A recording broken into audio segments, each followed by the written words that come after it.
up, son? What's up? Ice up, son. What's up? Carolina keep pounding. Carolina keep pounding. The Panthers on the prowl will continue driving down the field to the red zone. We just got a first down and 10. Smitty on the loose, wide open Ted again. Stack 6 more on the board, looking like a win. With the 6-game winning streak, put them out their misery. Brady wanna cry when the ref threw the penalty. Panthers got a hot team, Patriots the enemy. Draw the first blood, different team than we used to be. Cam swerving through the traffic, signaling a first down. Fans on their feet and the crowd getting really loud. Offense did a job off the field. There's a towel. Bank of America.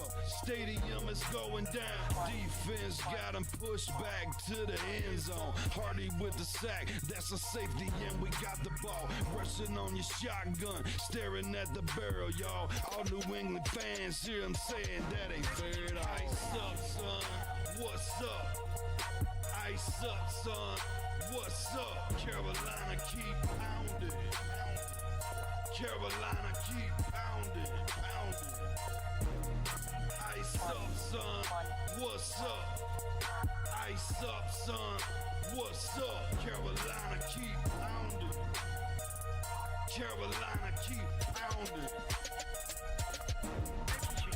Better watch the linebacker, he can read you like a book. Run 40 yards just to tackle Luke. Got him shook, Toby like a tank. And D'Angelo with the fake. Stiff arm, out of bounds, 25 to game.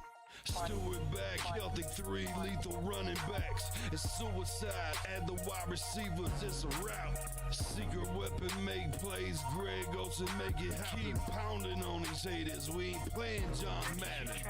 Legion of the Hood, hometown go boom. Force and fumbles, Panthers making sure the ball is loose. Jack move, Charles Johnson, yeah, he will come attack you. State of mind, mentally and physically, we pass you. Godfrey in the nickel back, and he making sure we're safe. Panthers on the prowl, we gon' come and elevate the state. Hard fought thriller, only 59 seconds left. Panther fans on the feet, heart beating out the chest. Ice up, son. What's up? Ice up, son. What's up? Carolina keep pounding. Carolina keep pounding.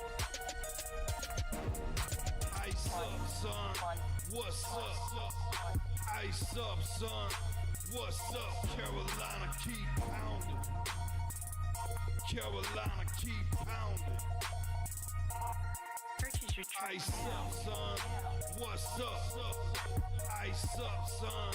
What's up? Carolina keep pounding. Carolina keep pounding. Ice up, son. What's up? Ice up, son. Carolina keep pounding.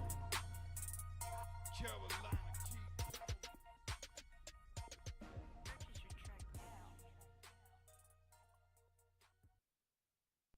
What's up? It's day 2 of the Combine. How y'all doing? Hit that like button, hit that sub button, hit that bell, select all, leave a comment down below if you feel like doing so. And don't forget to check out our Facebook group page, Keep Pounding in all caps, for in-game post polls and pages and reactions to NFL news such as scheduled for the channel and for the Yahoo Sports app. Keep Pounding Fantasy Football League. If you want to get your hands on an intro like the one you see on the screen, you're a content creator, go check out Lindara Tai on Instagram using her last name Tai, T-A-I Lindara, Lindara, in order to get fair pricing, awesome to work with people, and this lady is a sweetheart, and she's very patient. So mention my name and she'll be good to you. Alrighty, let's get this rolling. Day 2. And I'm feeling good. I'm feeling real good. I got me some food. I'm ready to go. They're running 40 times right now.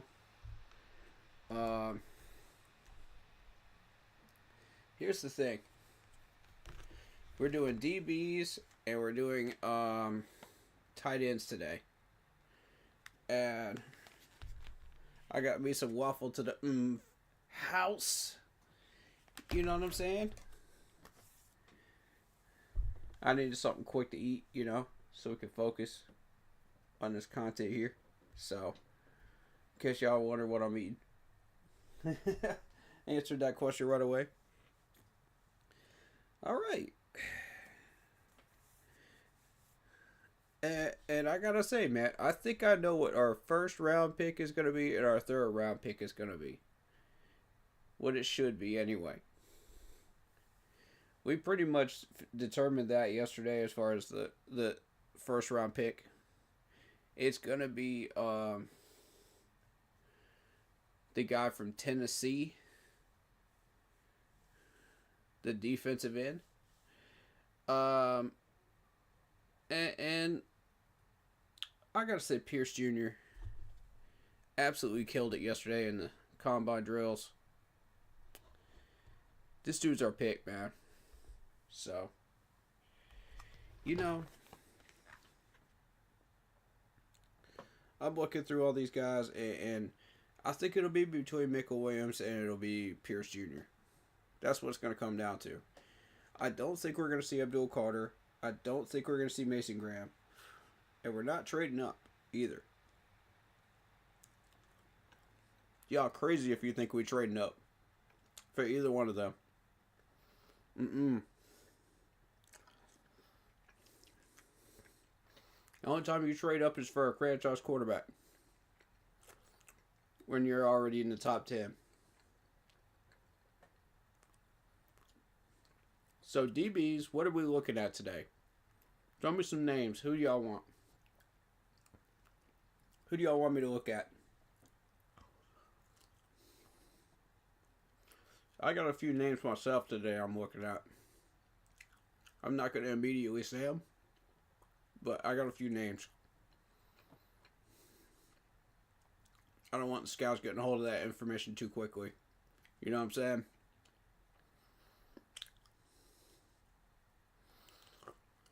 But those of you that have been paying attention to my mock drafts, you've probably already seen them. Or at least one of them. So we got Jacob Parrish, 5'9" from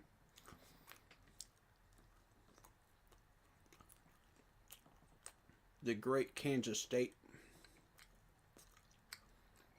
Running a 4.36, not bad.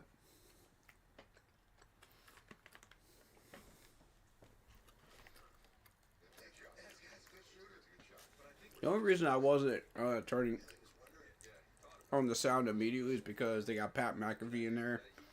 And I'm just not a huge fan of him. I'm more focused on the numbers. You know what I mean? Shout out to Ian from Australia. Like watching the NFL, have you ever seen Australian rules football? I've seen some stuff about rugby over in Europe, but not anything that you guys have in Australia yet. No. I'll take a look at that. Thank you for letting me know. When do y'all usually have your season? Like what months? I'll check it out.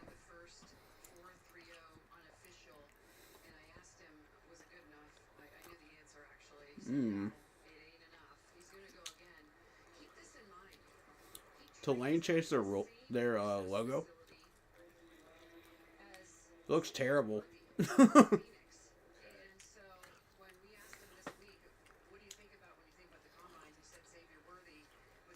Quincy Riley from Louisville, 5'10", 194.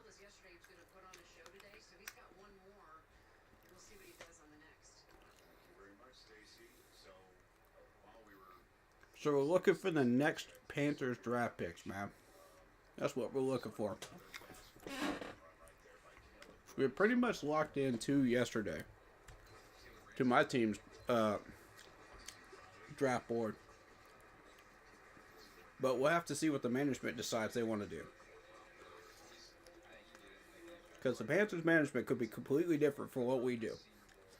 We usually only get about 2 picks right every year. But hey, 2 picks right is something consistently, though. And they're major, consistent players that make an immediate impact.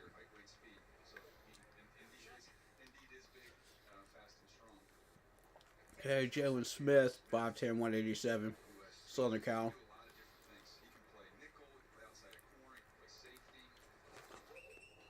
Really? This dude could play nickel? Okay, you got my attention.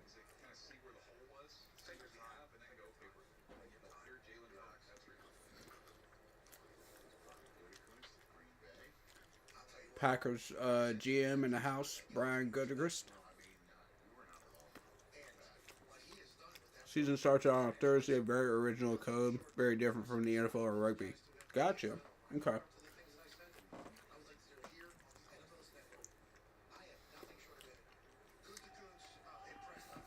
I'll tell you what. I'll check that out after the combine.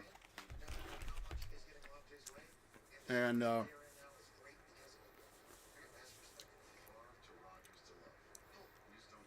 you're welcome to go through the Facebook page and PM me and teach me some stuff about that. I would very much like to learn about that. And if I like it, then I might cover it. Who knows? Right now, I'm only covering the NFL. But I'm open to suggestions during the open months, when we're not doing anything and putting out content in the NFL. So I'm definitely interested in expanding a little bit, but only during those months. You know what I mean? But that could be an excellent opportunity to do so. If I like what I see.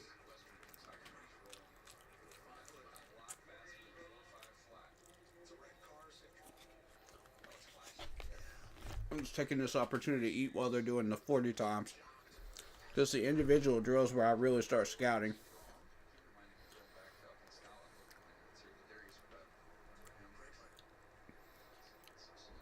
Alright, so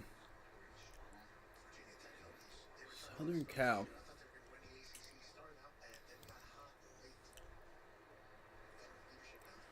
Let me see about this dude.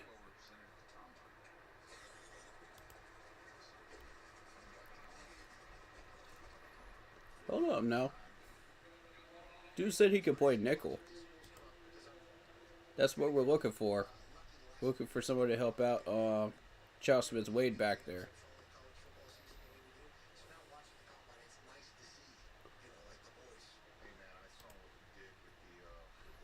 Yeah, I'll reply to that in a second, buddy. I need to see about this player right here. Hold up. Let me show this on screen so y'all can see what I'm looking at too. I always take y'all with me, man. On this little journey of research.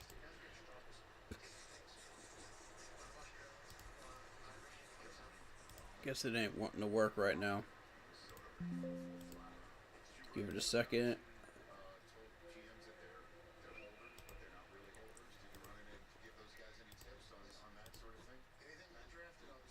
What in the world? Screen capture ain't wanting to work right now. Hold on 1 second. Sometimes it's a little finicky with this software. Give me 1 second. There it is. There we go. Alright, so Jalen Smith is the guy that we're talking about now. They just said he could play nickel. I like his solo tackle numbers. 39 out of 58. That's a good thing. That means you can solo tackle without help. You got great tackling technique. You get the job done.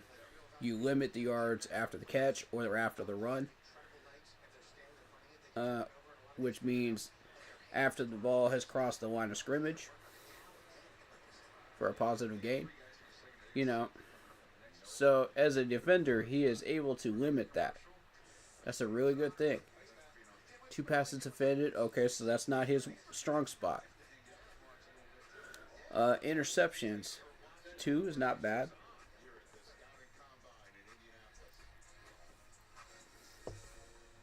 So he's not exactly a ball hawk. Alright, so when you're researching players in the NFL, NFLDraftBuzz.com is the best place to do it. You get all these profiles and stuff, all this information here. So you got a broad spectrum of the measurables, you know, the height, weight, hands, arm span, 40 time, which means how fast you are on a straight drag, straight drag run. So decent measurables here, it looks like. I like the 40 time, 4.39, very good. 75% tackling as advertised in the solo tackling numbers.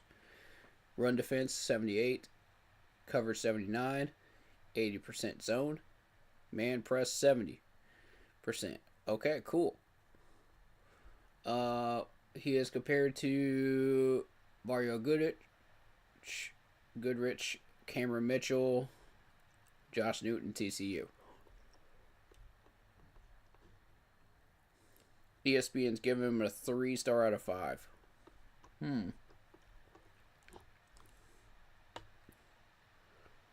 I'll tell you what. I think this dude might be a winner, though. He's a little short. You know, because you want these guys to be like 6'1", 6'2". Right around there. Ideally. So you can go up and get those pass deflections and stuff like that. So it's a short dude, so that's reflected in the pass deflection numbers. He is from California.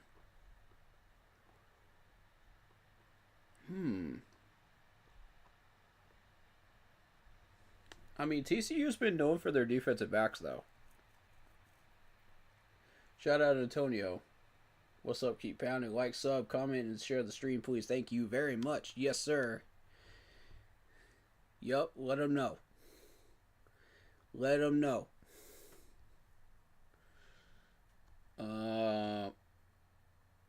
I like that 75% tackling and that those top 3 right there. Those top 3. Those are the ones I'm looking at because those are the ones we've been having trouble with. And we need a guy like that to help us out in coverage.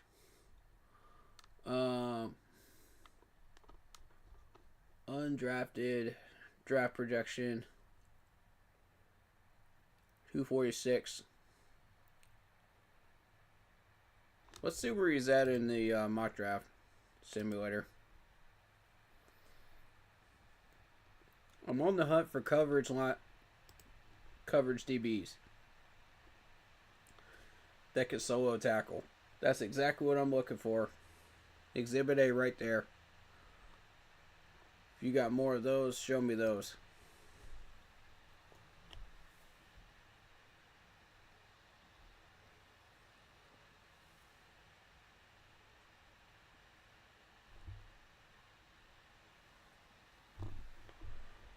They need to be strictly nickel corners. That's what I'm hunting for.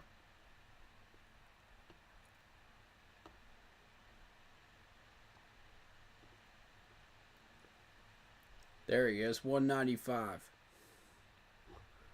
195. So we would be looking at 5th round. This is a solid 5th round pickup right here. Maybe 147, 164. What y'all think?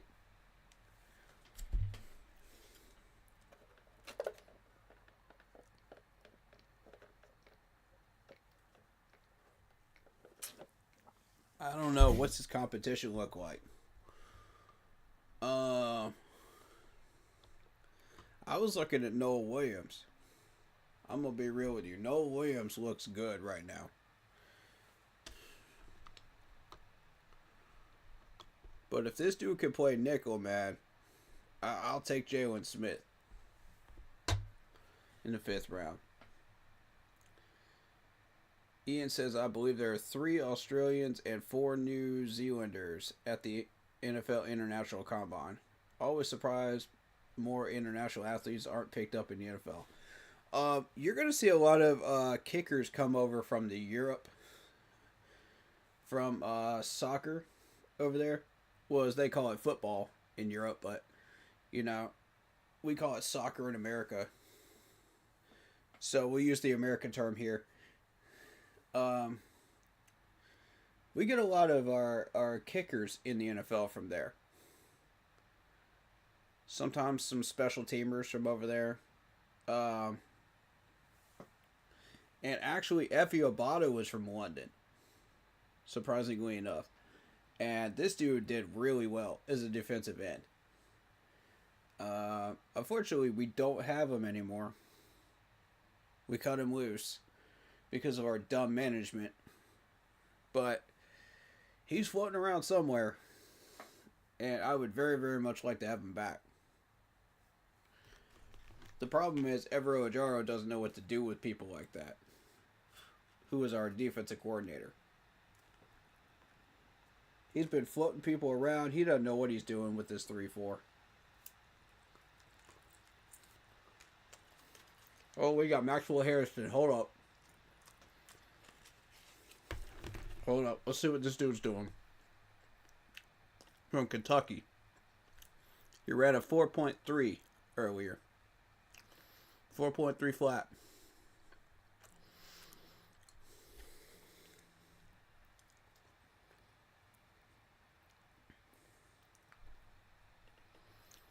Let's see if you can beat it. You got my full attention, Maxwell. 4.29. Okay. This dude is as fast as advertised. All right. I knew he was fast, but I didn't think he was 4.29 fast. You never know till you get to the combine.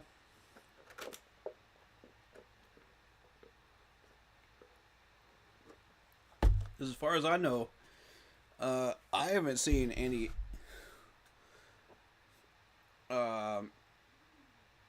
info as far as like the 40 times, except for coaches that have that info during the regular seasons and stuff like that during college. But I mean, if it's out there, then, you know, before the combine, then I would love to have that info. Because that's going to help me, you know, figure out who you are as a player.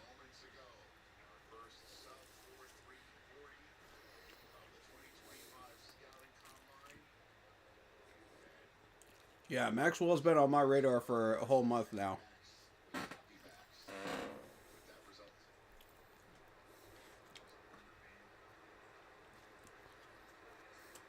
Jalen Smith wasn't initially, but now he is.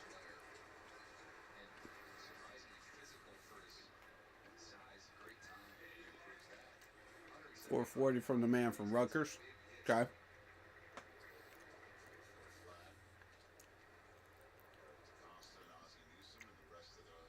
Ravens management.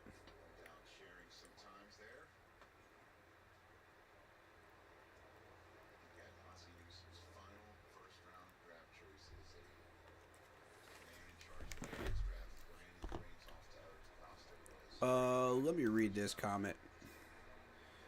Ian says, do you think the NFL is too concerned with stats and doesn't take into account gut feel and how someone looks at to the eye? Stats don't win games, players do.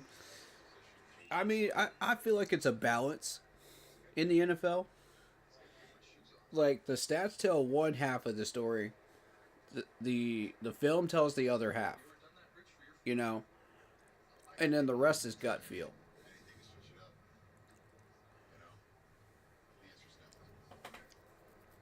But I mean, with the NFL draft, you're always taking that risk whenever you draft a player. It may be a good thing, it may be a bad thing. Who knows until they step out on the field in your uniform.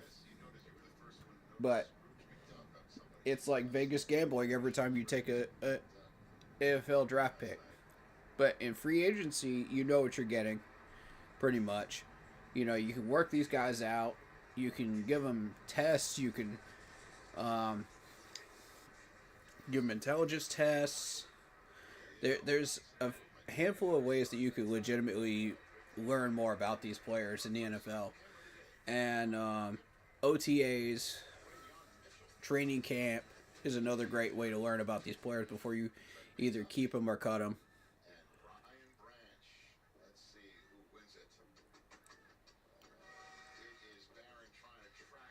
Oh my God. Jahdae Barrett just beat out Trent McDuffie in a 40?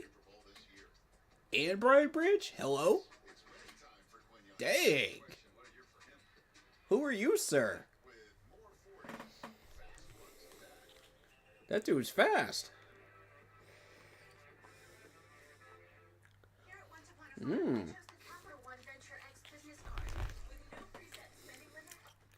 What all types of DB positions does this dude play? Do he play corner? Does he play man? What does he play? Somebody give him some info on what coverages he plays.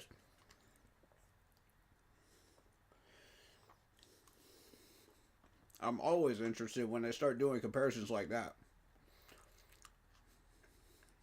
That always catches my eye. Trent McDuffie's been in the league for a while. He's had a very, very successful career with the Chiefs. So for him to beat him out on a 40, that's impressive. That's an impressive start. But how good is your body balance? How good are your hands? How good is your hip turn? See, that's when they start measuring this stuff on these extra drills after the 40 time. Then you find out, can these guys measure up? Are they actually worth their draft capital or not?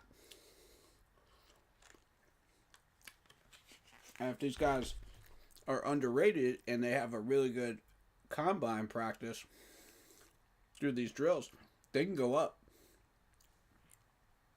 They can raise their draft stock.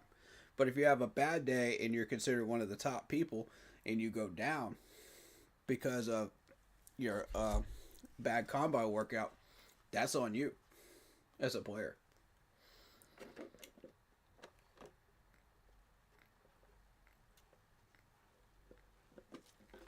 You know, end of the day, the only person that can control that is the individual player themselves. The coaches don't control that. You know, the people running the drills don't control that. It's the player strictly. Either they have a good day or they have a bad day. And you could be a really good player and just have one bad day. That could happen too at the combine. That's happened many times. You know, and a lot of these coaches take that into consideration when they go back and they look at the rankings and whatnot. And they'll say, okay, well, you did this and this and this and this and this, you know, but you just had one bad day in the combine. We're not going to hold that against you. You know, we're going to keep you up there. So, I mean, there's a lot of things that can happen. And the actual NFL draft weekend is a circus. So, anything you put in your mock drafts could go flying out the window on draft weekend because we don't know, actually, nobody knows except for the people that are drafting what the actual ranking system is that they're actually using on draft weekend. And I've been trying to figure it out. I've been going through like a handful of people and nobody seems to know. So, but my theory is it may be a mixture of like 3 different power ranking systems averaged together. Just a guess, educated guess, but I don't know. I could be wrong. I could be totally wrong. But I'm gonna go back through and do past history of these, you know, in the next month and just see, you know, is there some type of trend? Which ranking system are they actually possibly using? And if I could figure out like a solidified trend, then I can say confidently, oh, they're using the ESPN trend system. Or, oh, they're using the NFL.com ranking system to draft. Or it could just be their own specific computerized system that only they have access to. I mean, that could be a thing too. We don't know. Jalen Smith, 445 on both attempts. So that's going to be his number. They take the best of the two numbers and they make that the official one on the 40 times. So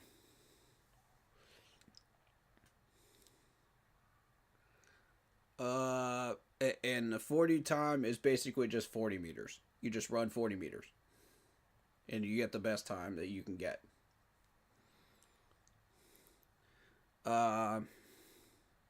Ian asked, do you think the NFL is too concerned with stats? Oh, I saw that. I saw that comment already. Okay, yeah. I already answered that. Cool.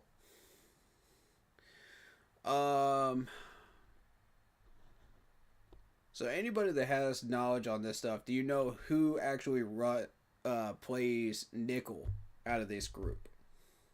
Do y'all have some names that play nickel? That's what I'm specifically looking for, and then I can start narrowing this list down and start focusing on specific players as we go through this Combine Day.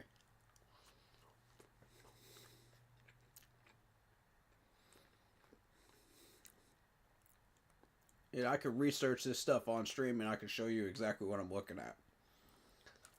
Or what I'm looking for.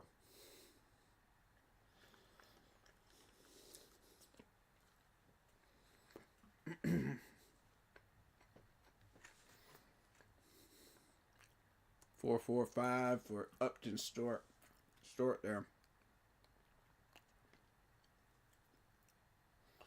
Western Carolina. Dorian Strong for Virginia Tech. 4.5 flat. Okay.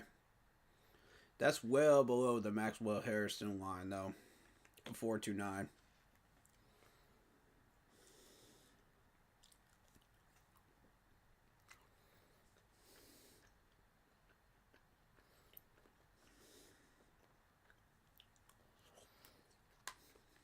I'm going to say this. Harrison's been on my radar. I don't think we're getting him.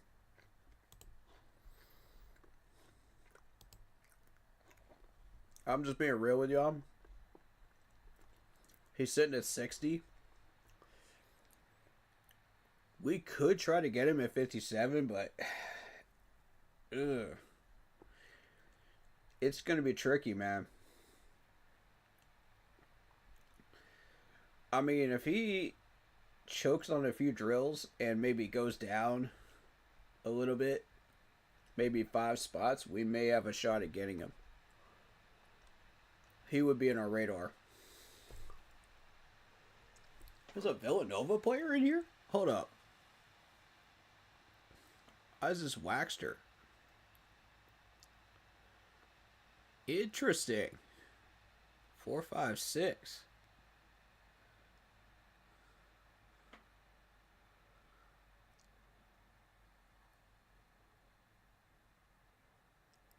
Noah Williams is going to be the last one. That's the guy I'm looking at. As of currently.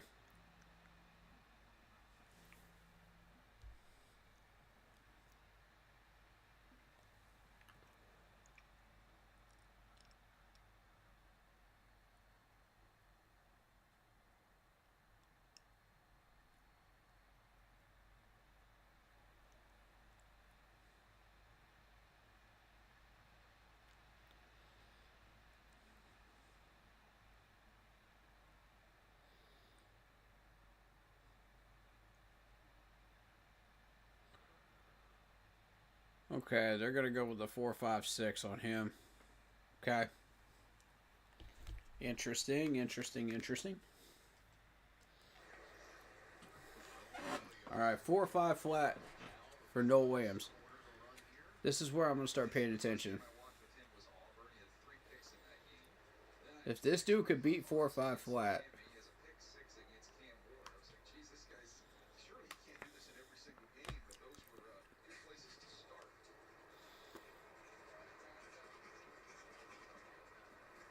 nope, they're going with 4-5 flat because he got a 4-5-4 in the second one.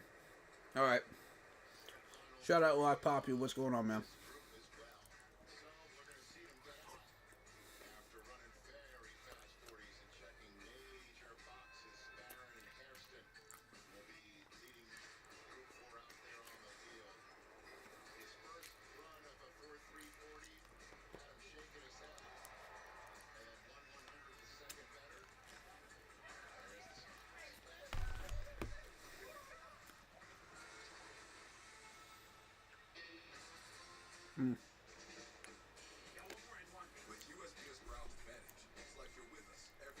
All right, I don't see us getting. Yeah, see, here's Noah Williams at 143 on this one, which I mean is very doable. You know, if you look at 110, 113.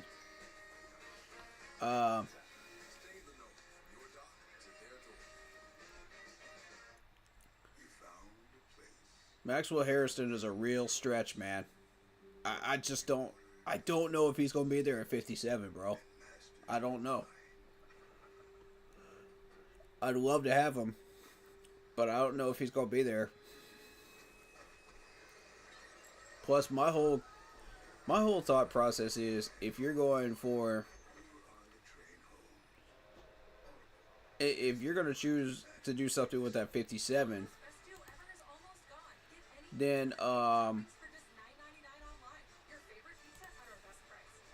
here's what you would want to do.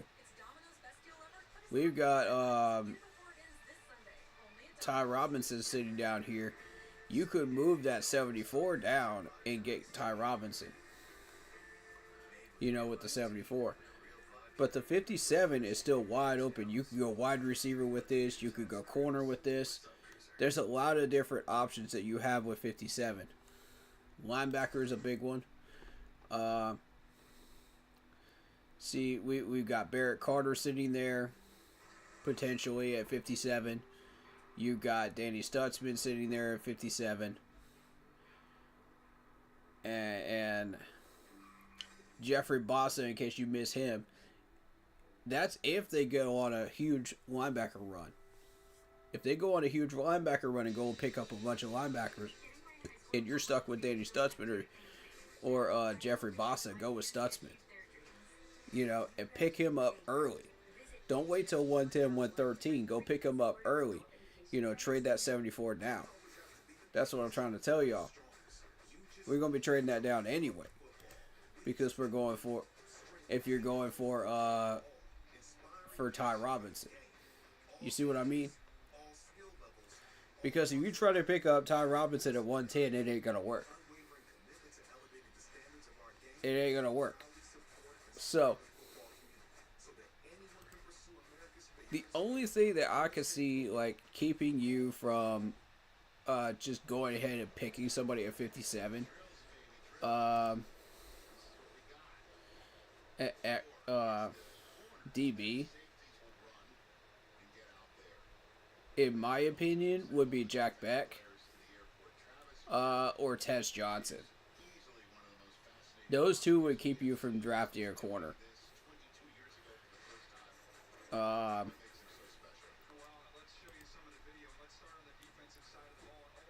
looking at offensive linemen because Charles Grant would be available to you at 74.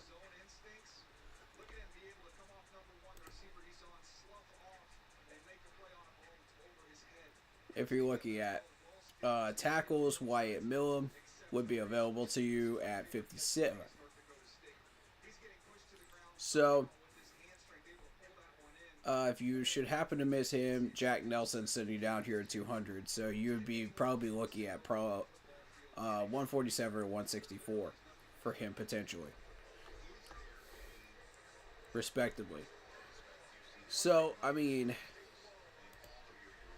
running backs, you do have Devin Neal. Devin Neal is the wrench in the system here. And if you're going for Devin Neal at 74, which the dude is a monster, I'll give you that. But he could be a trap.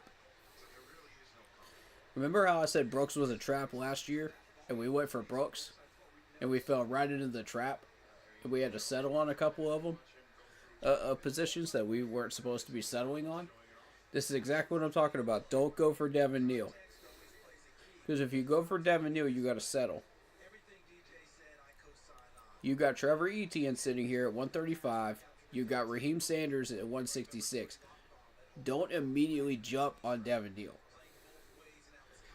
And see, if those guys weren't there, I would say, okay, yeah, you might want to jump on Devin Neal. Because Devin Neal is an animal. And he's definitely better than both of them combined. I'll go ahead and vouch for that right now. I've watched this dude run. He is an animal. But that would be the things that would delay you from getting these picks. Or deter you from making that decision right away. And just jumping in head first for these players. They're interviewing Travis Hunter right now from Colorado.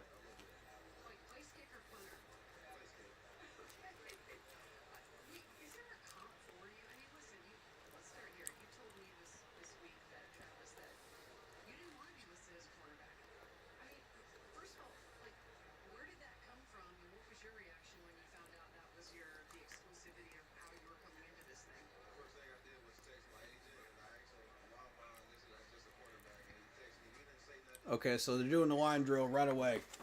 Cool. Hold on, let me get set up for that.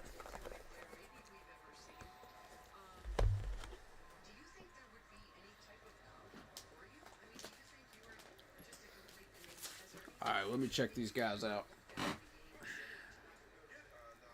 I'll take my own notes, so hope y'all don't mind that if you're new here.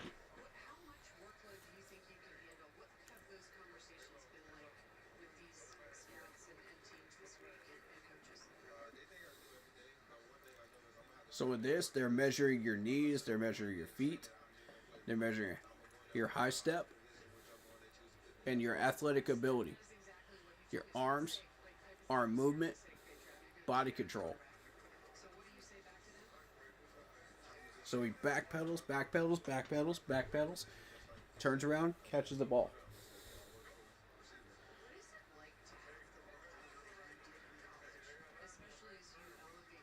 That's what these players are supposed to do. Backpedal to the left, backpedal to the right, backpedal to the left, turn around, catch it.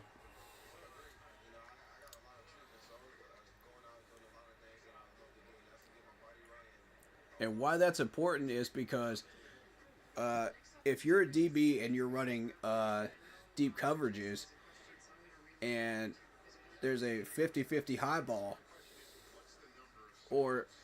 and that pass ends up short, you could end up getting in front of that ball and picking it off.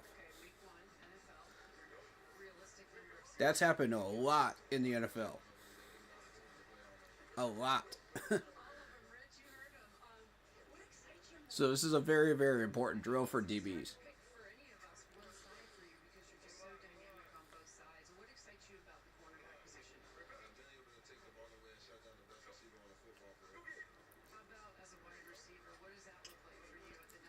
And all of them can do it consistently. They're all very, very good at it.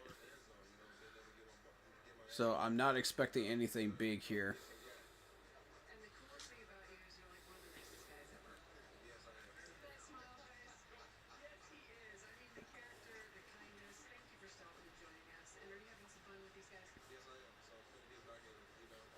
I'll go ahead and list it.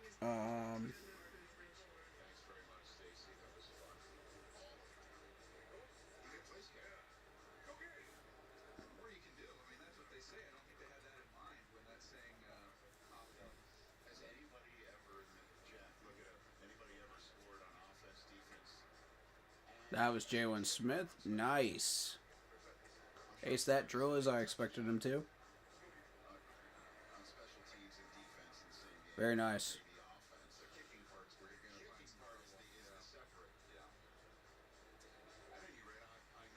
So the goal is to stay on these hash marks as best you can without getting outside of them while backpedaling. And I know some of these guys are able to do it, some of them are not. You just have different variation and different levels of like how well you're able to do that, depending on your body control.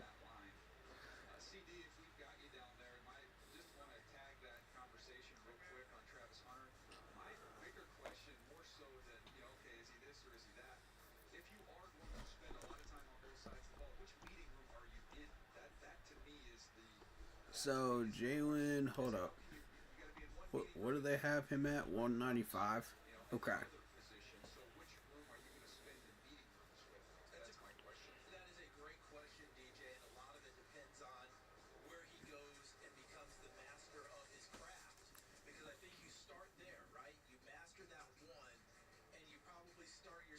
They're comparing him to Stephon Gilmore, and I didn't see the other one. I didn't catch the other one. For him, measurables wise, to be matched up with Stephon Gilmore is wild.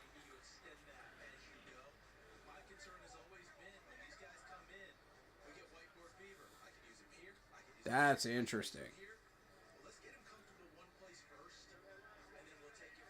Denzel Burke.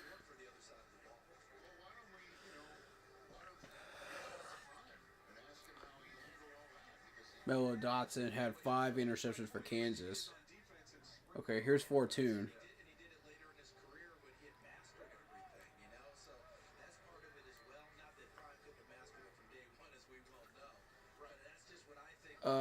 AKF says, as a Packers fan, I'm loving these cornerback 40 times. Yeah, they're looking real good, man. You might have a shot at Maxwell Harrison, man. Because Maxwell is sitting there at 60 on this mock, but I'm not sure. It would be somewhere in between 50 and 65 for Maxwell Harrison, depending on how he does after today.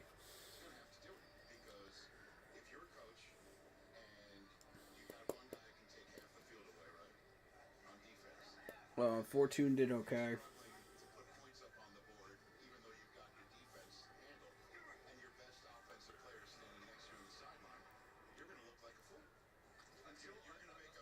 I mean, we've had a lot of success with Gamecocks players at corner. You know, and Gamecocks players in general. So I wouldn't doubt that we're probably going to dive back into that well at corner. I'd love that because of college sports. You're a Kentucky fan? Okay, cool. Yeah. We may have a shot at him too at 57, but the thing is, like, is he still going to be there? There's a 50-50 shot there. I don't know. I'd love to have him, but considering how good this combine goes, somebody might reach on him. I have that feeling somebody's going to reach on him. Do you guys have a pick near there? I'm liking Jalen Smith right now. Jalen Smith is starting to grow on me a little bit.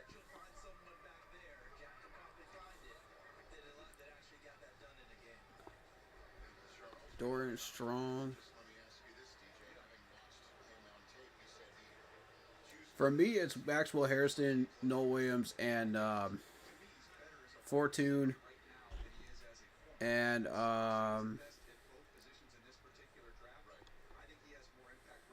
Noah Williams. Those are my 4 right now. Unless I see something in this combine that impresses me.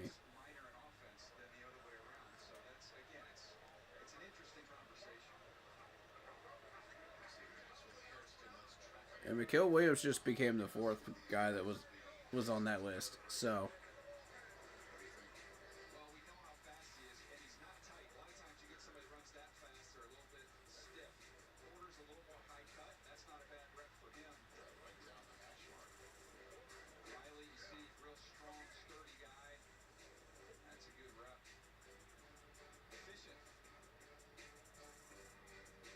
That's a good DB room right there. I think you guys have 54 in the second. Okay. So you're right ahead of us. You have the opportunity to steal Maxwell Harrison from us. I'd say do it, man. I'd say do it. They're comparing him to Sauce Gardner right now. And he beat out Sauce Gardner. 4.41 for Sauce Gardner. 4.29 for Maxwell, I think. Was it a 4.29? Dang.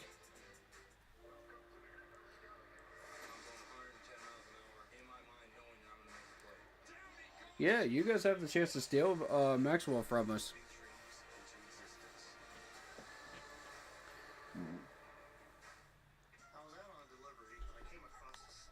I feel like the play here with 74 is to trade down to get our tight defensive tackle, though. So don't be surprised if we make that move. Because, I mean, I'm solidified on my choice as far as who I want a defensive tackle now. There's no question about it. Yesterday just confirmed it. And it also confirmed who I wanted for number 8 as well. But 57 is still up for grabs right now. I got about 2 or 3 different positions that we're looking at right now. DB being one of them. Maxwell's stock would probably have been good, but he's injured for a good bit of the season for Kentucky. Yeah, true. True. And that's what I'm banking on, because if that happens, that might scare off a couple of teams that would have been looking to draft him beforehand.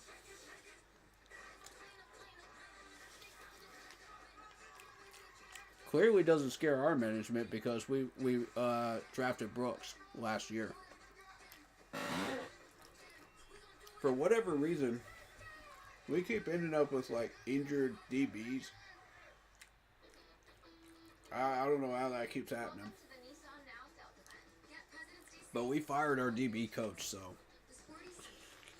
And we hired a new one. So maybe that'll solve the problem. I don't know.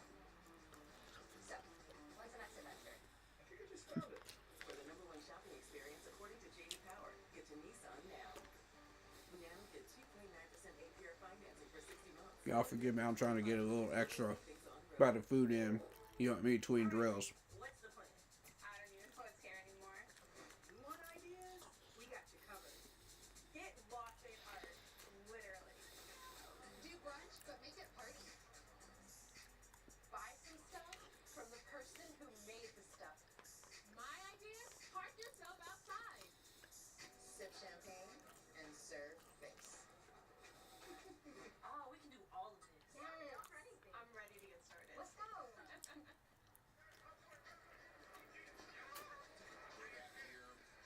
I'm hoping we can get John Walker.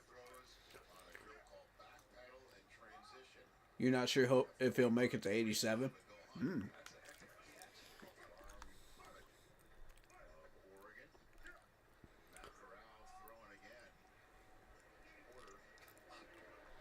Ooh, okay.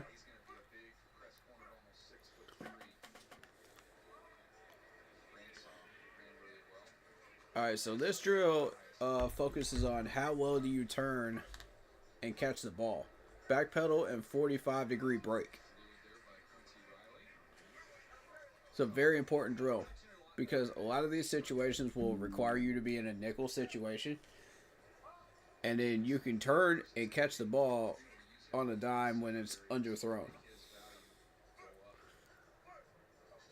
in a deep coverage. So that happens a lot in the NFL.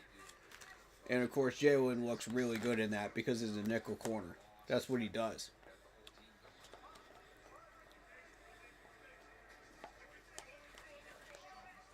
So I'm looking for somebody that stands out here. Show me something that stands out.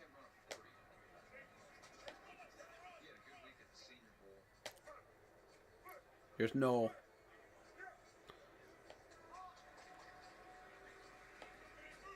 Good, Noel. Yeah, good drill.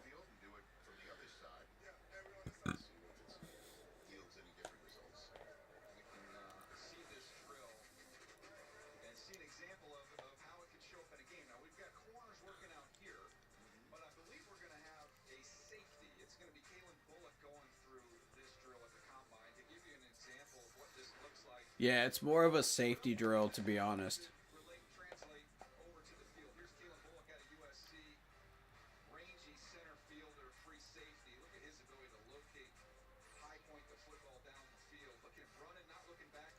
You go down, you high point the ball. So here's an actual game where this matters.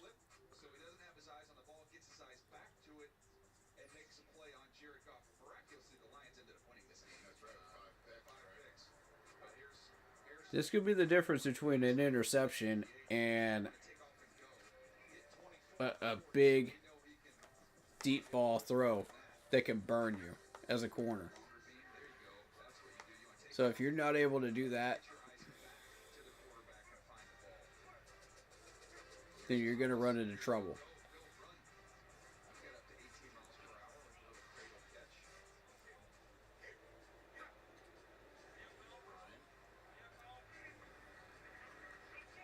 Nice high point. There you go. Okay. Got from Kansas. Nice. Burke. Okay.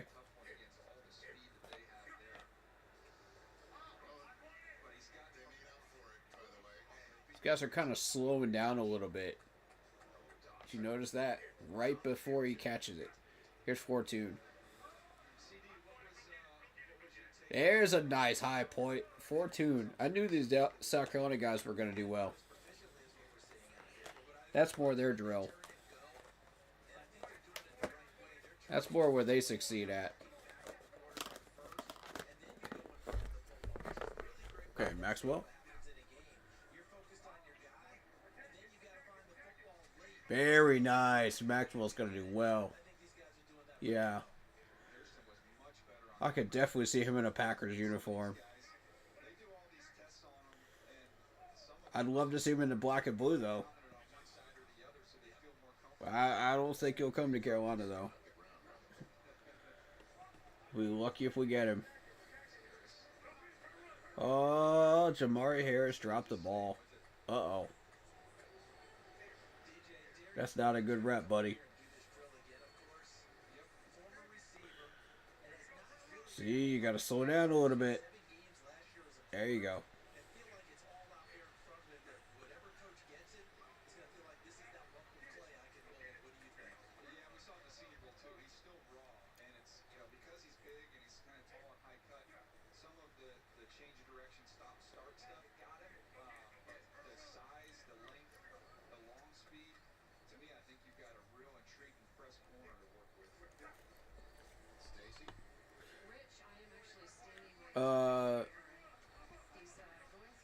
Okay, Jabbar had to kind of dive for that. Darian Porter. Oh, Darian Porter dropped it, man. That's a drop.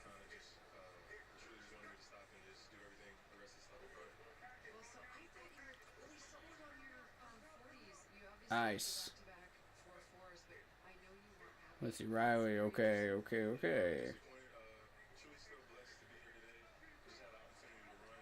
Oh, okay.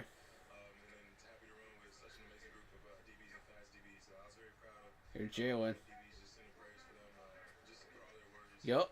Good, clean cut right there. Good, clean cut. Good job, Jalen.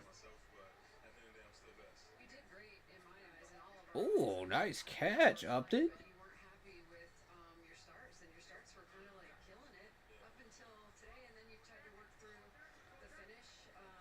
They're really testing him with these throws now.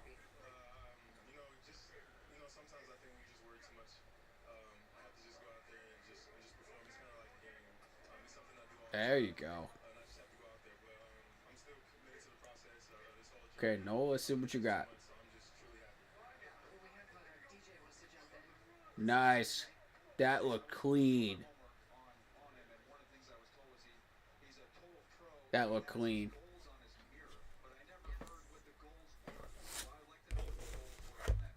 Yeah, Daniel Jeremiah, he's very keen to understanding. You put your goals up on the mirror. You're such a motivational guy. What are those goals? Explain that process for you and that visualization. You have to do it.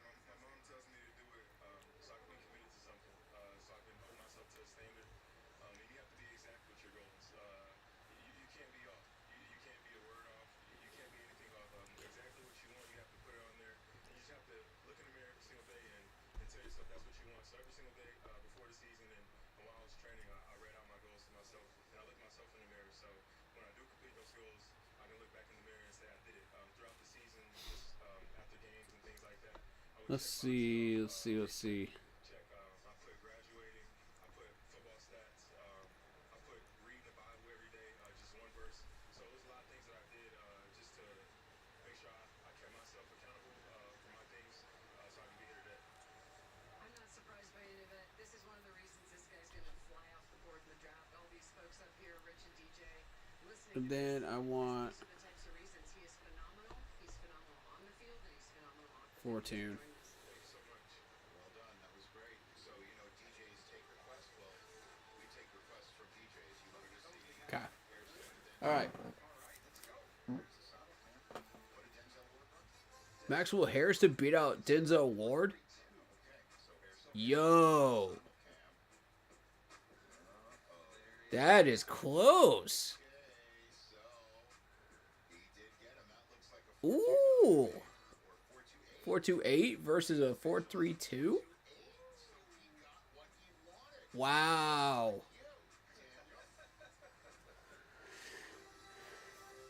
That's wild.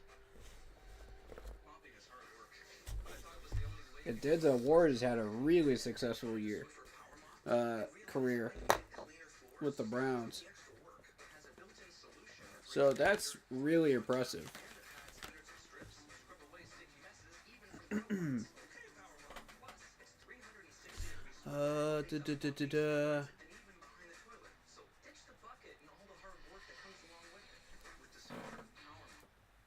It's very unusual to see a Villanova guy in here. I was going to mention that earlier. Villanova doesn't really... Their football team isn't producing that many NFL stars. So when you see one of these guys come out from their university, you start to pay attention a little bit more. They're more of a basketball school. So you got a corner, Waxter. Okay. Let's see how well he does. I don't know what drills he's going to be in, but certainly got my attention right away.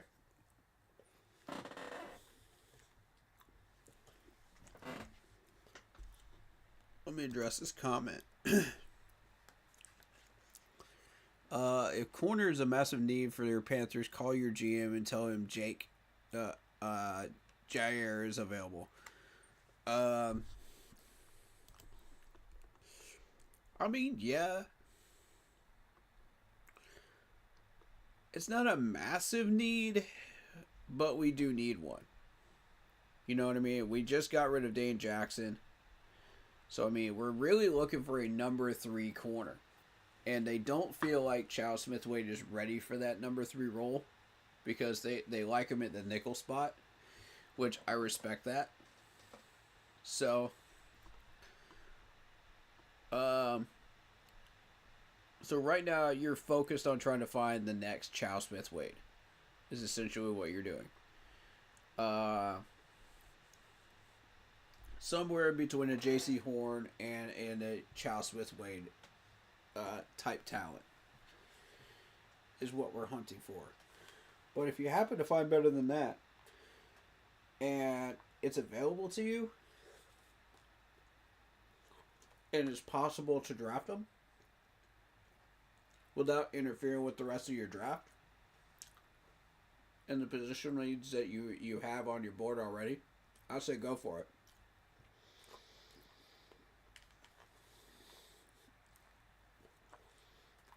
But you have to make sure that it doesn't interfere with the rest of your positional needs. See, that's the trick. If it does, then don't do it.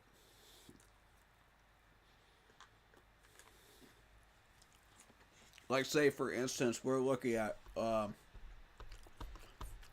linebacker.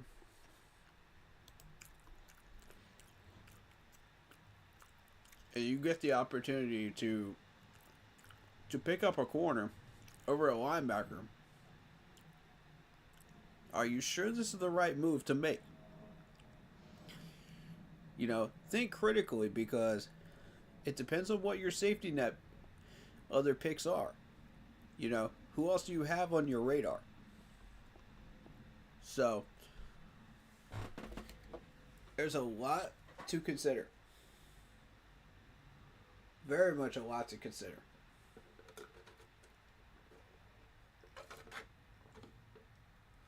Strong comparison to Denzel Ward for Maxwell Harrison. Wow. Can you imagine if the Packers end up getting him?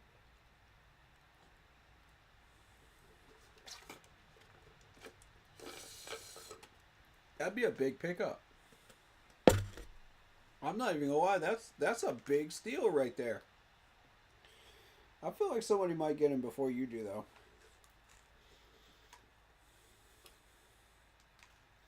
Alright, what's this drill?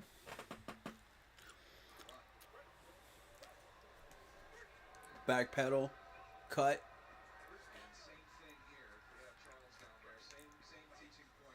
run, and catch. So what is this officially called? What's this drill?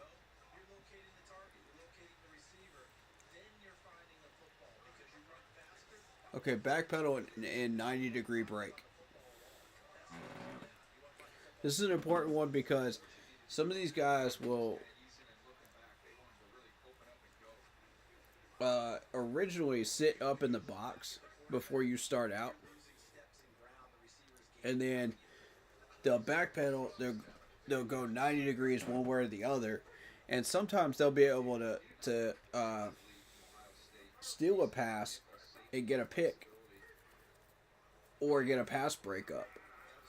You know, so it all depends on what you're trying to do with this 90-degree break. You know what I'm saying?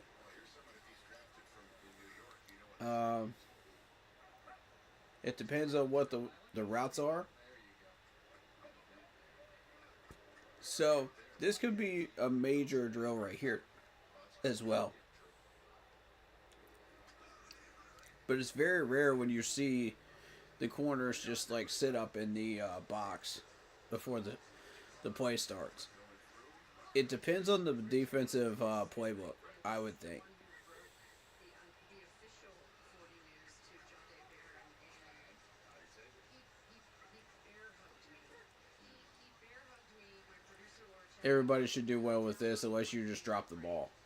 He was the work that goes into this for these young men. DJ, you guys. They all have the talent for this. There for weeks for this, and the preparation he put into this, unlike really any of these guys, but. So it's the back pedal and 90 degree. Which was his goal. He is ecstatic right now. Well, does Hairston know he reached his goal of 428 that He does. I went up and I tapped him on the shoulder, Rich, and he gave me the Mad Max smile, which if you haven't seen it, find a picture of him and you'll see it quickly. But he was still in the middle of drills, and he is laser focused, as you guys just alluded to. He is having a day.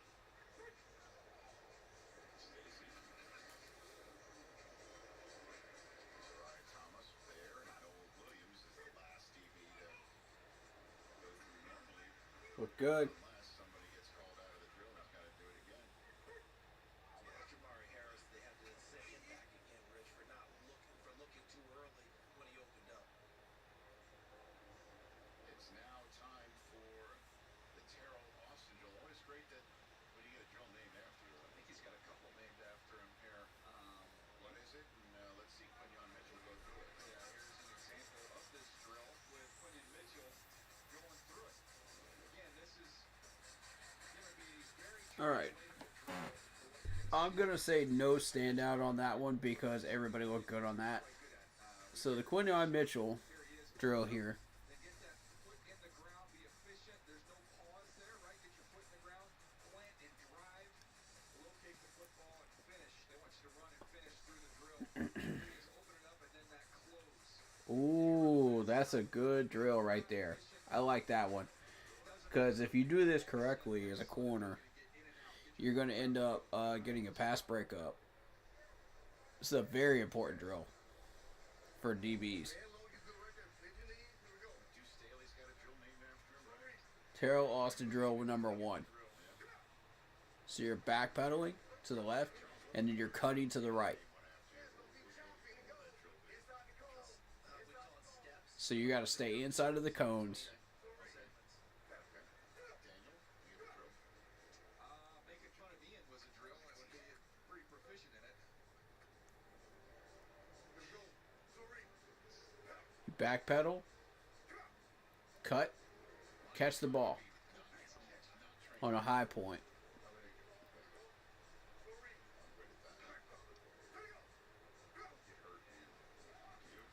So they're measuring how quickly can you turn, how quickly can you get that foot planted, how quickly can you backpedal, how quickly can you adjust your body. That's really what this drill is. And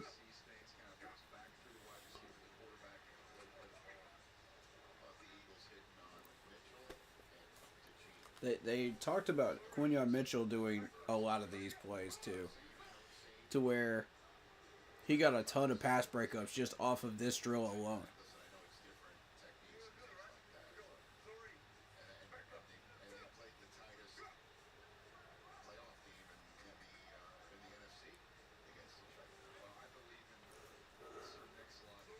So far, so good.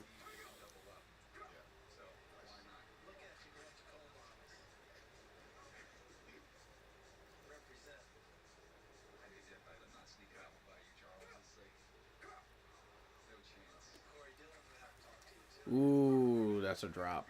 Jamari Harris. Uh-oh. Hey, Rich, real quick on that point you made about these players and these franchises. Oh. Meeting these players where they were, bringing them along at the pace. All right, Robert. Let's see it. The team was hurt preseason, and they didn't get him going until after the open week, and they had the early open week, and then Vic Fangio put him in the lineup, and he was ready, healthy, and had had enough reps, and took off from there. They didn't force anything. They made sure he was ready to go. Quinyon Mitchell was ready right from day one, as was Fisk. Nice. Well, you speak to any Eagles fan, and they'll tell you that that defense took off when Gene was inserted into the lineup. You think of all the incredible plays, and obviously the Saquon Barkley, when you leap over somebody backwards, don't say that very often. Rip the knob off. Charles, that tackle on the open field by Darren Porter. Henry was one of the best plays in Nice. Good cut. Couldn't catch it, though. Gotta come down with it. 4th and 1, 1.5, and they get Jamar Chase in open space to get him the football to get the 1 yard, and DeJean makes the open field tackle, turnover on downs. I'll just say this while we're on the subject of the Eagles and watching this workout. I spoke to this week, I would say a top Ugh, excuse me. receiver in this league, saying that he wants All right, Jalen. Come on. Come on. the rest of the staff. Yup. Good drill. Some good free agents on offense. Good drill. The draft night. We're not going to get these draft picks. That they watch the way that the Ooh. Super Bowl and said, I don't think we're going to win anything from on our side at all. That is a very large, talented group. I guess you could copycat league, right? I mean, look, everybody gives lip service to the line of scrimmage. We're going to invest in the trenches. Everyone says it. Every time you see somebody get hired, they say it.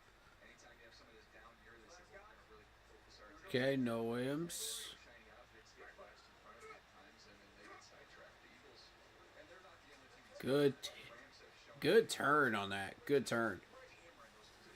I like Noel. Yeah. Now Trey's tracking on these drills. He's had a good day.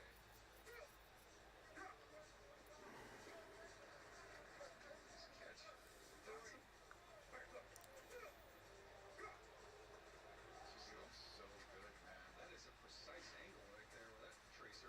What a day for this Kentucky Wildcat. A sub 340 and ruling the day on the drills with the rest of his teammates here at Lucas Oil. Yep. He's having a good day so far in the combine, which means we probably won't see him at 57.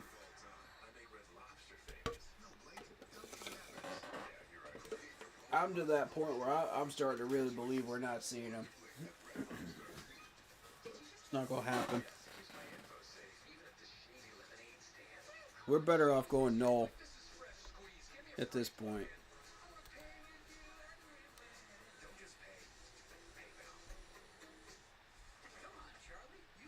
I wouldn't try to manipulate the board and try to get Maxwell.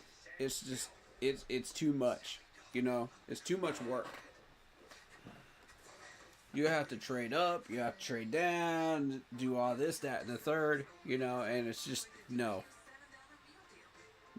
Just go for Noel Williams. Just go for Noel. Because if you're trying to manipulate the board to try to get Maxwell, you're doing too much. You're honestly doing too much. I like this guy, but I don't like him that much. You know what I mean? That I'm willing to move picks and do all this trading and stuff. But I mean, if there's an opportunity to like move like let's just say.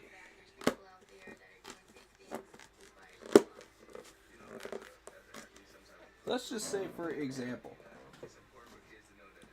if you wanted to manipulate the board and try to get Maxwell,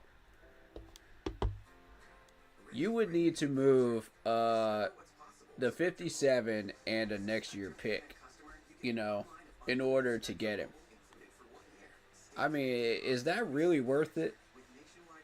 A second and maybe a fourth next year, is that really worth it? You know, that's where you got to start questioning, like, what are we doing here? You know, are we doing too much? Are we playing around too much? And that's what I started to feel like we were doing with Brooks and Sanders last year. I was just like, Dave? You know? I saw those trade ups and trade downs. I was just like, Dave?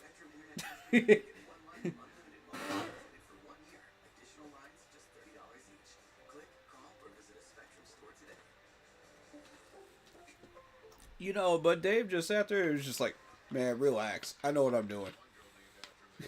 I'm about to get both of these clowns. Watch this. I'm about to get both of these guys. Watch this. Shoot. Alright, so here's the second Terrell Austin drill. You go one direction and then go back in the other direction. And then catch the ball. And then run upfield and finish. You know? That's how this drill works.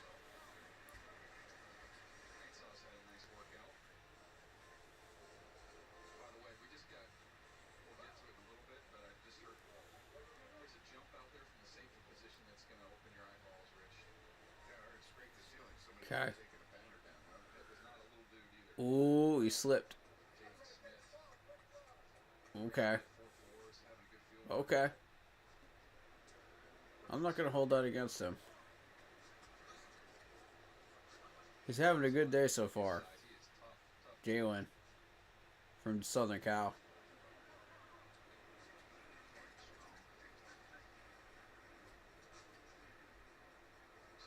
Like, I asked this question yesterday. I'm going to ask it again. Does it feel weird to root for individual players? Because 90% of the time they don't even go to your team. You know, so at the end of the day, you're just like, man, do I feel bad for rooting for this player now? Charles, the gas tank's pretty big. Like, you gotta ask that question after a while. You're like, what? Better big because you're doing everything in reverse, including those deep passes. How many times you see the deep ball? They don't get it. They come right back with a fresh receiver and go at you again. They want to check your gas tank all the time. So that was drill 5. We've got ourselves the box drill coming up. Okay. I'm gonna go ahead and say there's no real standout on that one. The vertical you were referring to, Damon? Yeah, this is South Carolina's Nick Amalori. And again, I said not a little safety.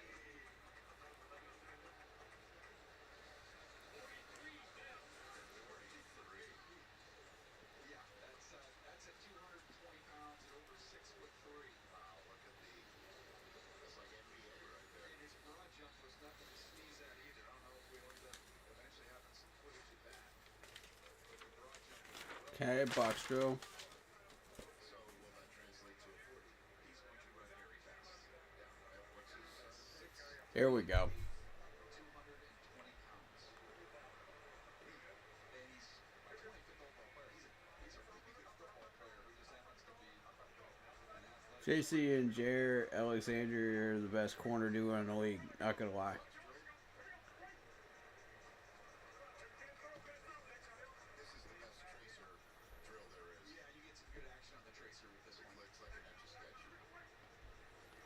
So backpedal, run over to the left cone, go to the outside of it, backpedal again, On this drill, you see all the and then come back at an angle to catch the ball and finish. hands and if they run through the football or not at the very end. What you're talking about is not just catching it, pausing, and then starting After yet another change of direction. So they're testing how well and quickly you can change your direction in the box drill. catch, just run right through it. The confident hands carry you right through the football. How good are your hands too? So they're looking for, you know, attention to detail with your feet, attention to detail with your body control, attention to detail with your hands. Here's Fortune. Boom. Good. Good. Oh, and it dropped it. Oof. This is normal.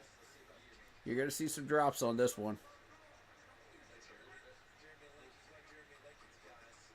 Yep. See, this is a drill that is normal to see drops. Let's see if Maxwell can do it.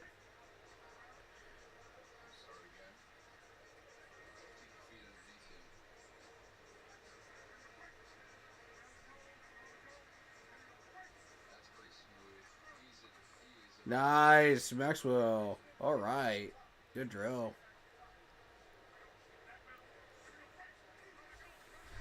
Maxwell just put on a show of how to do this. That's exactly how you're supposed to do that. Like an infinity sign. Look at that break, though. Yeah, Maxwell. Maxwell's the truth, man.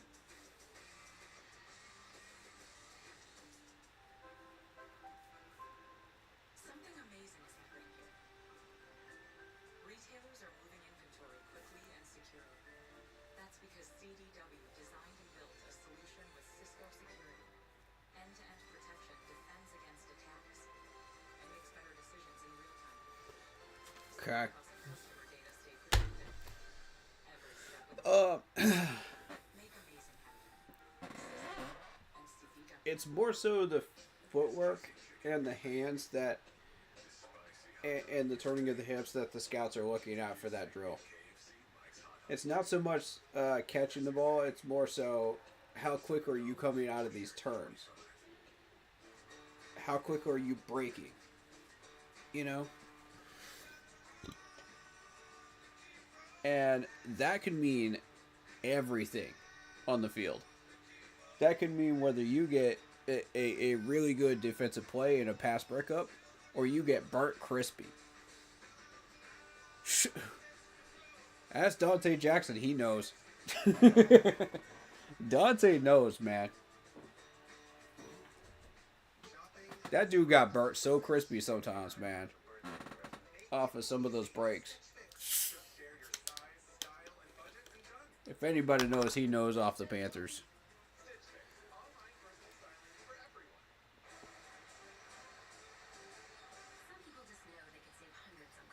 And a lot of people would argue that's why he's not here anymore.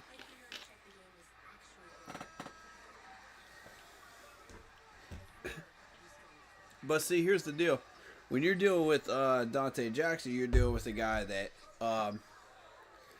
also had an issue of trying to toe tackle when he shouldn't have been.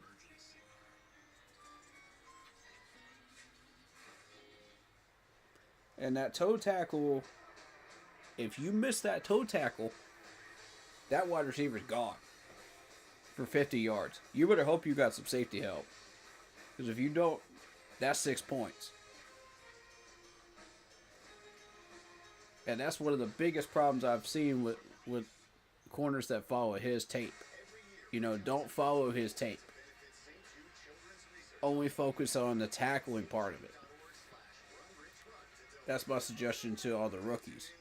You know, you could use him as a tape to follow, but focus on the tackling part. Because it don't follow up on that part. You know what I'm saying? Watch his tackles when he actually does well. Oh, here we go. There's the gauntlet. Here's the gauntlet. It's the big one right here, y'all. Oh, the gauntlet's my favorite.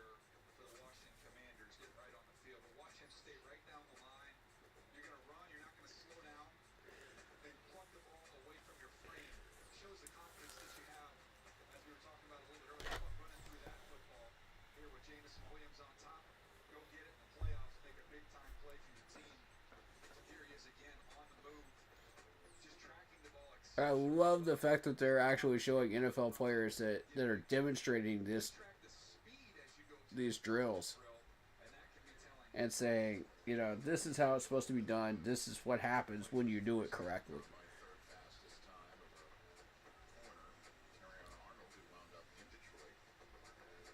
That's really cool.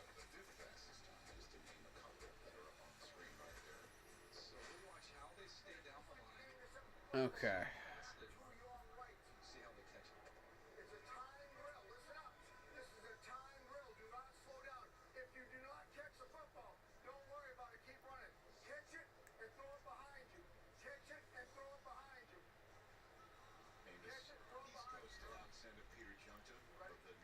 You heard the man. Catch it, throw it behind you. Let's see what you got. Frequently, guys face the wrong way to start. Yeah, that happens. Is this Journey, by the way? Be a very fitting song for somebody running the gauntlet.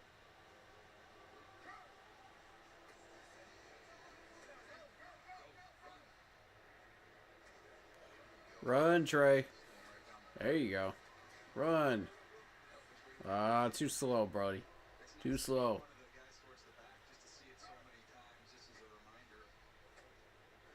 There you go. There you go. Go ahead, Kobe. That's a weird spelling.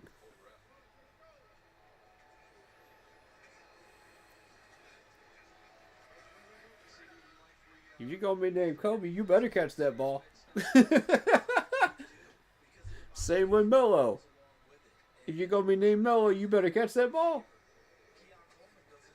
Oh, shoot.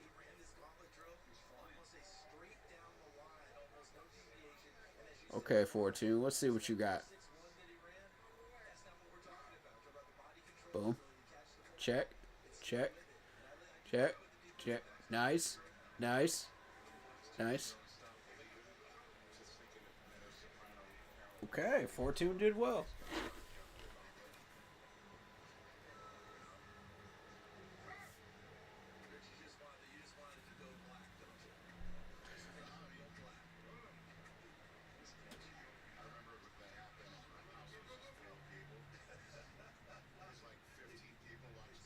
Here we go. Maxwell. Boom. Boom. Yep. Yep. Oh!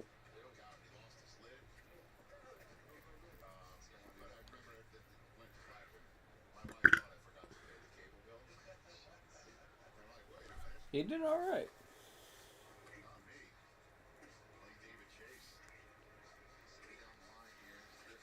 Not exactly his best drill, but yeah, not bad.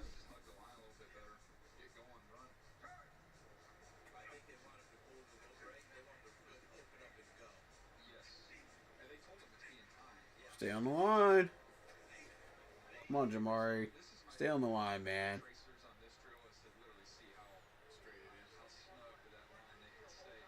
Right, exactly. He just said it. You're going to stay snug on that line. This is where Travis Hunter would have been. The reason why I bring that up is if you recall, when Stacey Dale was interviewing at the top of this on-field workout, asking what else can he do on the field, and he said that he could place kick. Yeah. And I'm like, I wonder if there's ever been anybody who scored on offense, scored on defense, and then scored as a place kicker in the same game. Well, I don't think so. Anybody play defense and scored and scored at place kicker at the same time in one game? Like, not at the exact same time, but you know, you get my point. That's a good question, dude. Because I haven't seen anybody do that in the NFL yet.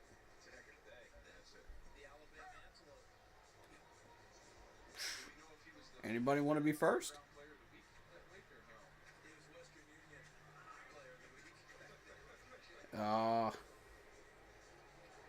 Muhammad looked good up until those last two, man. He looked good.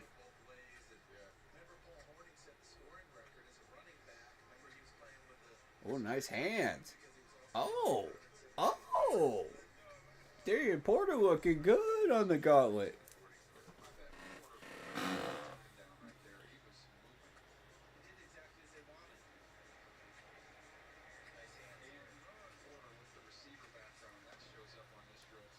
That dude's got some hands.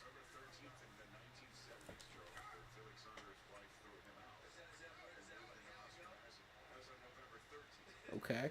Okay. Okay.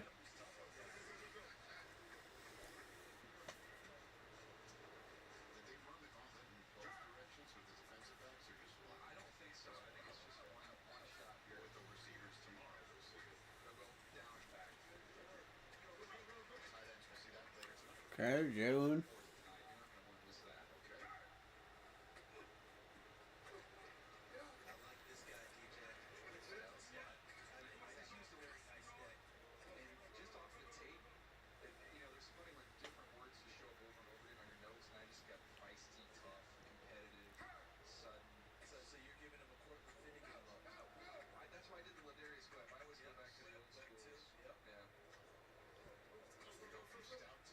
Okay.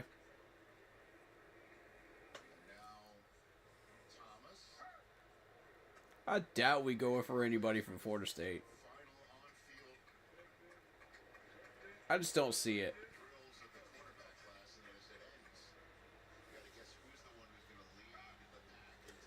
Okay. 1, 2. Check. Check. Check. Check. Nice drill, Noel. Nice drill. Noel Williams is killing it today.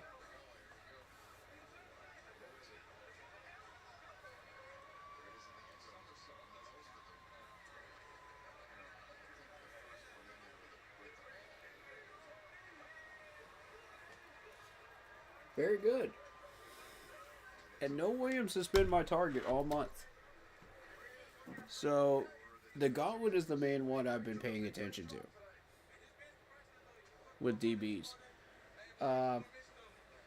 Strictly because it shows you like how fast these guys can go, how good their hands are, how good their arm movement is, how good their body movement is when they're going boop, boop, boop, boop, you know. thought he might go fast because he looked like he was rolling. I saw 27 number flash on the screen there. As you say, he stayed pretty straight to the line. So they measure the miles per hour too. 26, it looked like he had hit for a second there. You get a chance to see the top speed and eventually get to see the speed they had going all the way through average. Some of them get up to 24, 26 miles per hour. Of his fellow defensive backs. Group 4. Corners are done. Now it's time for the safeties to get out there. And then the tight ends. We're a third of the way through here on a Friday in Indianapolis.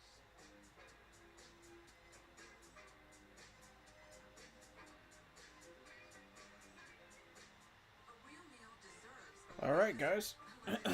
Noah Williams is still my top guy, I think, three-piece chicken strip, at this point. size fries, If we can't get Maxwell, you get an honest-to-goodness full meal all for just I think I'm DQ. I'm doubling down Known for sharing what you on Noel. No one wants to be known for cancer. I found out enough, man, Keytruda is known to treat to be able to say that. FDA approved for 18 types of cancer, including certain early stage cancers. One of those cancers is triple negative breast cancer. Keytruda may be used with chemotherapy medicines as treatment before surgery and then continued alone after surgery when you have Would I possibly consider Jalen Smith? Yes. At this point, yes.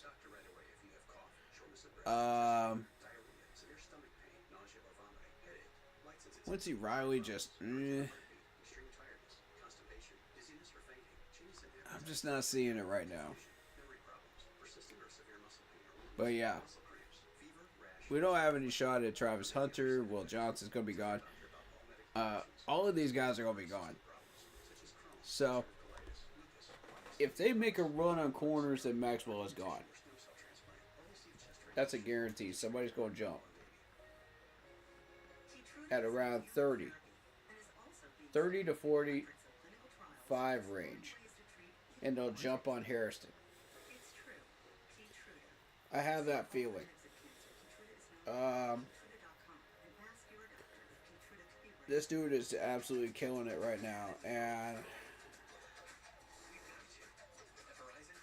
he's pretty much just saying, no, my injuries don't determine how good I'm going to be. I'm about to show you I can still do this, you know, at this level. Any pizza you want for just $9.99 online. Like, you just have to put your faith in me. Means you can order the pizza you've been dreaming of. He's put in the numbers, he's put in the drills. Only through Sunday. That's about the best you can do. If people want to go for him, they'll go for him. If they don't, then, hey, that's up to them. Whoa, whoa, whoa, whoa, whoa, whoa, whoa, whoa. Hold up. I see that comment right there. I see that comment. Let's go. Let's give this man some love, man. Let's give this man some love. Hold up. I see that comment. Yo. Hey, man. Shout out Gaming with Texas. He beat stage 2 cancer, man. Let's give him a Panthers roar, man. Let's give him a Panthers roar. Let's give him some love, man. Pound that like button for Gaming with Texas, please. Show this man some love. Put some fists in the chat. Put some hearts in the chat. Black and blue hearts. Show this man some love. Yo. That's fire, man. That's awesome. I love seeing comments like that, man. Thank you so much for letting us know that and letting us celebrate that with you, man. That's a humongous win for your life, and it gives you a second chance, man. That's so great. Yo, let me give you some Panther roars for that right there. Yes, sir. Yes, sir. Gaming with Texas, man. That's worth stopping the action right now to show this man some love. Yeah. Please show this man some love. That took a lot of courage to share that, I bet, and even 50 times the amount of courage to want to go out there and beat that cancer, man. That's, man. Wow. I love seeing this stuff, man. I love seeing these success stories, you know, of people that beat these diseases and win these battles, you know, that never stop pounding. They never stop fighting. And they won, man. They won. That is so incredible, man. That, wow.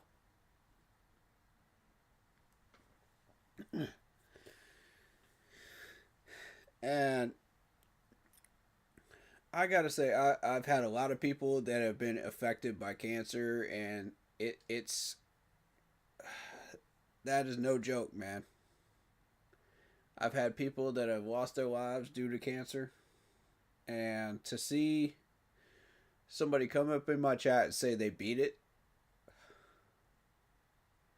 God, dang, man. That's what's up right there. Y'all got me shook right now. That comment got me shook. For real. That's, wow. And I'm saying, like, if you can catch that stuff early enough, man, you might be able to beat it. And this dude right here managed to catch it early enough and beat it. Man. Pound that like button for Gaming with Texas, please. Please, please, please. If you don't do it for the Panthers, man, do it for this dude right here, man. Please.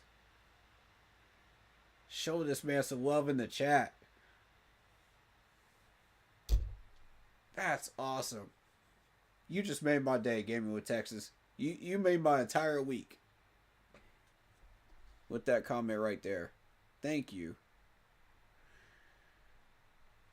Thank you for having the courage to want to celebrate that with us, and giving us the privilege of allowing us to celebrate with you. You know? That's big. Man. Alright, back to the action, man. Back to the action. Let's do this. They're just doing video line reactions of the corners right now.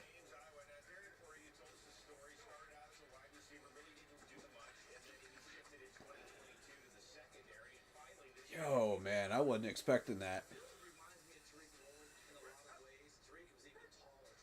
And you've been in my chat a few times, man. That's what's up, bro.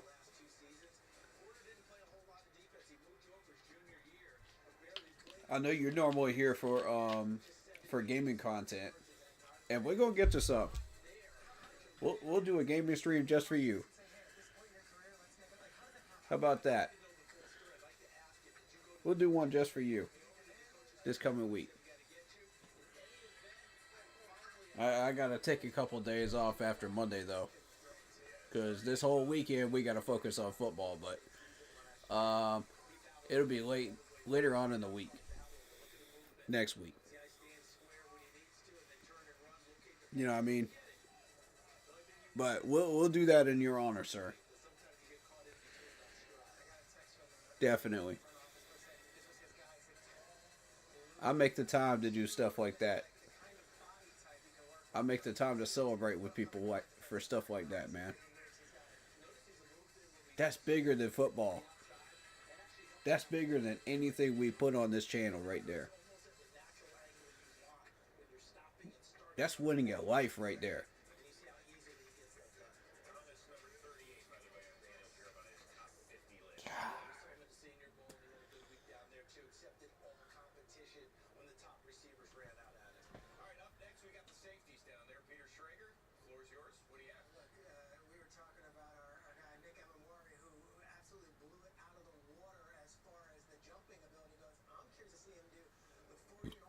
All right, so we're going to see the safeties. Okay.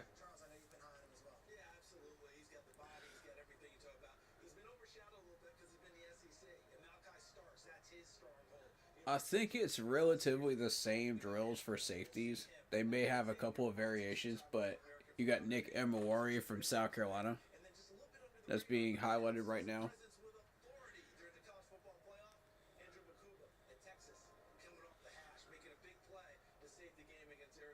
Why do I get the weird feeling the Colts are going to draft him?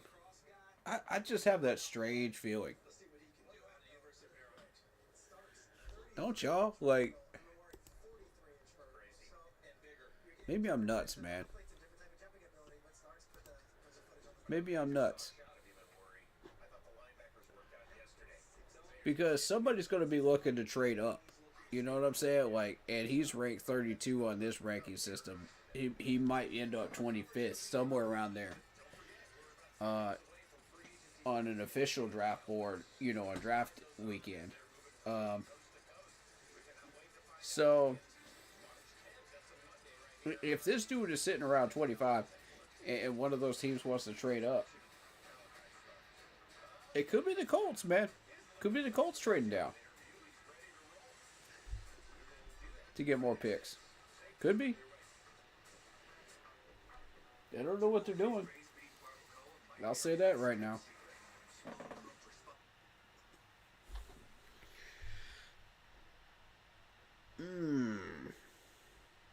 Could be the Colts, man.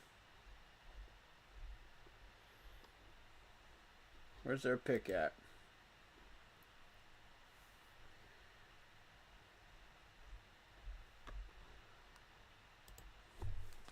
Let me make sure before I start spouting my mouth off about this stuff, because I want to make sure we know for sure where the Colts are drafting at.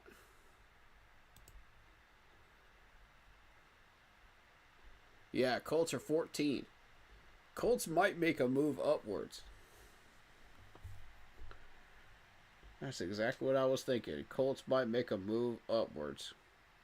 Or they might just draft him right there at 14. Shoot. They might reach on this dude.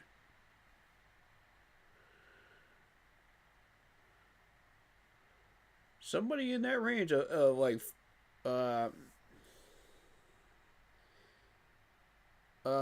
12 to 18 could jump on Nick Emawari. I have a really weird feeling about that. Call me nuts, but I think it's going to be the Colts.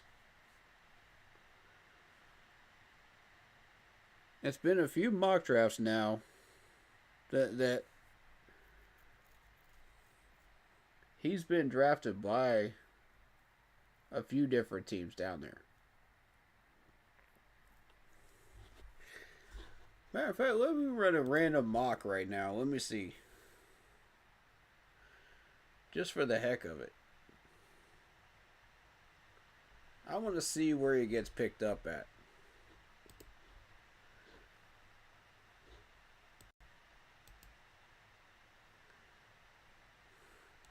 Something just tells me, man.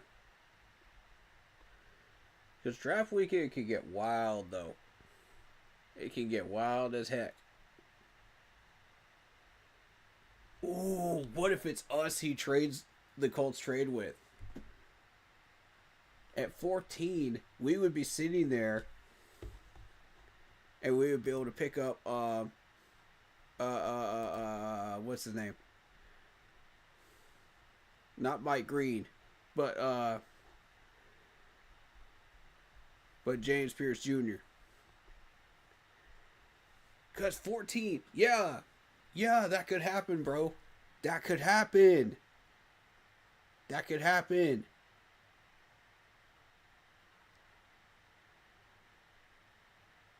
And the Colts could like majorly reach on Emawari. I've seen weirder things happen in the first round, dude. I've seen a lot weirder things happen. Y'all are gonna think I'm crazy.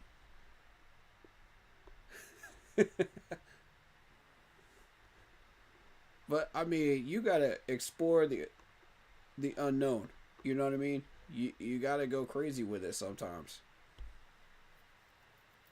And not everything is set in stone, like you think it is on mocks.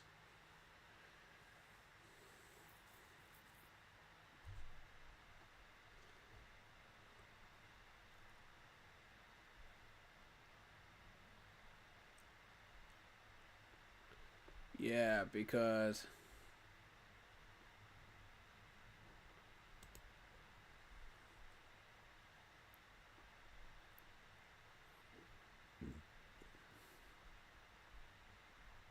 that's right around that area, man.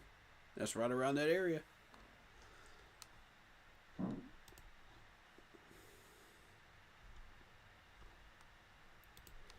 Alright, so if we're using this ranking system, he's ranked 32. Colts are sitting at 14. They could trade down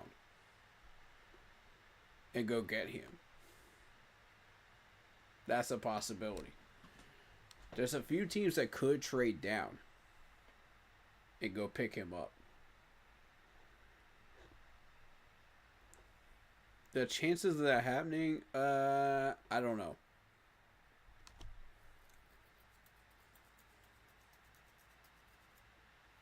We have seen some trade downs happen in the first round before, so it's not impossible. Yeah, so the Lions pick up Mike Green in Eric Adams' mock draft. So, I mean, it's not impossible. And that's at 28. So that means you add some trade ups to make that happen.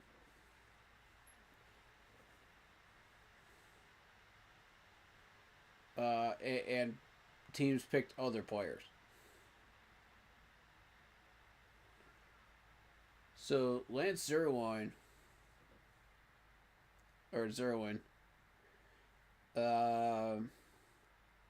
has us picking Tyler Warren, which I don't see the point in going. And the Saints pick up Micah Williams at 9, right after us. Mason Graham goes 11. What? Jalal Walker goes 13 in this one. Mike Green goes to the Falcons. Yo. McMillan goes to the Bengals at 17 in this mock. What the heck?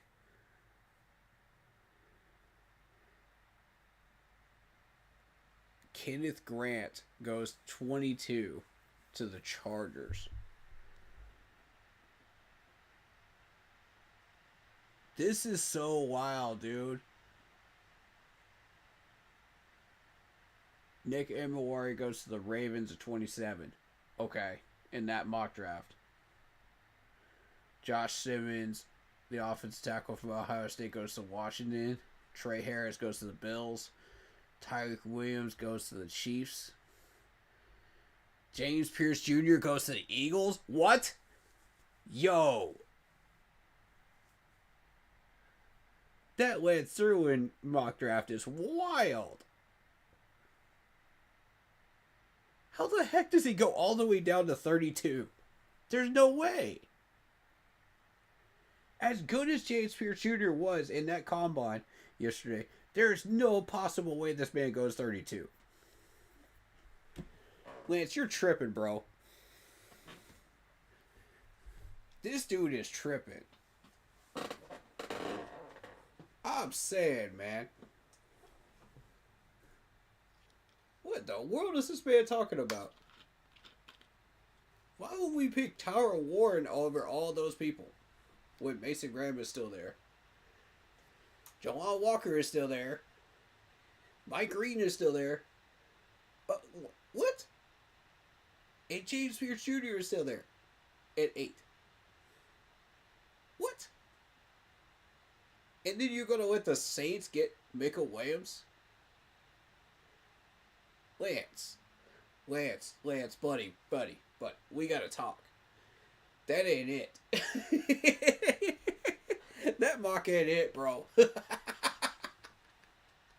That's the wildest mock I've seen so far. God, that's out there. That is out there. Hold up. Let me look that one up, man. We gotta go through that. That was not. Ooh.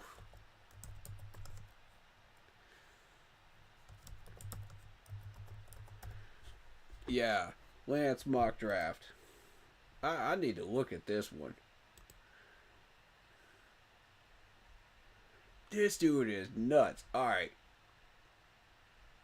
You got Cam Ward going to the Tennessee Titans. Okay, I'm cool with that. Abdul Carter. Cool with that. Travis Hunter to the Giants. Makes sense.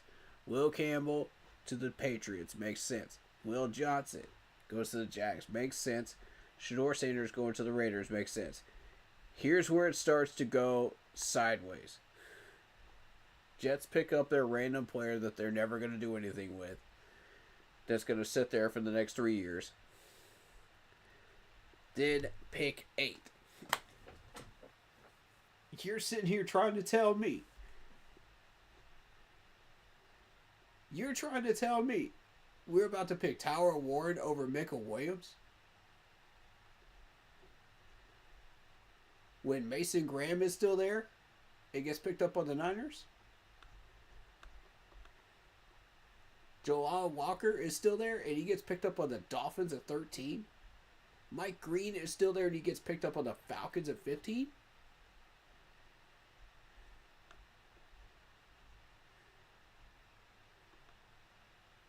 And for the people that like McMillan, add McMillan to that list because he gets picked up at 17 by the Bengals.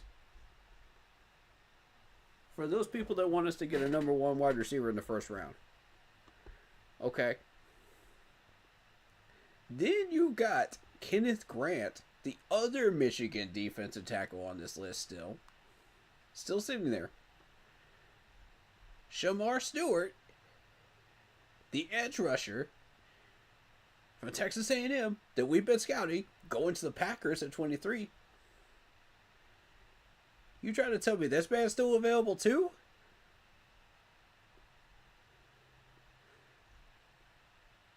Nick Imawari goes to the Ravens at 27. What? And then Tyleik Williams, the defensive tackle from Ohio State, goes to the Chiefs. With James Pierce Jr. going to the Eagles at pick 32. This mock is wild. I'm saying though, that's the wildest hunk of garbage I've ever seen. There ain't no way that happens. Not even on draft weekend that happens. I'm sorry, no.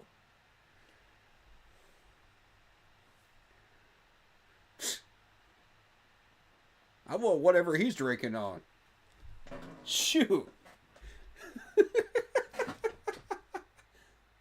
You trying to tell me 2 of the players that we've had on our radar are about to go to division rivals? And James Pierce Jr. goes 32 to the Eagles? What even is this mock? God.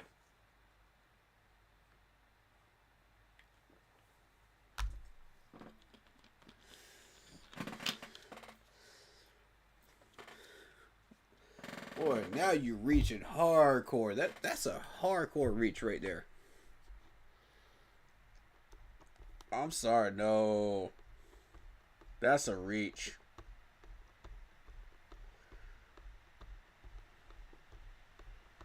This dude was smoking on some good stuff, man. Before you wrote that one.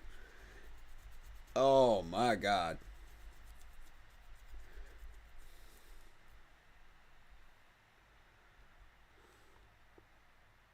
Y'all wilding out here, man. With these mocks. Bro, I'm saying though. And I consider some of the ones that other people that are Panther streamers that are doing, I consider them to be a little bit out of the box, and there's nothing wrong with that. You know, that's chill. You know, do what you want to do with your mocks. I'm not saying that you can't do it. What I'm saying is, like, it's just a little out of the box from my opinion, as far as what I think might happen. But when you go that far out of the box, not even, bro, none of y'all go that far. None of y'all go that far. At all. I've never seen that happen.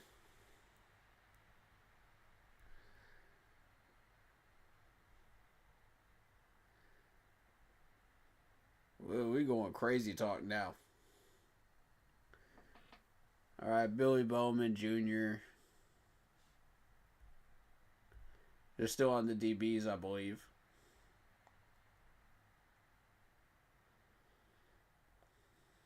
Are they going to list the safeties as safeties, or are they going to say DB?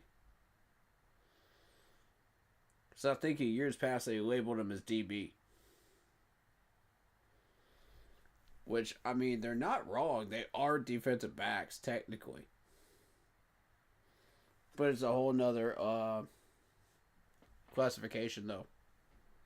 Or it should be.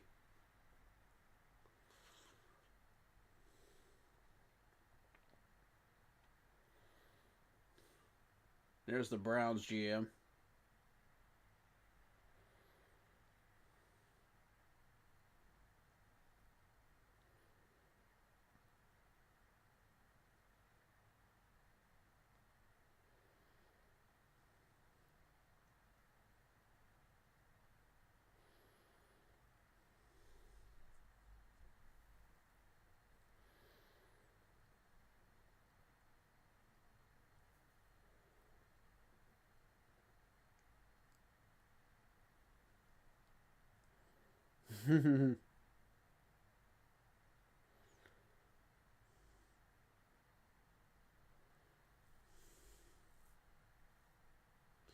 Nick Elmore is going to be next on the 40 time.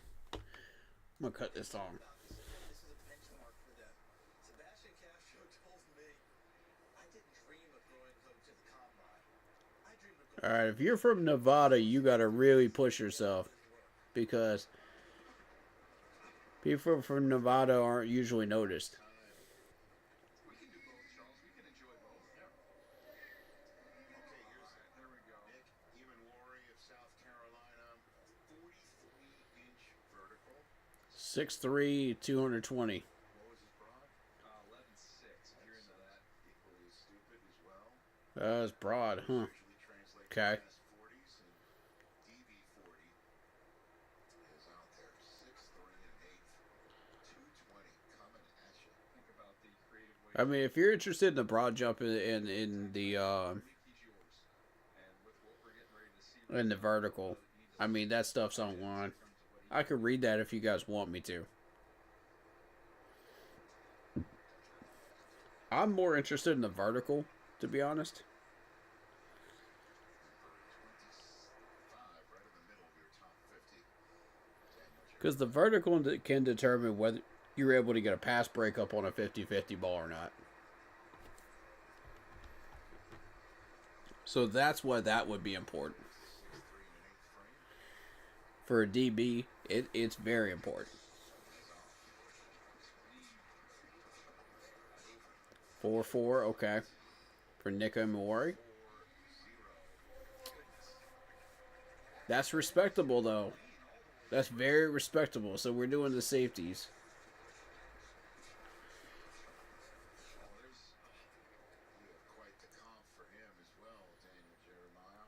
You call his games on the radio, and it's Derwin James. What a And they're comparing him to Derwin James of the Chargers. Okay. And you saw last year when they made him that big nickel. 6'1", 215. Have a huge year because you can Yeah. I can see it. he's been close to the line of scrimmage. Mitchell's former teammate is running like a 100-yard dash practically, 4.59 for Max and Hook. And going back to Imanwari, he plays as that big nickel in that same exact role, and you'll see him undercut routes, has a couple pick sixes. Well, he's bigger and faster than Derwin James. Are you kidding me? Nuts. Ray Ron Lane from Navy. Okay, we got a Navy player up in here. You have my attention. There's the calorie in one box. You don't see many of them. So, Leon Lane, Navy. See if she likes 4.57. Okay, Check it out. Shows it to Dad. not too bad. He's got to take notes. He's got to write it down. Down. Yep. It's so fun. She's got a little stopwatch. That's cute, man. She got a nice I love it. bingo cheap, but she's in Hey, R.J. Mickens. Let's see. Let's see it, man. My man from Clemson. 6 foot even, 199. play him in the box slot. We got Mukaba coming up. Jalen Reed. 50-year Those are two I'm looking at. 4.5 flat. All right. Respectable. 5'4" number is a good target here, so anything going south of that is outstanding.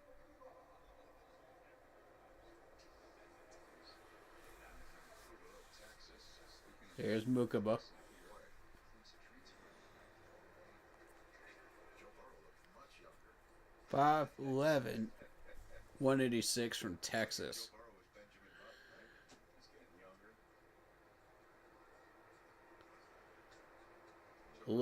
5'11" and a fourth if you're into that specifics.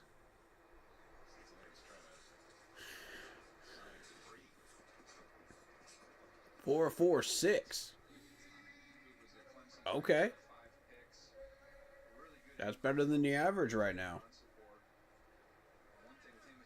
Not bad. Not bad, Mukaba.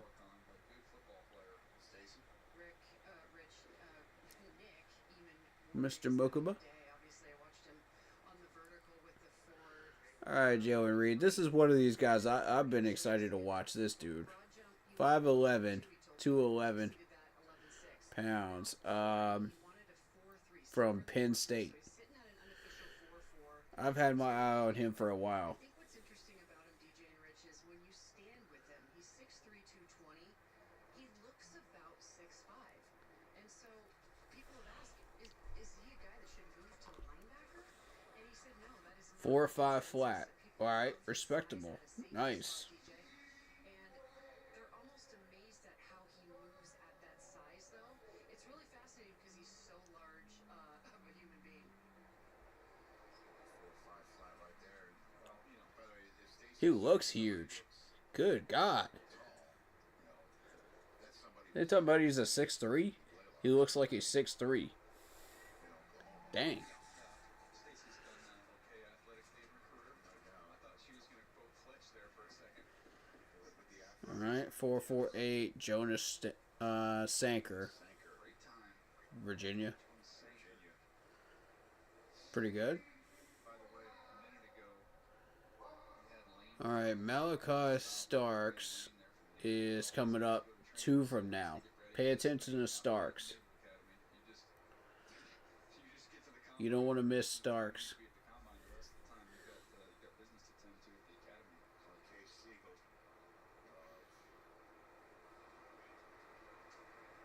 Kansas State Marquise getting out there just 1 pound shy of 2 bills. Nice pick six against West Virginia.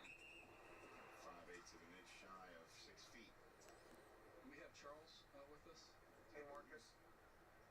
Remember, your offhand went up and you just took off. He's almost 6 feet. You got this, man. You're cool. Marquise Siegel. Okay, CD, I got one for you. That's your Kansas State guy. We see a lot of guys here with nickels flex here. They can play free safety, they can play nickel, and all you're doing these games each and every week, seeing the best and the brightest in the NFL. It's almost become a must that you've got to be able to cross train a couple different spots as a safety right now. There's no such thing as a free and a strong. You got to be able to do different things. No, we've talked about this over the last few years. A lot of teams began with taking away free and strong and calling their safeties mirrors, right? You go with whatever the strength of the formation. If it goes strength changes, you There's switch Brandon formations, Bean switch assignments. checking these guys out. The same thing now. You're talking about the nickel guys. How about Tyke Smith from Georgia? Remember him coming here? Yep. Where's he going to play? Well, he did a heck of a job in Tampa Bay being more of their nickel. All of these guys are eyes up, man. They're all looking for safeties right now. Inside to play nickel. And I'm looking at Eamon Wari, and I'm thinking to myself, Kyle Hamilton. So the Bills want a safety. Eamon Wari ran 4.4. Okay. 4.37. 4.56. Siegel, huh? Okay, so that's how you say his name. That's fantastic. And That's really good. talking about covers in the slot, plays in the deep You're looking at 4.5 flat is the average. almost 200 Man run 4.37. Okay, here's Starks from Georgia, 6 foot even, 197. This is a big dude for a safety, and he plays even bigger than he is. He is very smart. He's a good communicator. Very intelligent player. Yeah. Nickel plays all around, play high. Had a He's a multi-purpose safety. athletic issues. That's exactly it. They're exactly right. Because when you go back and you watch the Georgia tapes, man, this dude is all over the place. He lines up in a different spot every play. 4.5 even. Respectable. All right, cool. He's not exactly like standing out yet, but you don't have to yet. On a 40, I mean, that's a good stepping stone towards standing out. Jesse Bates the third is his comparison for the Falcons. But yeah, you don't immediately have to stand out with the 40 time. If you start running these combine drills and you do a really good job, that could move you up.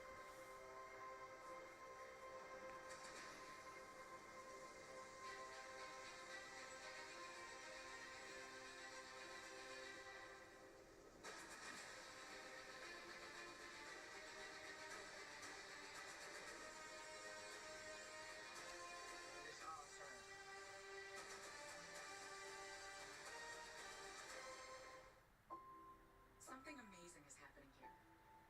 Students are inspired and engaged. That's because school districts consulted with CDW to design modern classroom solutions with pre-configured HP devices, making education immersive, accessible, and secure. That's some whack stuff right there on that mock. Kids learn Good Lord. 9,000 miles away. Make amazing happen. And people think I have some whack mocks. You know what I'm saying? Like, what is that? Toppings for $9.99. That's right. Get any crust with any toppings for $9.99 each online. This might just be our best deal yet. So get it. Lance, man, we gotta talk, man.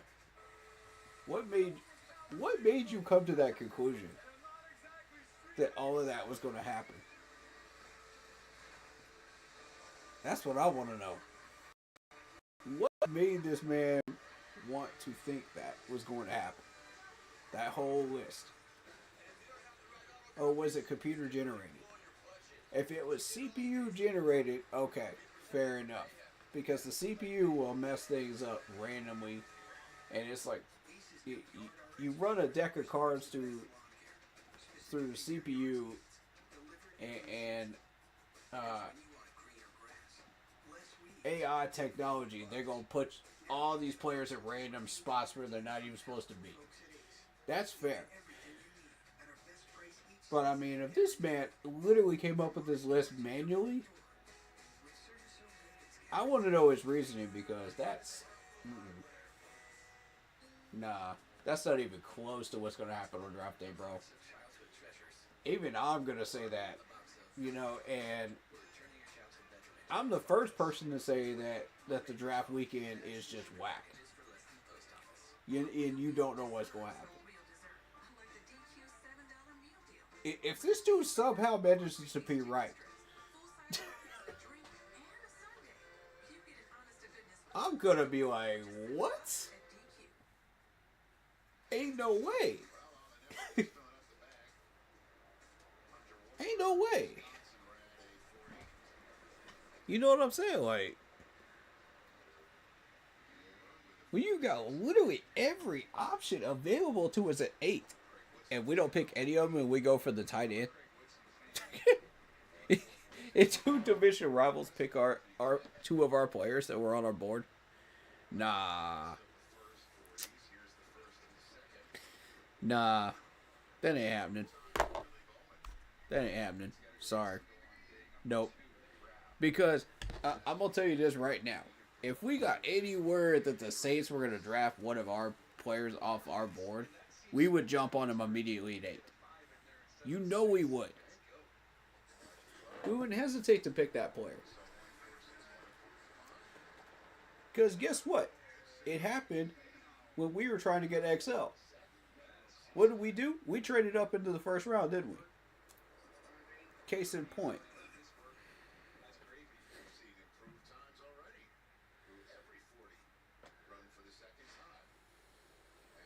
Case in point, man.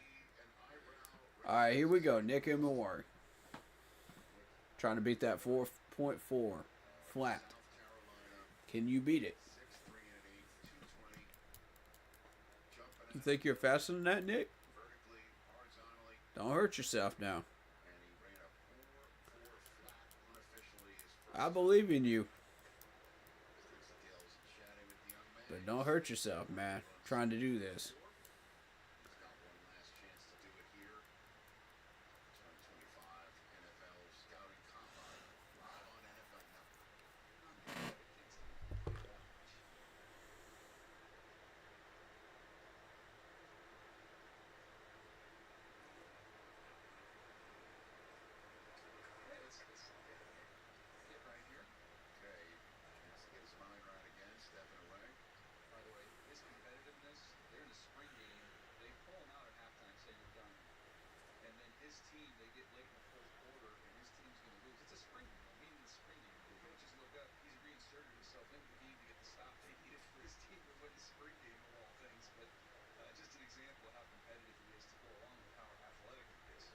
Interesting. Competitive guy right here.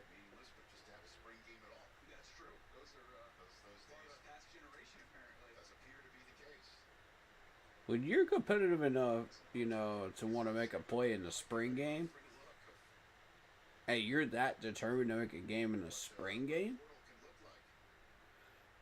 that's competitive. I'm impressed. Yeah, you got my attention, Nick.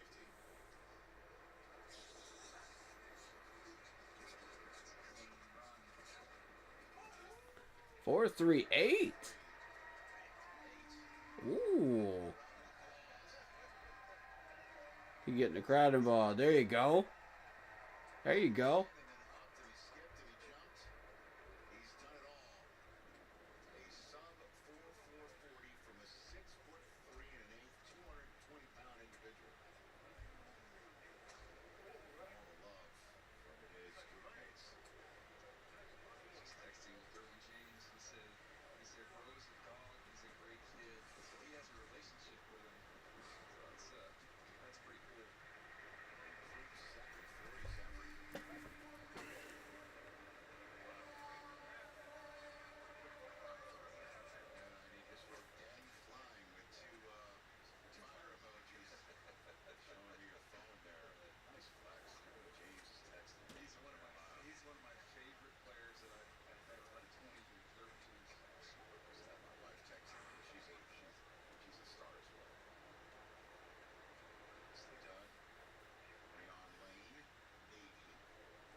I'll mark that one down.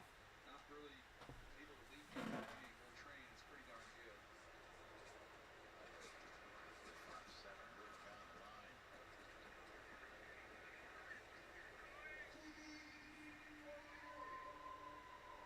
There is Derwin James's defensive coordinator looking on. Jesse Minter, Chargers defense coordinator, in the house. We got R.J. Mickens coming up with a 4-5 flat in the first run. See if he can beat that. Stafford is going to restructure his contract and stay in L.A. Breaking news right there.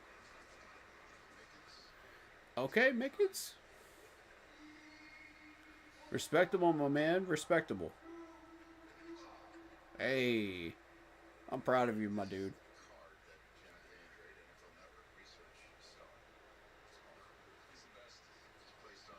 Alright, Andrew Mokuba. 4-4-6. Let's see if we can beat that out.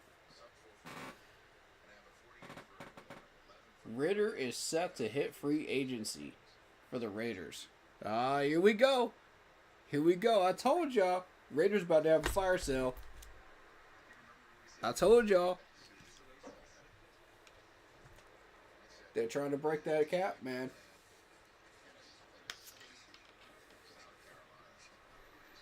Four, 4-6 for Mokuba. All right.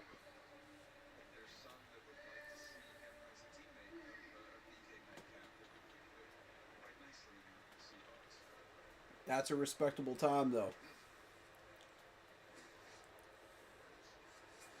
They're comparing Nick Imawari to DK Metcalf. What? Yo.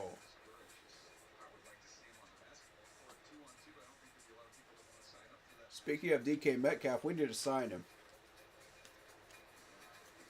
We need to go sign him, man. Free agency. As soon as he becomes available, go sign him. Do not wait. Do not pass go. Do not collect $200. Go sign him. All right, Jalen Reed. 4-5 flat. Nice. Very respectable. All right. That's all right. He was hoping for better. He thinks he's faster. You can see it in his face. That's all right, though, my man. It's all right. Impress him in the drills, man. Just because you're not impressing him in the 40 time doesn't mean you can't impress him in the other drills.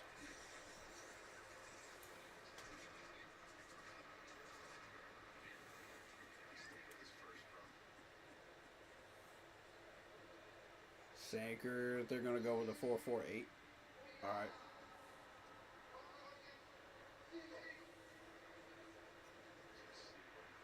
Hey, you could just see it in the faces of these players, man. They're competitors, man. They're competitors. They're not happy with that number. They want to always improve. And that's the nature of the game, man. And I like it. I like that energy. Because that's competitive energy, and that's a good spark for what their career is going to be.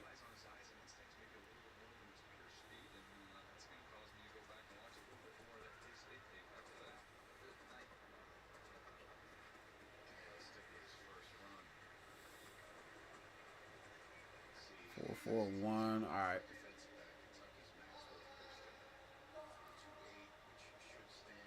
How do y'all feel about this day so far in the combine? How y'all feel? Here, Malachi Starks. Okay. 4-5 flat. I feel like Malachi Starks is faster than a 4-5 flat. I feel like he is. Let's find out.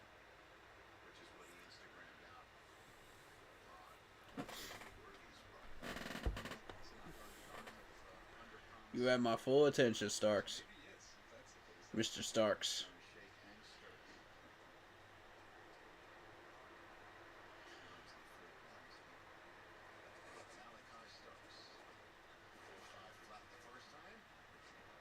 Four, 5 flat again. Yep. Okay, so that is actually how fast he is. That's an accurate number. Fair enough. And when you talk about safeties, don't underestimate the importance of the communication aspect of it, the intelligence aspect of it. And Starks, Correct. the nerve center for your defense. What do you think? Just He is absolutely correct. Do not underestimate the communication part of it, of the safety position. Because the way you communicate could either make you or break you in the NFL. In some cases, that could be the spark that leads to some really good playmaking in your backfield when you're able to communicate well. Or it could lead to points being scored and you getting burnt crispy. So, I mean, the intelligence level's got to be there, man. Trying to invent guys because of that. It just happens to be a year there's a ton of them. I'm a Craig Woodson guy, Rich. I mentioned And and Starks definitely has that. excellent. Definitely.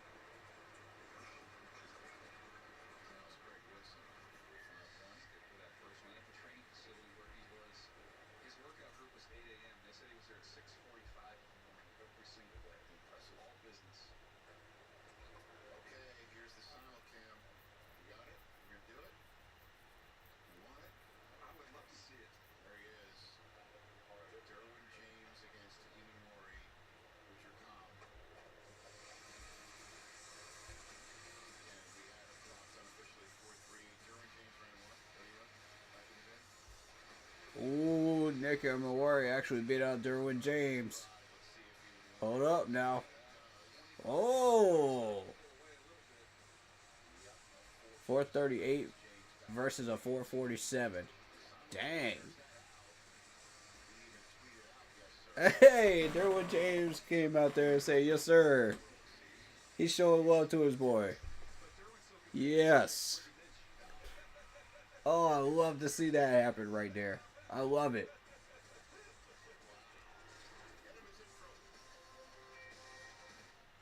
What? Hey, Brian Bird, you gonna show love to James Pierce, man? You gonna show some love?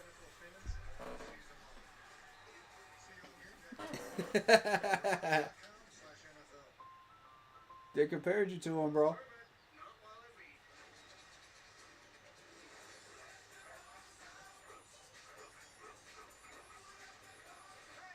Who let the dogs out? Spruce, a new weed and grass killer that's safe for use around people and pets.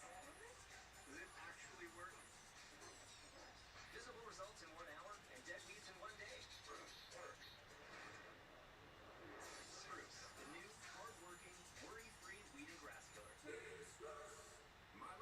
How y'all feeling right now? You liking this this day 2 so far? Who you liking?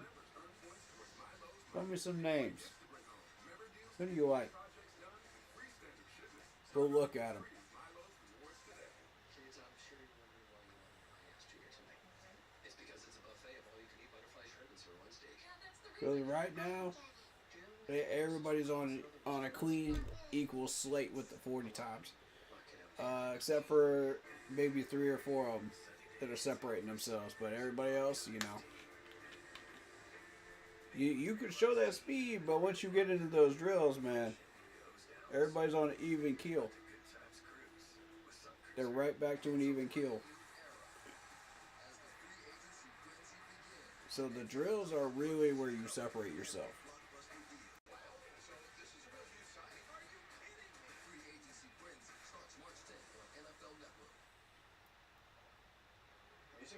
Yeah, smooth mine. You want to take this one? Sure. What's going on here, buddy? I'm becoming a Kung Fu master. Huh? We get the classes where all the spirits are. Yeah, we'll go cycle. Well, I used it to absorb hundreds of years of Kung Fu knowledge in like 20 minutes.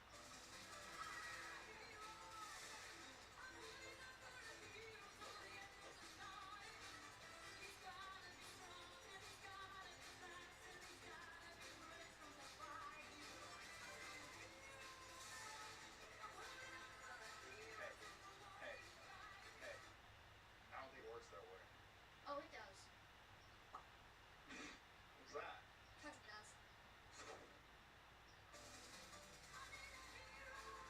fastest wireless speeds, and internet customers get one mobile line included for 12 months with Spectrum. Dang. Alright, here we go. What drill we got? What you got for us?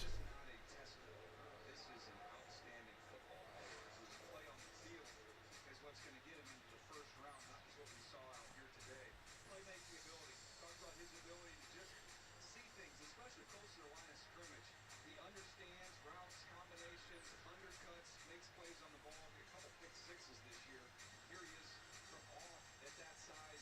Nick is so intelligent out there, you know, with football IQ. Like, this dude knows exactly where these plays are going to happen.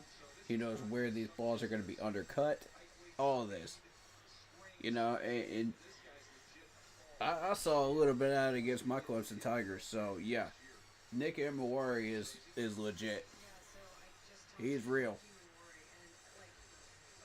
He runs the unofficial 4.38, right? He felt like he actually could have run a little bit faster, but as you look at this brace, I just want to point this out really quick. He put that on about a year and a half ago, you guys. It says, "Lead for God's sake, remember your why." He has never taken it off since he put it on. Just another testament to the kind of guy that he is, as we just took those photos. But when it comes to the 40s, we saw that first 40. He wasn't. That's a cool wristband. I like that. Very good, Nick. Yeah.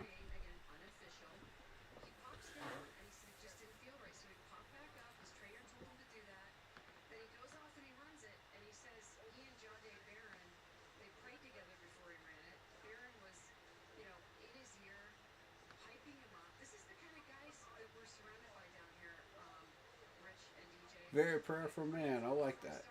All right, cool. The character of this young man is spectacular. I mean, the athleticism coupled with it, and then the football prowess, DJ. This guy is showing off out here. He's fun. He's fun to watch, and it's fun to watch him work out. I thought it was more fun just watching his tape, just how beautiful football player he is and instinctive. And it's one thing to Line drill. All right. press and have fun and watch guys run fast and jump, but if you can't play football, Rich, it doesn't really matter. And this guy is an outstanding football player. Well, you have to zip up on to see if Leading's not doing the on-field things.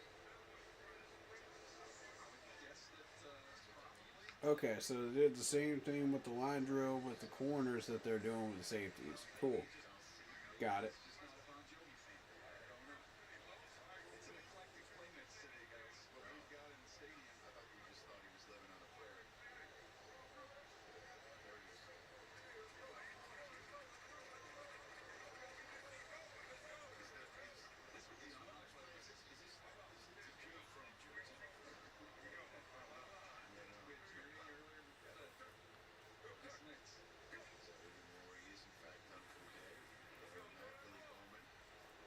The line drill, yet again, to remind you, measures the ability to turn your hips, measures the speed you're going, and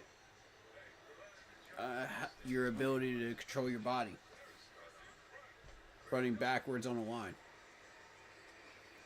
And your hands. To jump right into the league and have success. There's a lot on your plate as a safety. We saw it last year. They're also watching the footwork too. Kalen Pollock was able to make a big time impact. But you speak a little bit to that sort of transition as you see it each and every year at this position as a rookie. Well, it sounds trite, DJ, but the bottom line is safety. You're the last line of defense most of the time. And any mistakes that are made in front can be covered. Someone can come over and take over for you. But if it goes I think a lot of these guys can run this drill very, very well. running into a goalpost and someone raising their arms for six, that's why sometimes the transition is even tougher. Instead of just being able to Mickens looks good. you put a little extra caution to make sure that doesn't happen early. It takes guys a little bit longer to relax in the league. Seeing Lathan Ransom, CD, for the first time out here. He is a good player on tape. Fill the alley, excellent angles, strong physical. John Reed. Thought he had a real quick trigger. Like he Nice. Yeah, he can cover tight ends as well. But we're seeing a trend. A lot of the Ohio State guys, again, all the way to the national championship game, very long season. While not necessarily ready to run 40s yet, we're seeing a lot of them go through the workout drills. Yeah, I think it really speaks to their competitiveness that they still want to do all of this, but the Okay. 40, as we all know, that's kind of sacred. You don't want to have a bad time down that you're trying to erase. You want to make sure you're totally ready to go. And it also speaks to their excellence to perform as well as they do here, since for many of them it's the first time in this building. Right? I think you've got. I think that 3.5 was the line on that too. I'm pointing out that for many of the Buckeyes, they've never performed in this building, which is the home of the Big Ten championship. Where you guys played them next year? You know, That game. Charles, you called that game, right? Never got a chance to call that one. is that where you're going? No. I'm not talking about that. I don't mention that State thing, but I want to go to that. I got to go to that game. It's on my bucket list. I want to go to Ohio State. Some have kicked that bucket. Woodson drop. Nobody's watching the combine. That's awesome. That's it. Fantastic. I don't think Louis had much of a choice, to be honest. Well, these are some kids who are excited to be here. Here at the NFL Scouting Combine. Maybe their dreams being here one day.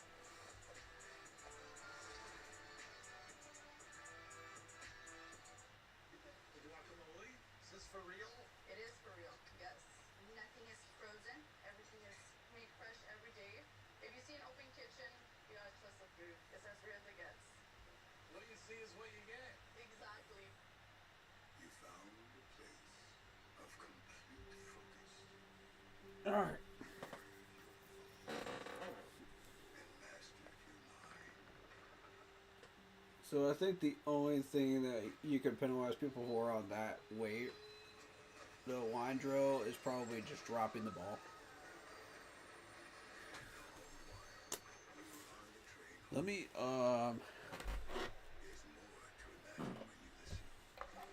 I might be getting a message from somebody important.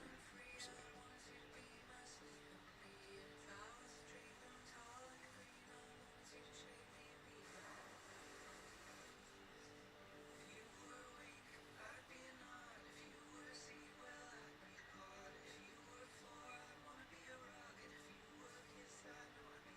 Nope. Nobody important. Gotcha. I'm getting vaccinated. Pfizer's pneumococcal pneumonia vaccine. So am I, because I'm at risk for pneumococcal pneumonia. I'm getting Prevnar 20 because pneumococcal pneumonia could put me in the hospital, and my risk is 6 times greater because I'm over 50. The CDC just expanded its recommendation for those 50 or older to get vaccinated. You're also at risk if you're 19 or older with certain chronic conditions. Prevnar 20 is proven to help protect against both pneumococcal pneumonia and invasive pneumococcal disease in just one dose. Don't get Prevnar 20 if you have a severe allergy to its ingredients. A weakened immune system may lower your response. Common side effects include injection site pain, swelling, fatigue, headache, muscle and joint pain. Millions have chosen Prevnar vaccines, which have helped protect adults for over All right, 50 so and have an established safety profile. That's why I chose Prevnar 20. something interesting here with Stafford, because the Raiders were looking to go after Stafford and they didn't get him. So that does actually benefit us, because that means the Raiders are strictly probably going to go after Shedeur Sanders. That's pretty much confirmed at this point. Tune in to the 2025 NFL Draft on NFL Network to see Rich run.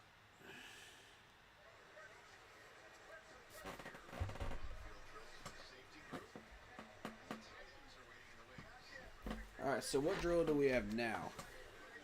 Starks on the field. Let's take a look at him. Yeah, he's my second safety. I think he's a really good shot to be a first round pick this year. The ability to play in that deep to range, the ability Slot coverage. Very nice.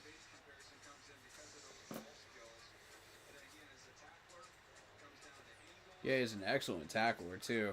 Yeah, Malachi Starks. This is one of the guys I've been keeping an eye on, guys. And, like, I am so happy to see that the Combine people are paying attention to him. Because that means, like, he's going to get the attention that he deserves.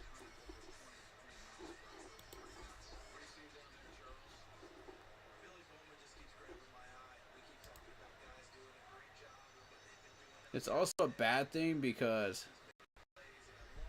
we don't want that attention to go too much on Starks because we may not get a shot at him. You know what I'm saying?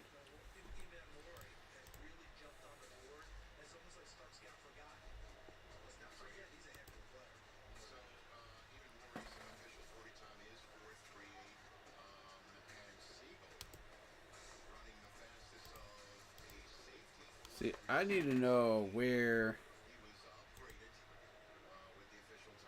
Starks is actually going to be listed at.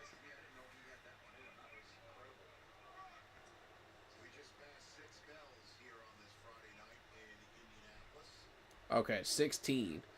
So, this is the guy that people question me whether we were going to go after him, you know, if all the edge rushers are gone. Here's Mickens. Backpedal and 45 break. Nice.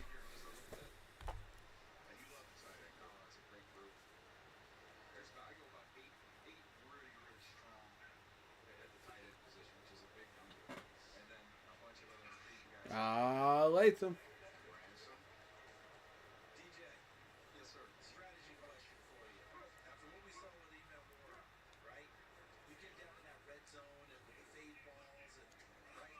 He good. Is there going to be a time when a guy like, Horry goes out there and takes DK Metcalf like he's a corner? Are we getting to that stage yet? Would you have that type of athletic ability, or am I going a bit too far?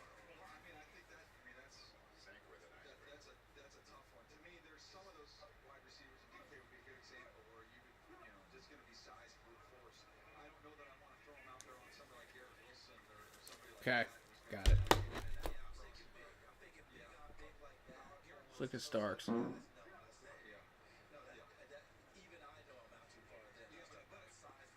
Nice high point. Very nice high point on that ball.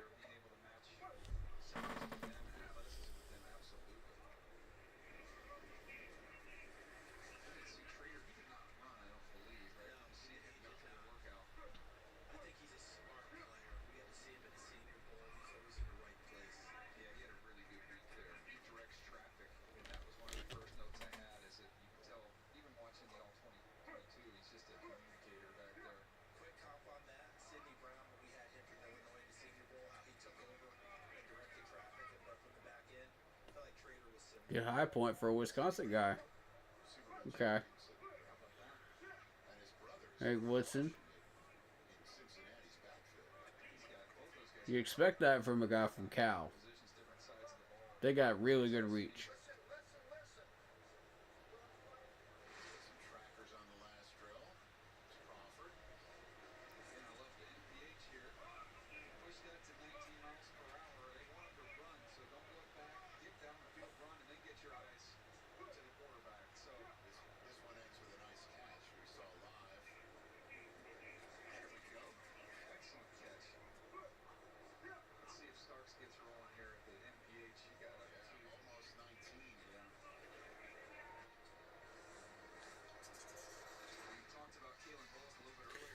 Kalen Bullock.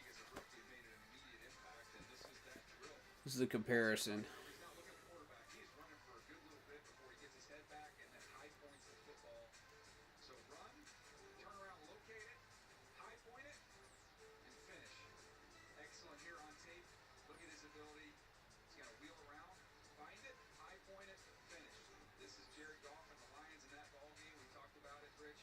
I really like that highlight right there that they had of him. That's cool. There you go.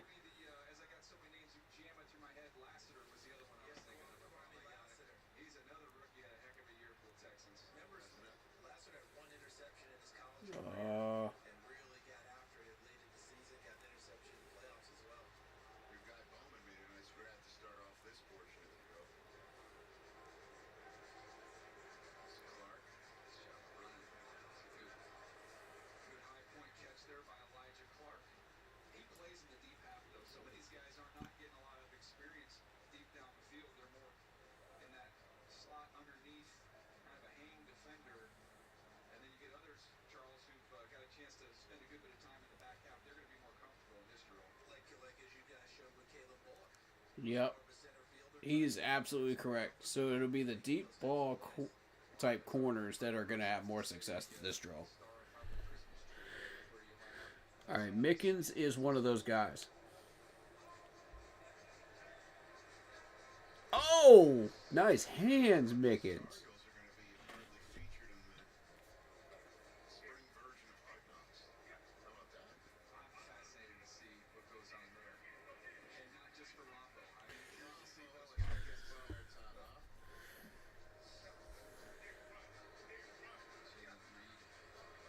Jalen Reed. Winston, Charles, the two Penn State safeties, these two good ones. And remember, Winston got hurt this year, and Reed jumped in and Okay. had 8 tackles on the season. These Penn State safeties, what they're doing there. That was pretty good. Mayor Brown playing in San Francisco. Jaquan Brisker playing in Chicago. They've been putting out great talent for Penn State. But, it's just another guy. Somebody goes He's down. correct. Penn State's been putting out a lot of really good DB talent. They could have lost their quarterback, running back, they were able to keep the guys there, and they should be they're going to be a preseason win. Okay, here's Starks. Coordinator for 3 mil. Who did they end up getting? Jim Knowles for Penn State. Oh, nice. He didn't even go to the celebration. Nice. They said, well, don't come to the national championship celebration. Just go ahead and go. Well, Penn State could tell them what it's like to play in this building. So you gonna challenge me on how many times I mention it, Dan? No, I already cashed the bet. Okay. I didn't know. No, there's a window for that. Blake Burton. Iowa State's well represented at this year's combine. And you're going to see it with 2 receivers that are studs coming up tomorrow. You know what I think about them? I think about developing players. It's not just getting them, right? They're developing players, and that's why we're seeing Iowa State players here each and every year. I would love for Matt Campbell to coach my kids. There's even more looking on after running a 4.38. Starts. They hit over 20. He did 15 across 20 miles an hour. He stayed right down the hash. Mm-hmm. Shot by Burton. Got a great simulcam with even more against Justin Jefferson, George Pickens, and CeeDee Lamb. Nick Imawari up against Justin Jefferson, George Pickens, and CeeDee Lamb. And he beat all 3 of them. Bruh, in the 40. What? Oh my god. Nick Imawari might just be that guy, man. Woo. You know what? Come on, Charlie. Use your new door. Let's go ice. You know what? I was gonna say that the drills are what separates these players, but sometimes it could be the 40 time. Every once in a while, it could be the 40 time. And the last 2 days, it's been the 40 time.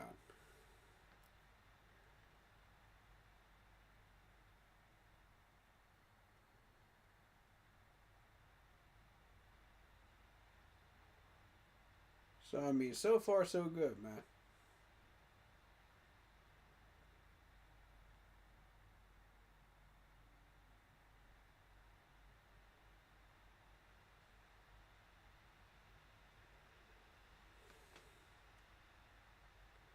I doubt we see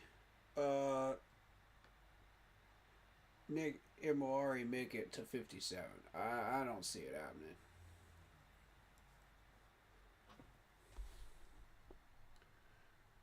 You might be dealing with Billy Bowman. You might be dealing with Jalen Reed, Malachi Moore. Malachi Moore is my dude, man. I've been watching Malachi Moore.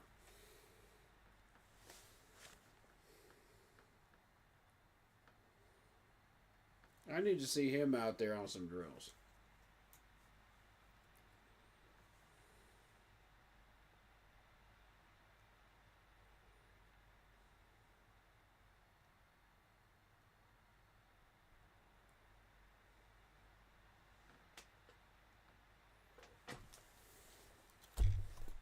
Let me put this food up real quick. I'll be right back. Hit that like button, y'all. Don't go nowhere. Hit that like button. I'll be right back putting food up.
All right. I don't think that's the strength of this game, but he can match up with tight ends, and you can utilize him in that fashion. Here he is sniffing out again with his instincts. This is a route they like to run out of Ohio State down the sideline when you use a back out there. 9 times out of 10, that's caught easy touchdown. He sniffs it out, makes a play. So the safeties in this year's group for me, those are the 2 I have in my top 50. Watts is right there, just out. Yeah, I agree with that. Those two deserve to be in everybody's top 50, though.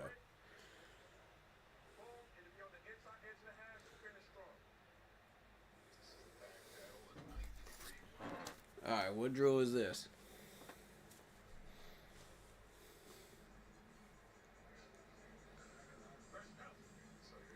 Back pedal at 90.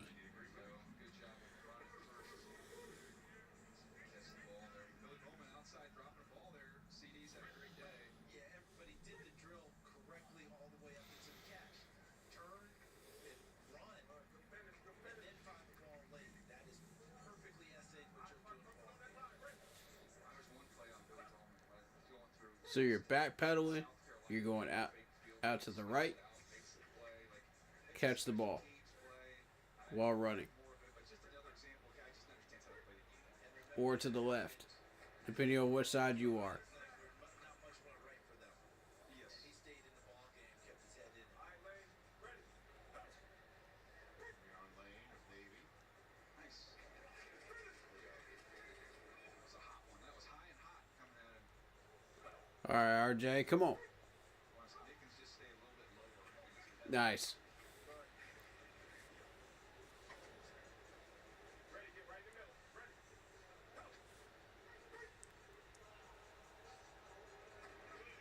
This good hair right there, too.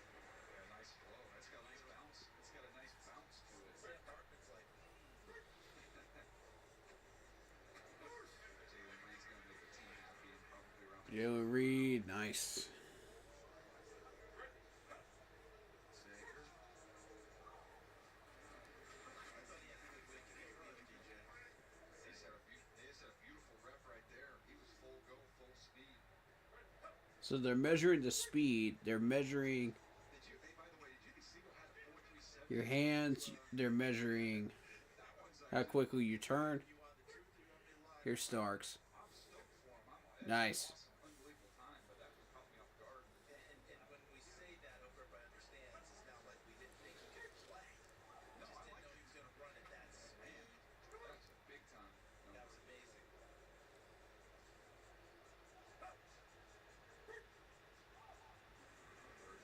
Gotta wait for the ball a little bit before you break.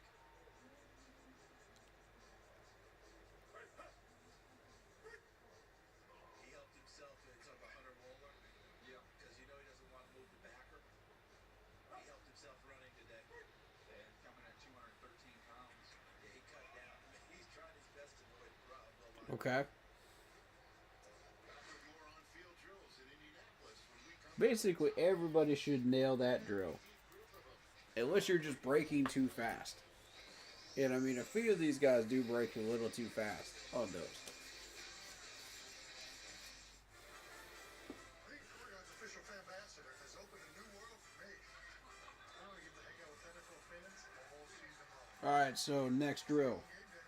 Learn more at courtyard.com/NFL. I don't think there was any separation on that one. I haven't found any favorite. You ordered your thoughts and mastered your mind.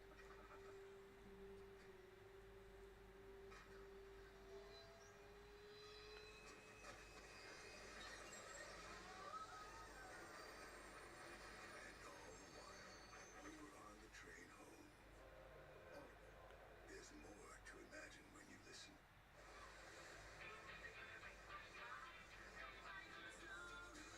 Years of hard work. Decades of dedication. So who do y'all like out of this safety group? Giving back. You've been there. Throw me some names. You're still here for more. So now that you're 50 or older and at increased risk for pneumococcal pneumonia and IPD, be proactive with Capvaxive. Like, I'm here to listen to y'all, man. Just as much as I like to throw out these names myself, man. But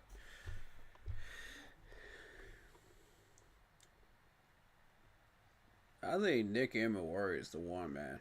He's the one separating himself for everybody so far.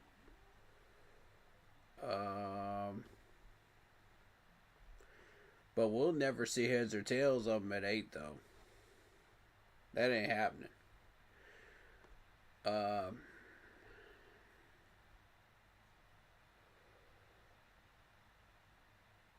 Like I say, if you're hunting for a safety in this draft, I maybe go Jalen Reed.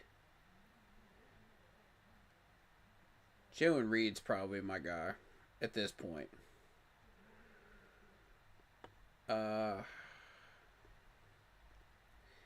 Mickens, they have him listed as a 345, which is weird. They have him listed as undrafted. But when you actually go look at his profile, like, he is better than that, for sure. He should be drafted probably 7th round. I do want to draw attention to him because they're running him in these drills today.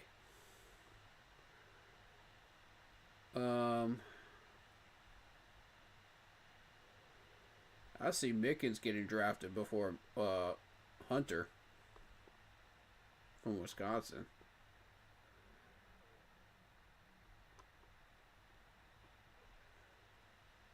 But yeah, Malachi Moore is my dude, though. Mainly. Malachi Moore and Jalen Reed. If we... I wouldn't go for Lathan, to be honest, because we got enough going on at those positions right now. At 110 and 130. Was it 1? Let me see the numbers. I gotta double check those numbers. Which picks do we have? Because it's 3rd round. They're doing the Terrell Austin drill.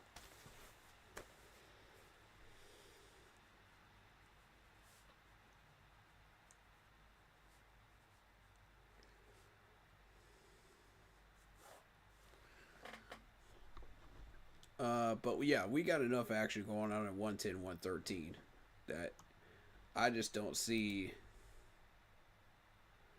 a possibility of us getting Lathan from Ohio State.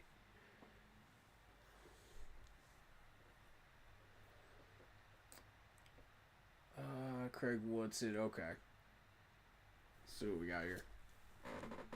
It's when you're trying to do the Terrell Austin drill number 1. Okay. Okay. 5 picks and 16 pass breakups, though.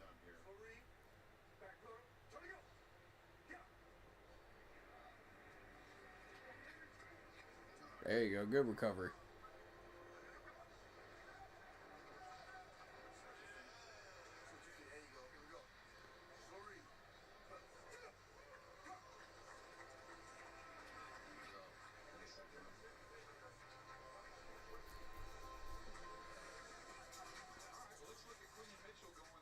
Exact same drill when he was going through his process here in Indianapolis.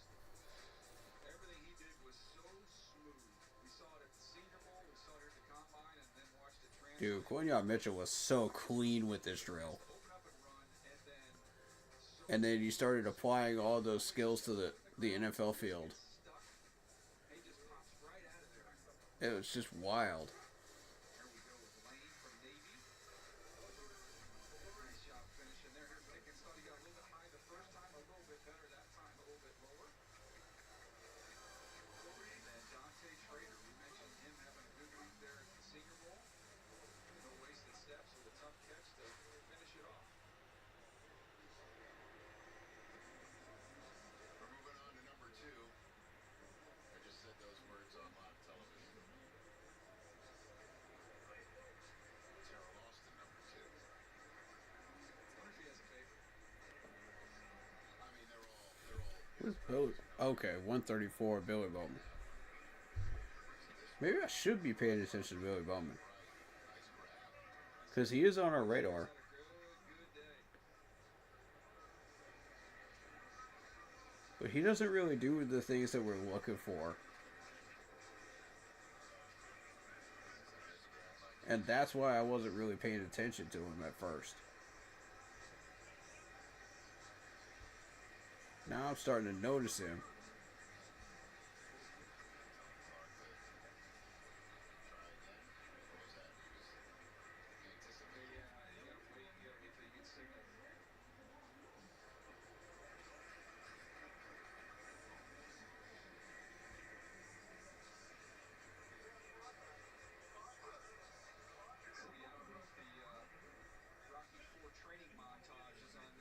Okay. 244 tackles for Rayon Lane. Dang. For a Navy guy? Okay, 13 and a half tackles for a loss, 196 tackles in a career for R.J. Mickens. See, this is why this dude deserves to be drafted. He shouldn't be sitting back here.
Dang, for a guy like Hunter, man, Hunter can move.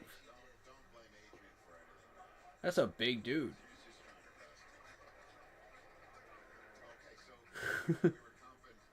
That's a really big dude. Evie Warrior.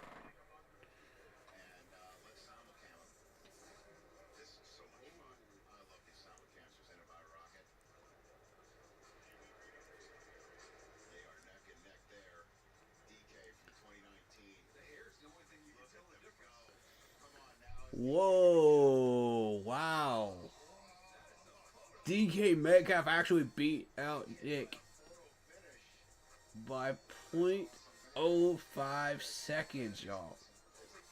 Dang.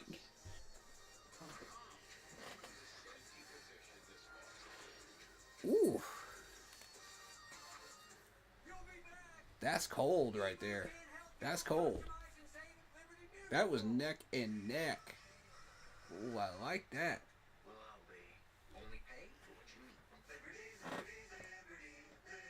I'm gonna say this again.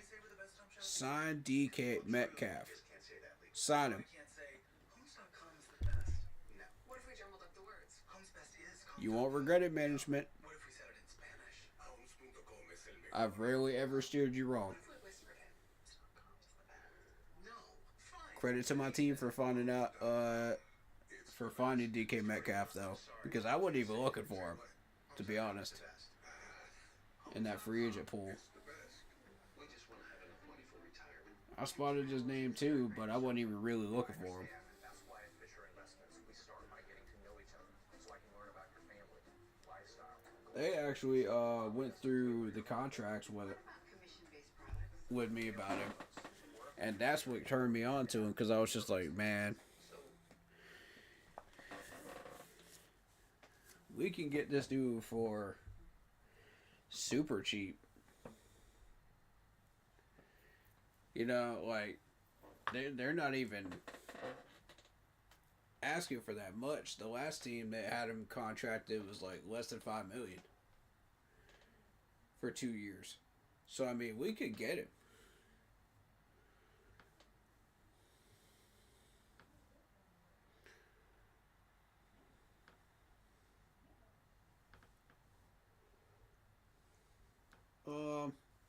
So I'm not really seeing any clear standouts in the Terrell Austin drills thus far, which is a good thing, because if these guys are able to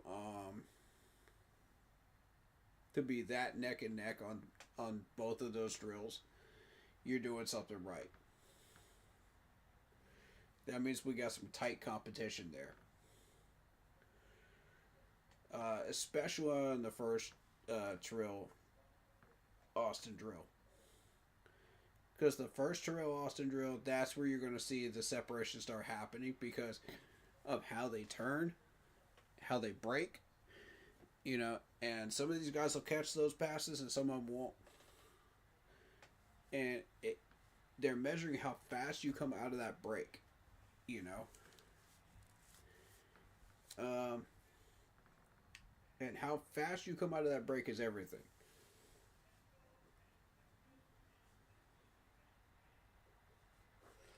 That's the difference between a pass breakup or a pick or getting burnt crispy as a corner.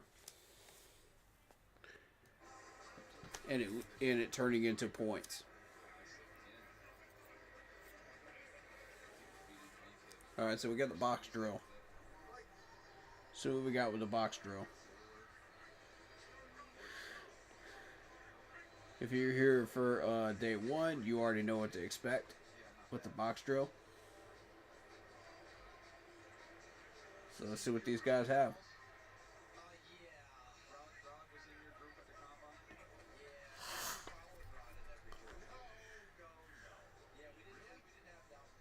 Alright, so you're backpedaling about 5 yards.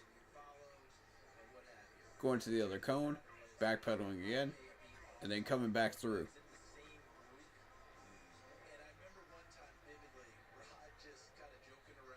Towards the other top cone. To the left.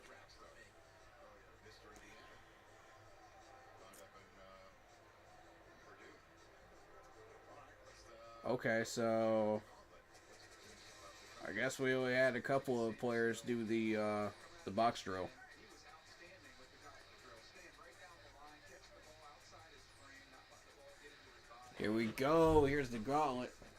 Just smooth and easy for the Michigan Wolverine, and that translated quite nicely after Adam Peters selected him to bring him into Washington. That playoff game against the Detroit Lions, making plays. Here he is against the New Orleans Saints. Johnny on the spot, but it's the combination of the movement. And here's where the scouts start going and honing in. Because you're looking for specific things. You're looking for speed. You're looking for balance. You're looking for hands. And you're looking for control. If you're able to do all four of those things throughout the gauntlet, you're going to succeed.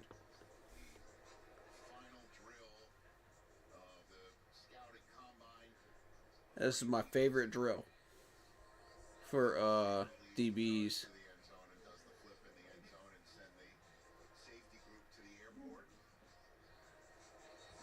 Nice. Nice. Alright, so that was your demonstration guy.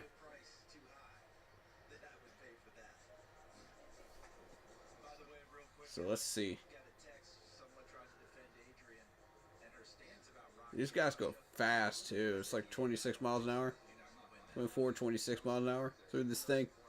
They fly through this drill. This crap gets wild. Alright, Bowman Jr., let's see what you got.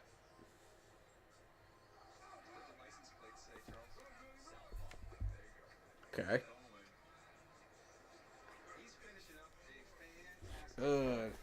Good.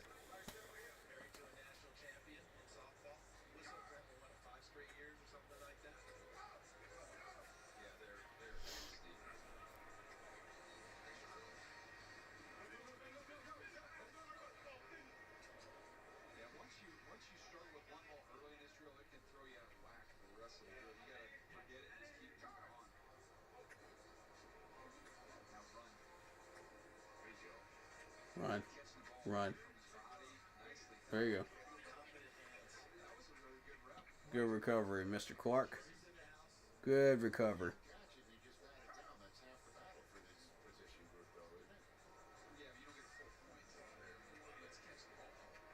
Yeah, you drop one ball, it's going to mess with your mind throughout the whole thing.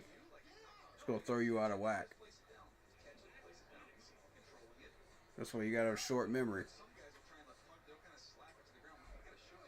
There it is. There it is. Nice. For a guy from Navy? Okay.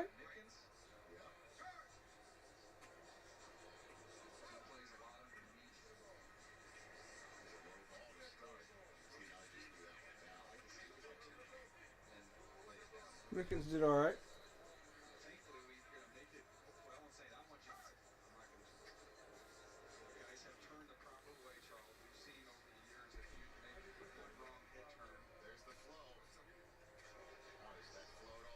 Clayton nailed it. Nice. Look at that big old smile on his face. He knew.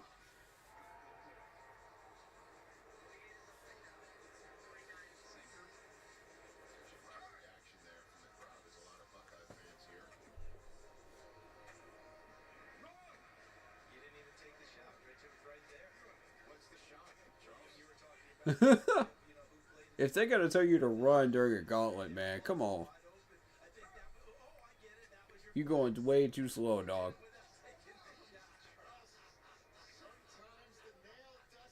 Oof.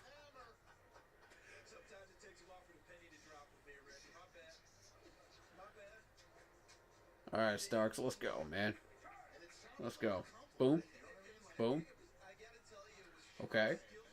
Okay. Okay. Good speed.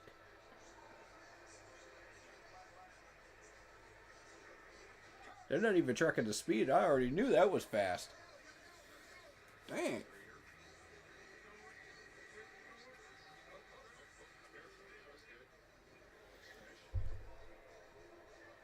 Catches better with the lacrosse stick and wicket. You can have speed, but if you don't have balance, you're screwed. I've said that before. I'll continue to say it because it's still true.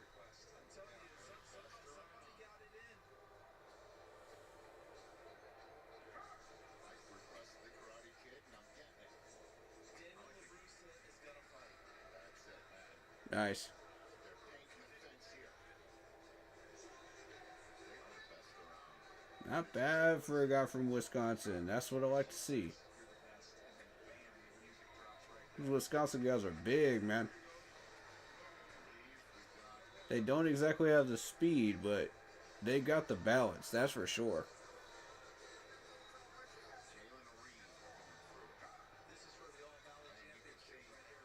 Let's go, Reed. Let's go, Reed. Catch it. Yup. Yup. Yup.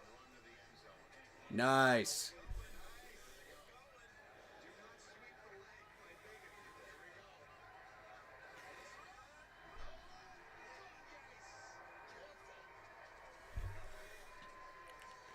Who is the guy from... Who is this dude from Navy that we keep seeing? Okay, Raekwon Lane.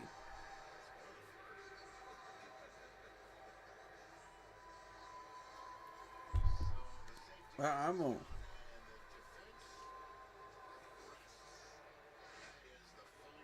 I think we start looking into Lane a little bit because... Just a little bit.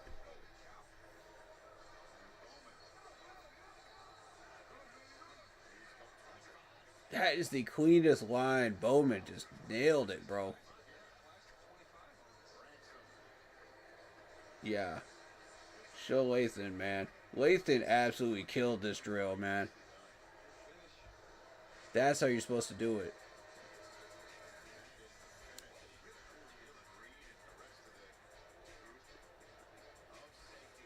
I wanted to see Malachi more. But I know I'm not going to get that chance, so on to the tight ends. With a cheeseburger or 3-piece chicken strips, full-size fries, a drink, and you get an honest opinion. Now with the tight ends, I'm looking for 3 guys in particular off the tight ends list. The 3-row luxury TX, because everyone should feel like the center of the universe. Trapper Beefs. Energy emergency. And the 40 times do sort of come into play with tight ends a little bit because when you're talking about like yards after the catch, that's when it starts to matter. But basic blocking and stuff like that, nah.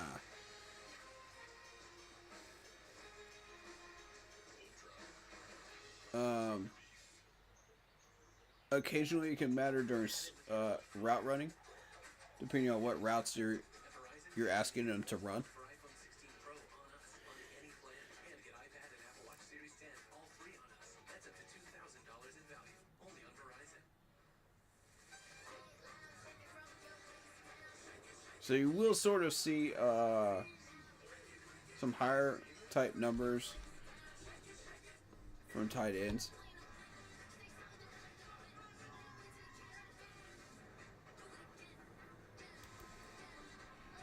I'm not sure what the numbers to really expect until we start seeing them come in.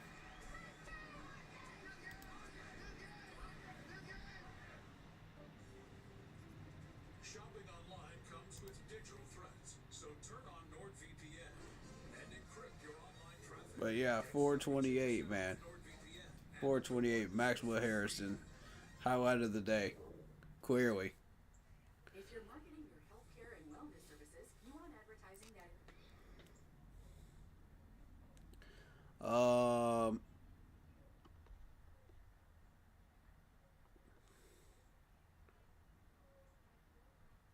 out of these corners, man. I'm gonna stick Jalen Smith. I think still. I think that dude should be on our radar. After today, in particular, he plays nickel. But other than that,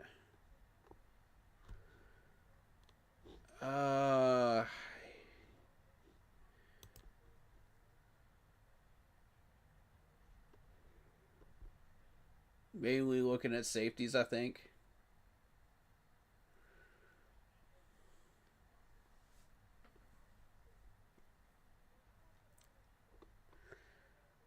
Whoa.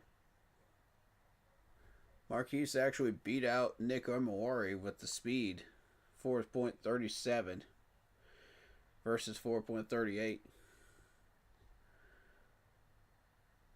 And a good vertical jump, too. Okay.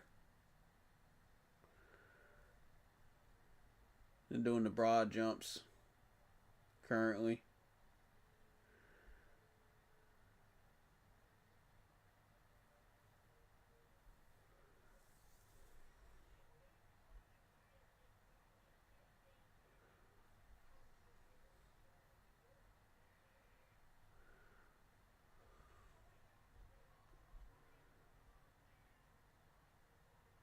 Yeah, I feel like RJ Mickens should be drafted. 6th or 7th round. If he has a really good... If people really like his combine tape, he might move up to the lower end of the 5th.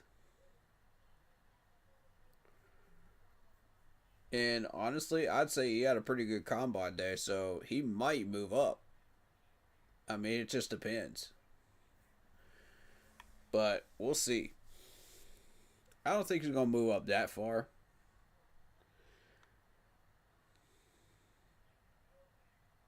They're doing the bench press right now with the linebackers.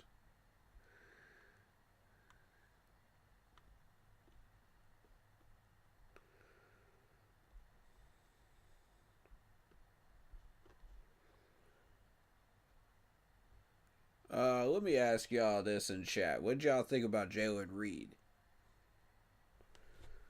What did y'all think about Jalen Reed? Because that's a very high possibility. We may have a shot at him. And I'm not saying we should go head over heels pick him, you know, but I'm just saying, like, I'm just trying to get a gauge, you know. Tell me what y'all think about Jalen Reed, Malachi Starks, and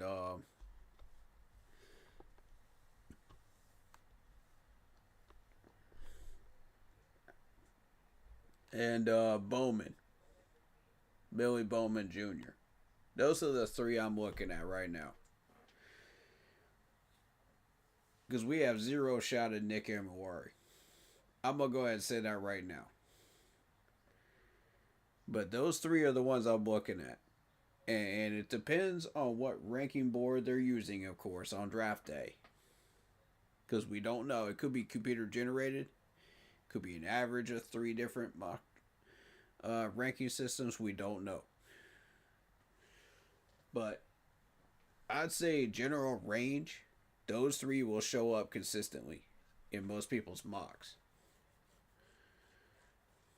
And if I had to pick one out of the 3, I gotta go with I gotta probably stick with Malachi Starks from Georgia. I honestly think that even with the 4.5 flat, it's still gonna be solid enough, you know, to make some noise. But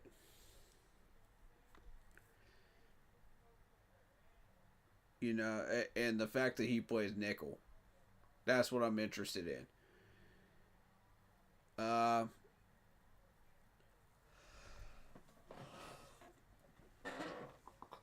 And Bowman Jr. had a really good day today, so his stock might move up. He may not even be in our range anymore. That's what I'm concerned about. So it may be between Jalen Reed and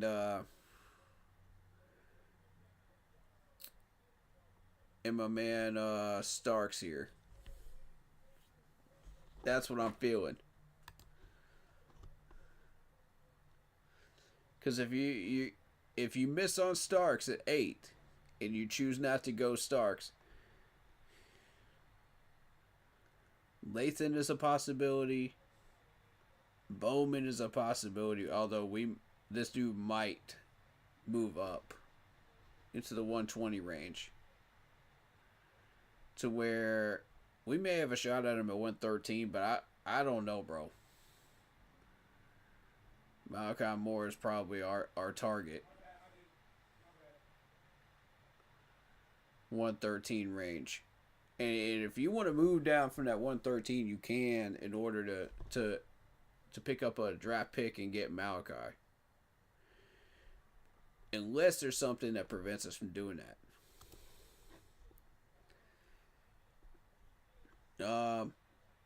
And there's Maxwell. 60. Let's see. I doubt we get all the way down to the point where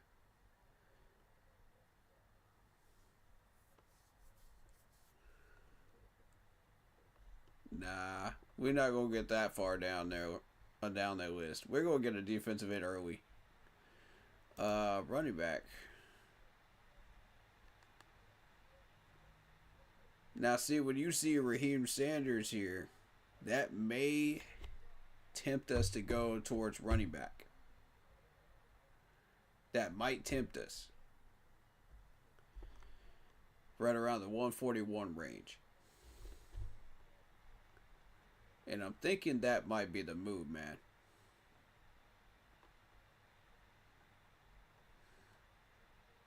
I don't know.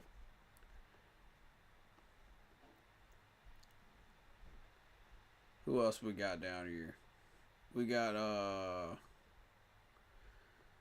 see, once you get past a certain point on this wide receiver list, it just goes way downhill. I think it goes downhill after Torrey Horton and Ty Felton. That's my thought process. Because after that, it's just I wouldn't trust these guys. You may get lucky. You might find somebody. There's a Georgia guy in there. Arian Smith. Okay. Dante Thornton. Why do I get this weird feeling we're going to sign Thornton? Why do I get this weird feeling, dude? Wait, Moot? Yo, hold up. Hold up. Is that the name I think I see right now? Y'all tell me I'm tripping. Does that say Moose Muhammad the third? Hold up now. Oh, we about to do some digging now. Hold up now.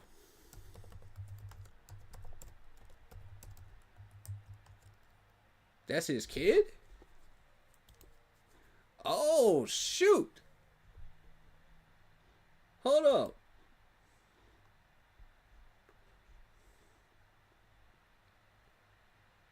Oh, snap. 12 touchdowns. Texas A&M. Got over 1,000 yards. They didn't use him much as a senior.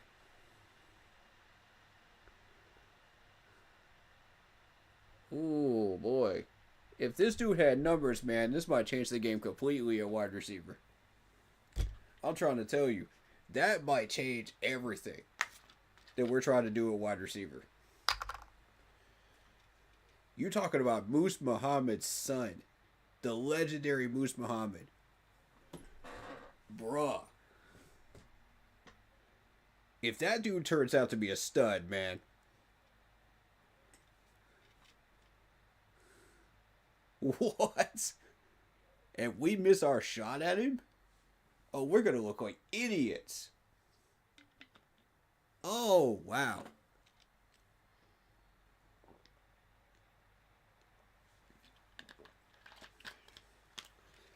I didn't even see him on this list, yo.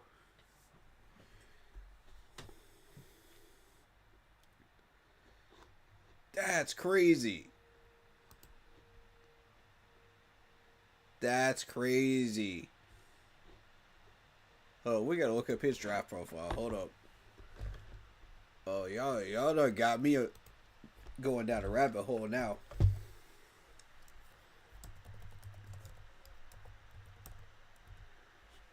Yeah, there he is. There he is. 2 touchdowns. Okay.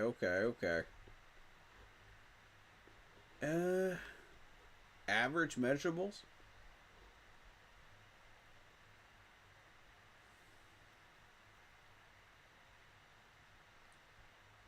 $61 hands, 60% slot receiving, 71% intermediate, 68% deep, 56 blocking.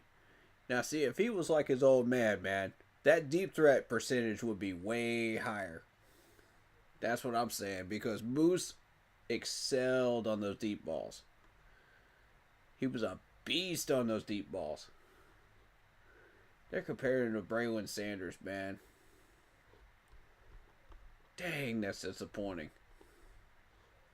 Because that's a multi-role guy, man. 4.48. God.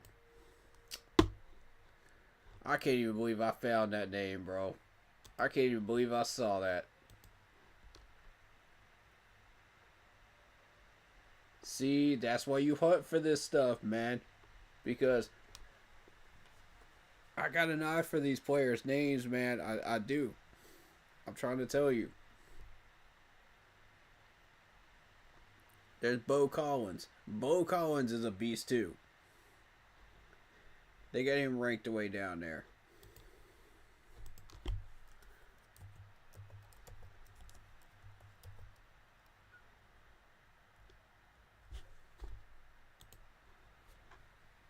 Yeah, Bo Collins is a beast. This dude can move the chains. 41 catches for 490 yards, 3 touchdowns, 12 receiving yards. When he was on the field, yeah. Dude can move. You got to use him in kind of a running back situation, though. Because he doesn't have hands. That's the problem. So when you take him out of the slot, he's going to have trouble. And they call him an outside X receiver. But if you're an outside X receiver, you can't catch the ball, and you got a 43% thing on here. I don't know, man. I don't know.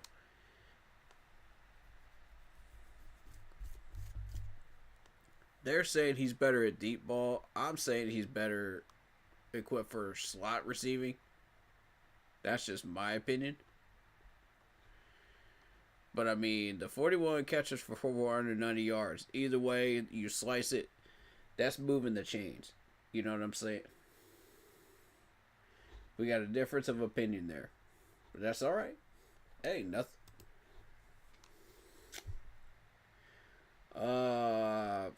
Shoot. Daquan Felton. That's another big name. Pritchett. That's another one. Lovett didn't even get any snaps, really. To be fair. I heard good things about those players, though. Very good things.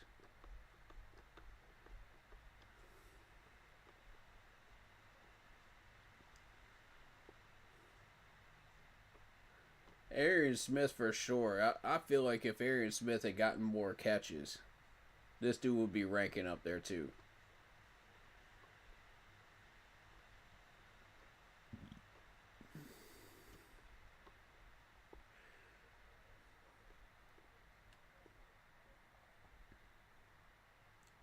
I've been hearing a lot of really good things about Torrey Holton and Ty Felton.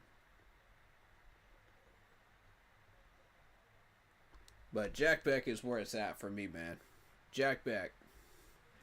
When you see these guys come out there with numbers like Jack Beck has with TCU in the Big 12, that's not normal, bro. That's overinflated numbers, and that's what I like. That's what I like. You will catch my attention with that right away.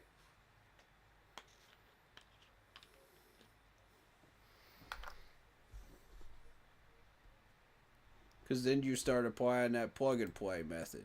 You know what I'm saying?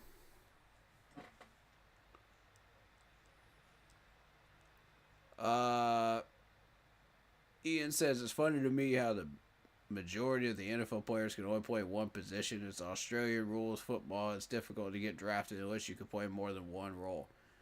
Is it? Wow. Okay. I might have to check out your league, man. I might just have to check out that Australian stuff, man. You got my attention with that comment right there. That's what's up. Because the GMs in the NFL are starting to like these multi-role guys that play about 2 or 3 different positions. Well, mainly 2 different positions. Now.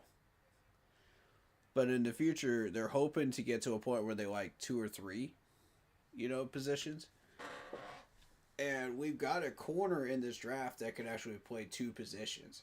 The problem with that is the NFL is so grueling that once you start putting them into the NFL, if you have a guy that's playing offense and defense at 2 different positions in the NFL, you better be able to play them both. Otherwise, you're not going to last long. And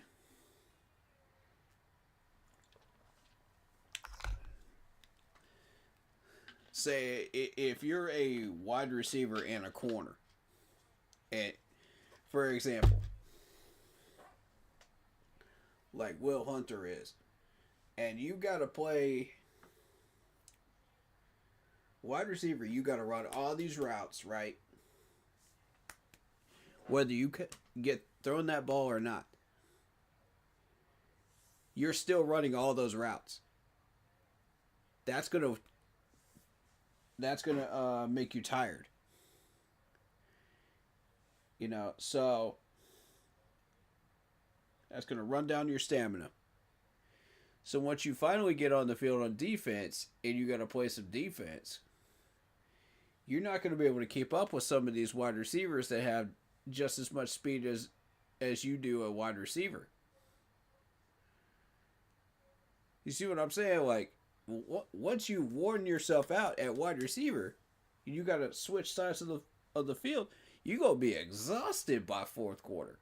You're not going to be able to do that in the NFL. The NFL is a different animal. Totally different animal from college. In college, yeah, you might be able to get away with 2 or 3 different positions. But once you get up to the NFL, you are stuck in 1 or 2 positions. That's pretty much it. And you better be able to play them and ball out. Because there's 100 different players out there trying to get your position at any one time.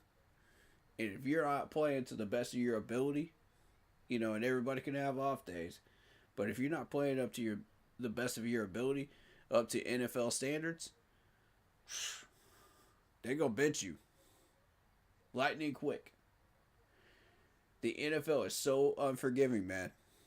It really is. So, respect to Travis Hunter, man. Respect to this dude for being able to play 2 positions going in. But how are you going to do that in the NFL? See, these guys are animals, man. They're not going to let you get away with the same crap that you did in college. And at corner, you could play a little bit lazy, and you can get away with some penalties in college too, that you would never be able to get away with in the NFL. Because they will flag those things every single time in the NFL. They're real picky about pass interference in the NFL. For example, holding is another one. You know, if you're holding somebody and you don't, you could just be holding them for 2 seconds, they will still flag you for that in the NFL. In college, you may be able to get away with that for 3 to 4 seconds. You see what I mean? Like, there's a massive difference between that stuff. It's different talent levels.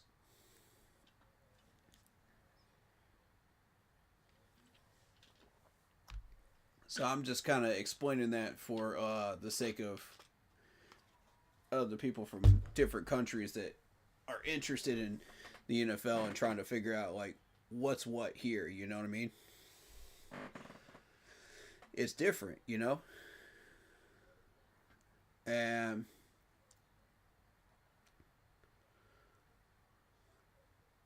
I'll say this, man. I'm excited to see what we draft.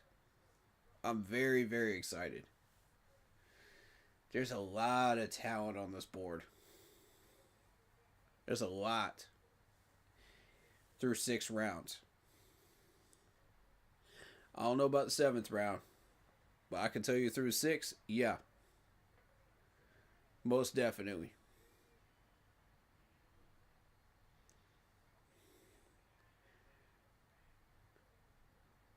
Dan and Dave, you got your work cut out for you this year. This is going to be an interesting draft board for you.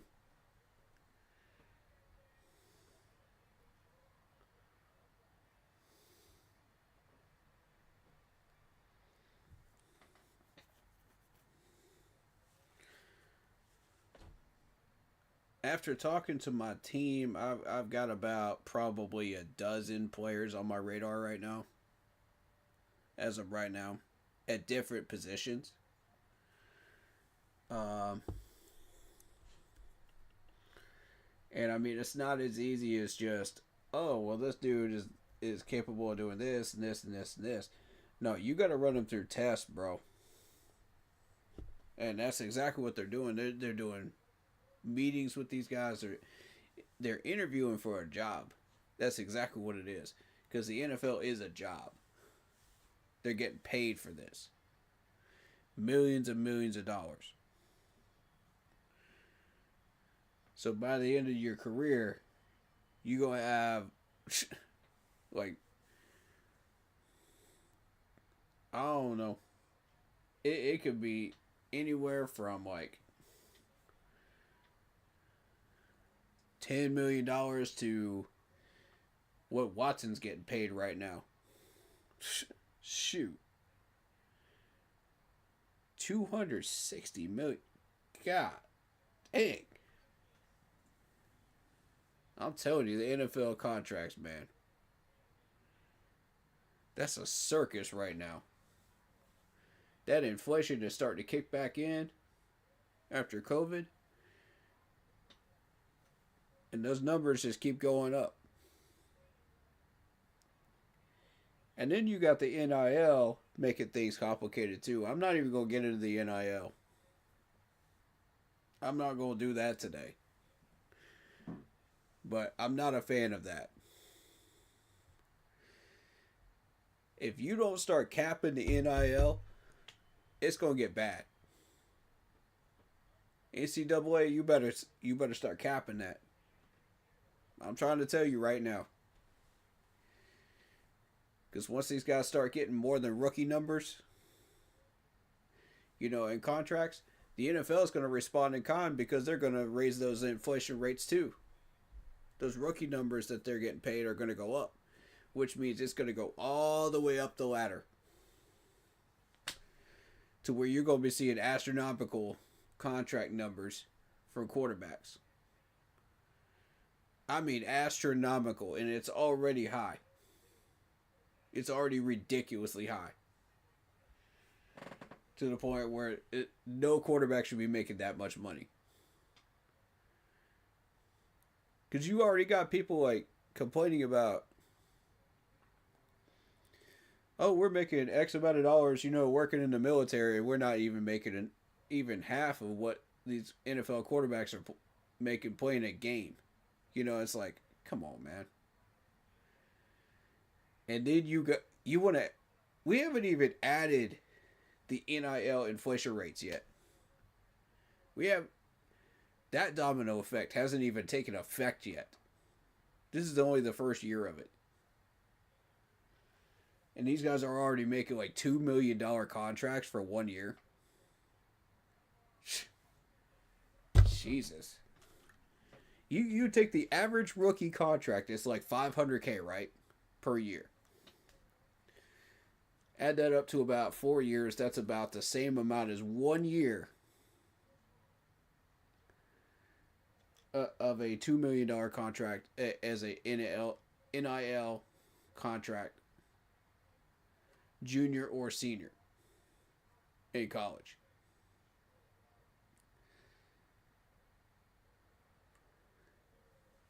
As a result, once those inflation rates go up and you start seeing $3, $4, $5 million contracts for 1 year for NIL players, there goes your rookie contracts because they're about to skyrocket.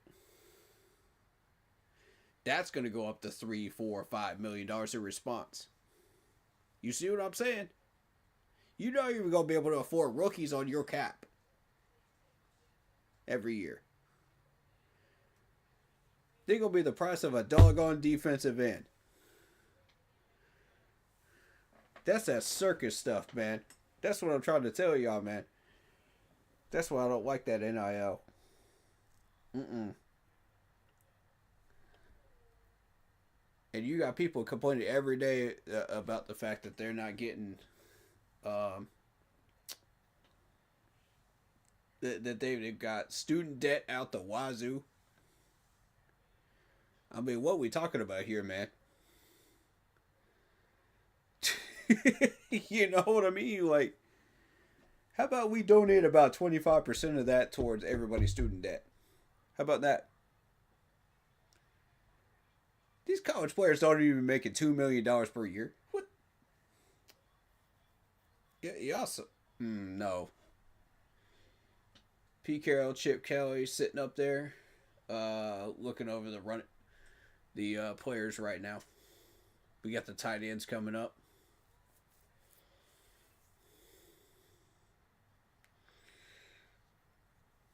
But yeah, I will say this: in the NFL, you're looking at running backs that can play wide receiver. You're looking at defense tackles that can also play defensive end. You're looking at corners who can also play safety.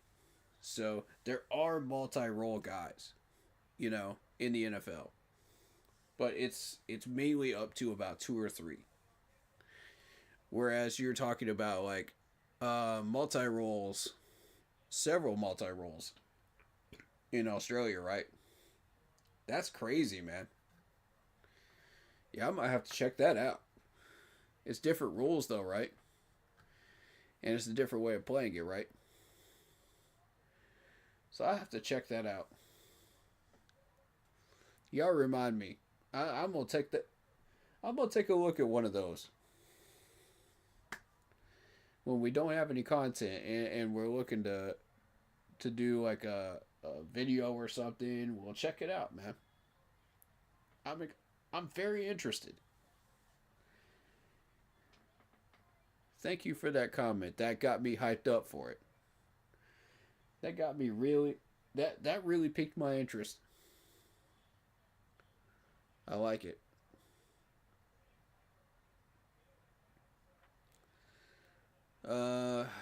Browns GM sitting in the box at the moment.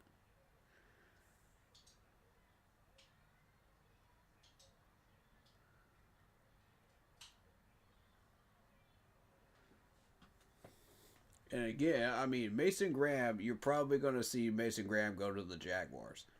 That's happened in like several different mock drafts. Notice the Saints are at number 9 and the Bears are at number 10. I am so glad these guys are behind us because now we got the power to steal a player from them. Whereas pretty much every single year, it's been a division rival that has somehow gotten a hold of a player before we do.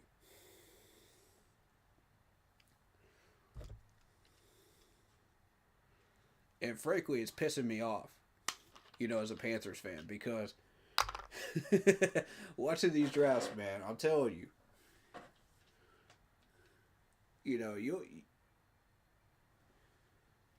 it's impossible to take the emotions out of the NFL draft on draft weekend. It's impossible. You can try. But the thing is, once you start, drafting some of these guys for an entire 2 or 3 months, you start getting attached to certain players. And you say, well, I want this player, and you get pissed off when your management doesn't draft them, right? Tell me I'm wrong. Tell me one content creator out here that does not get pissed off at least one pick that they had on their board that the management chose differently on draft weekend. Name one. And I get people every year that after the post draft that are just like, oh, you got pissed off at the draft, da da da da da da da da. Well, yeah, because I got attached to these players. But that's not what I want people to watch. I want people to see the post-draft reactions. That's what's important. Because that's what happens after all these emotions and all these extra feelings calm down, and then it's just like clarity. It's clarity.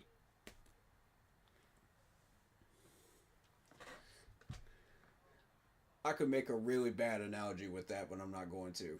Y'all already know where I'm going with this. I'm not going to do it, though.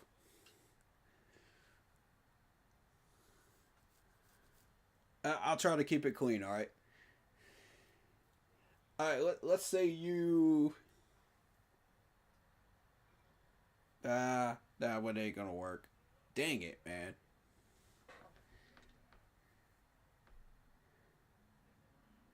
Alright, let's try this one. If you have, vision problems, you go to the eye doctor, right? And you get your new glasses, right? And your vision improves. After trying to get to the eye doctor, and going through, driving up there and everything else, you get pissed off because you can't see the road. You endanger yourself. See, that's it right there. It's that post-vision clarity. That's a pretty good... That's a trash analogy, but it works. It works. That's what I'm talking about, though, man. You get that post-vision clarity. That post-draft clarity. Then you start to understand, okay, this is why Dan and Dave picked who they did. This is what they're going to be used for. This is how they're going to be used. And in what packages. And once you start to put all of that together, it's like, oh, okay. Now I see. And I rightfully apologize for getting pissed off that you didn't pick the player that I wanted. You know what I'm saying? You will always see that happen. That's a repeating cycle for me every year. I'm an emotional guy, man. That's who I am. I ain't never going to change. That's who I am.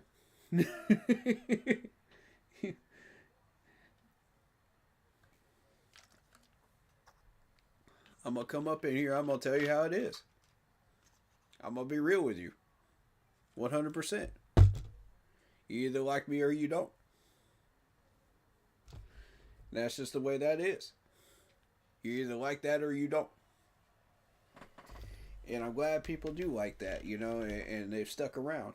Because that says to me, you know, people really do respect my opinion. They really do respect what I'm trying to do. And I'm trying to be honest with y'all, man. You know?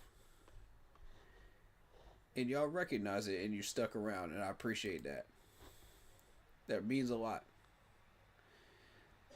I do have some outside of the loop opinions sometimes, man, but hey, so does everybody else.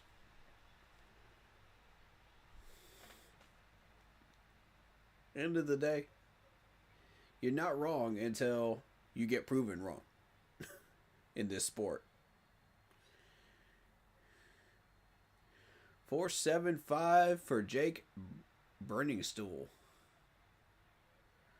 for Clemson. All right, cool.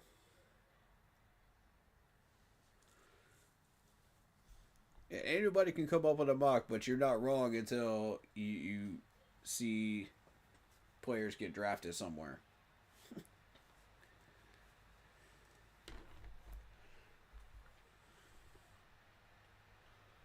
All right, so they're running the 40 times now for the tight ends. Let's go. I got a few names on my list.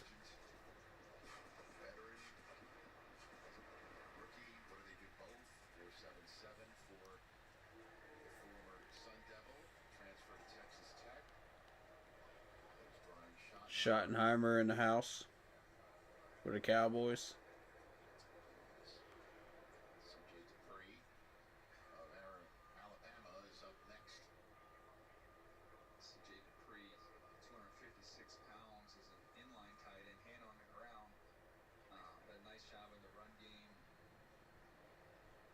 See him catching justice of balls in the workout once he gets to the field. That was my question. 474. Okay.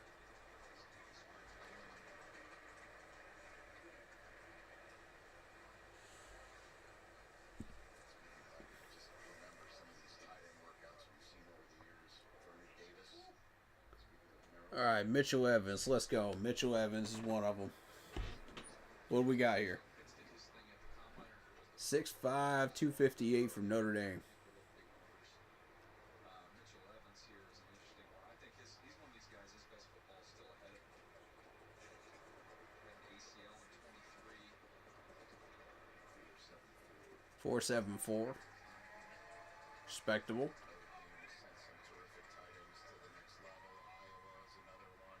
Stanford used to be one for a long time. Had tight ends come in the league every year. This is a fun one here. And he is ultra productive and big plays against A&M, Penn State. Scott Tony, I believe him, he's like my mini Gates. He's got like a little mini Antonio Gates to him. I mean, he's big, but Ooh. that kind of little southern movement. Just knows how to play. Mini Antonio Gates, you say? All right. Okay, I'll watch him. Harold Fandon Jr. Remember that name. Bowling Green. Bowling Green. We're going to watch this dude. That's interesting, man. Made 8 games with over 100 receiving yards. Wouldn't that tie for the national lead with Travis Hunter, a certain wide receiver / defensive back? Oh. Really special out of Bowling Green. You know, it's interesting too because obviously it's a smaller school. He said it's the only school that really took him. 4'6", Terrence Ferguson. This is why I was looking at this dude, man. He is fast. But can you balance? See, that's what I want to see during these drills. I was waiting on that. Yeah, I expected the 40 time to be good. But I'm waiting to see what he does on the rest of these drills. Yeah, but you know, Stace, the one thing that bothered me about him is that when he had a chance in the bowl game, and that's I've been mock drafting him for about a month now. He's been on my radar. Case in point from both of you right there. We saw Terrence Ferguson of the Oregon run, and now it's Thomas Fidone of 4'7" flat. Thomas Fidone. Nebraska, alright. Where does this dude at? Fastest time of 4.64 from Duck, and then the Cornhusker right behind him. Cardinals GM, Arizona Cardinals. Productive season. He's a stud. He was terrific. It was Dallas Turner, by the way, we caught Monty on. He ran that time last year. He got the shivers a little bit on that one. That was fantastic. There he is, 289. All right, 289. That's not even somebody I'm looking at anymore. Jackson Hawks, Georgia Tech, and I'm not interested in Georgia Tech people right now. So Fred the Sled's going to get somebody. He's going to have a little something for Fred the Sled. 4.83. 483. Yeah, that's a slow dude right there. Nah. Bump that. Get me off these Georgia Tech people, man.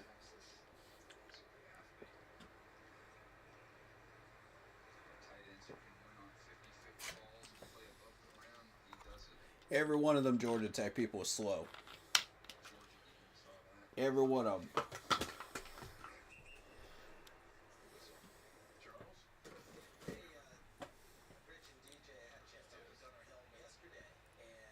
You ain't found one yet in 2 days that's been decent timing. At a position I'm looking at.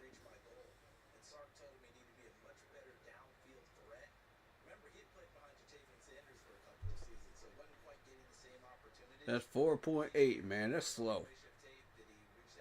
Get out of here. Alright, Tech 493. Gunner. Seriously, Gunner? I know you're faster than 493. Come on now. I've seen you play. I know you're faster than that.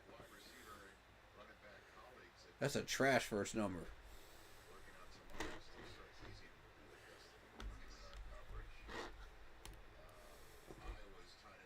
My lord, what is going on with this first 40 time run through?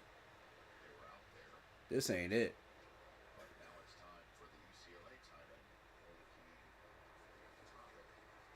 Matavo.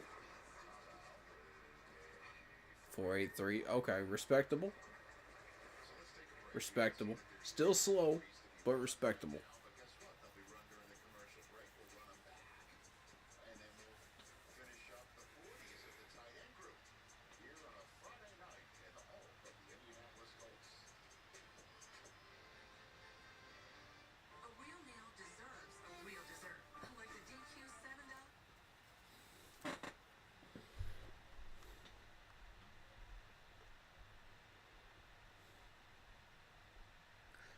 Alright, I'm interested in Luke Lackey.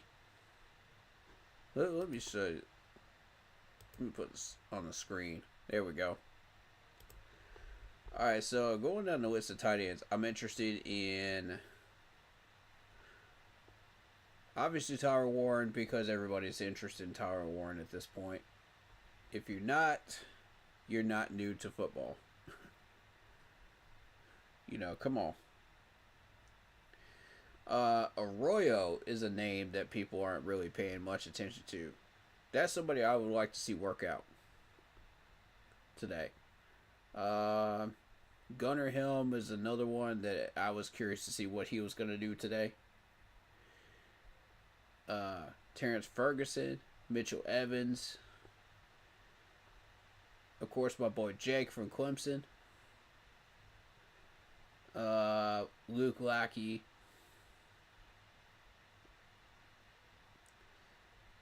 and let's see. I don't think I want to go further than that.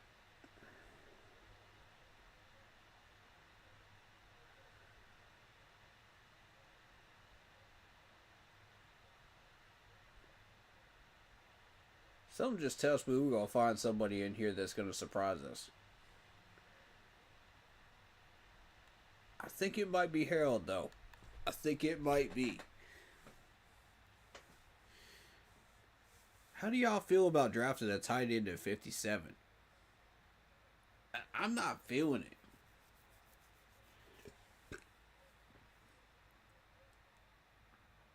There's too much talent sitting at 57, man. Like, 57 is that pick you don't have to move right now. That could sit right where it's at.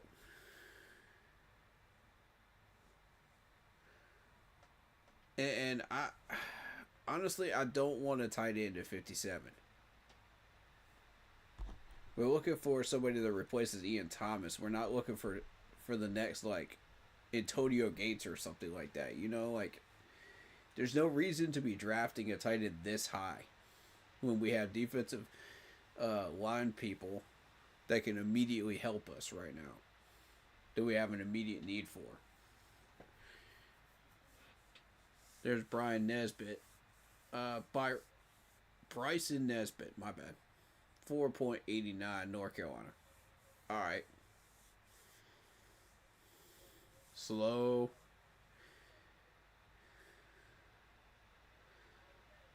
Robbie Outs. Slow. 4.95. Nope. Joshua Simon. Come on, man. Show me some love as a Gamecock, man. 470. There we go. There we go. That's a respectable time. That's what we want. That's what we want. Where you sitting at, buddy? Always count on the Gamecocks people, man. Just show me something good, man. 336? He might get picked up. Shoot. 7th round? 7th round. Kevin Bartholomew, 4.71.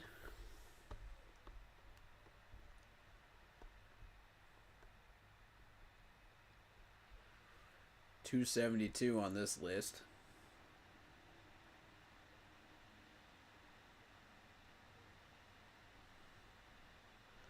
Alright, Jake, come on. Beat that 475, man. 477. Alright.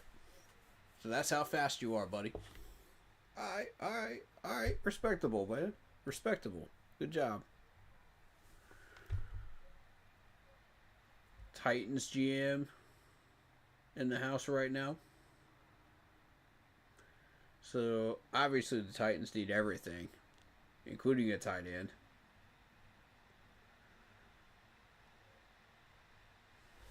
Doesn't surprise me.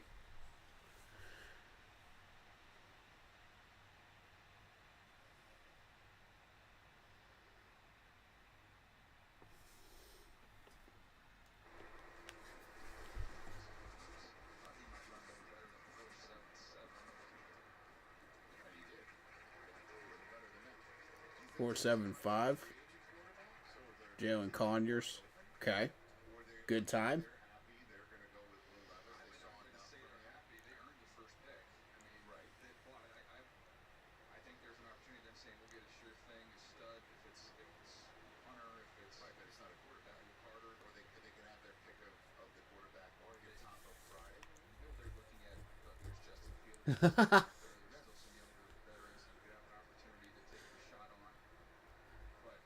My dude was wearing his hat backwards. He was like, "You're on camera.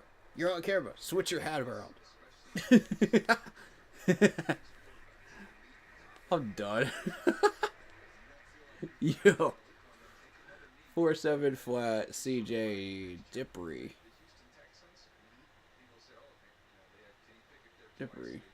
Okay, Mitchell Evans. Here we go. Full attention on Mitchell Evans. Let's see.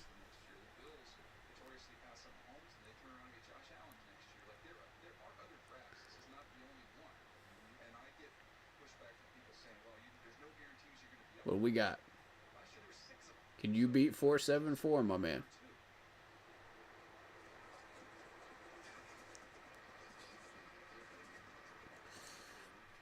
$4.75. Okay, that's good. That's good. 4.74. Now we know how fast you are. Perfect.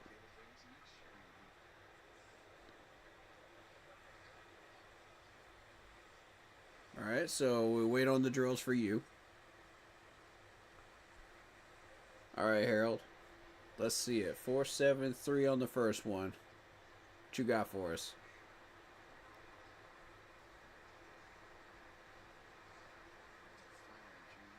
What you got for us, Harold?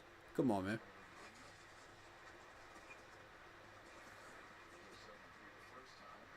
472. Nice.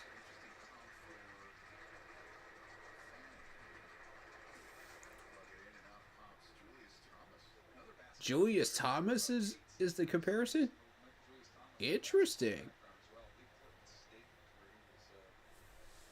Ooh.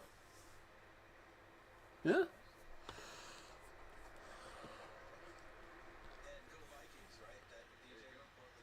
Julius was faster on the 40-yard dash, though. Here's Terrence. Ooh. Another 4.63, dude. Terrence Ferguson. Look at this dude.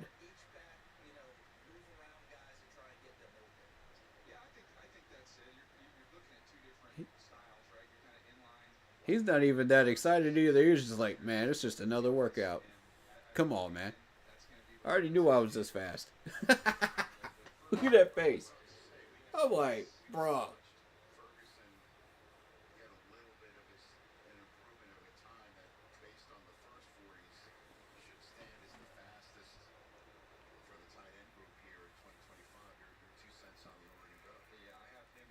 Terrence, I like you already, man. That's my first impression of him, too, you know. During a combine workout and out of pads. Yeah.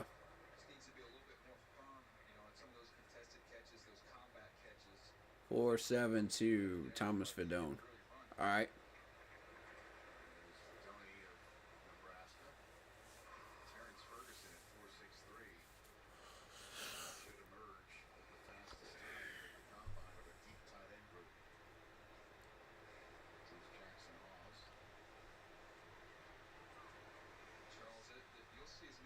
Yeah, here comes the slow people. You got 4.83. Oh, shoot. He's already out of trouble. There's the Jets GM, Aaron Glenn. And their management.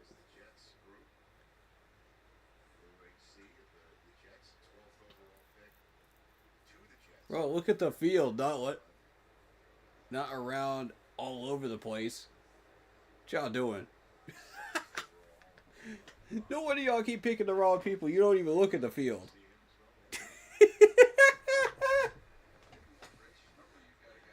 Bro, I'm done. Yo. The Jets management is just so dumb. They've been so dumb for a number of years.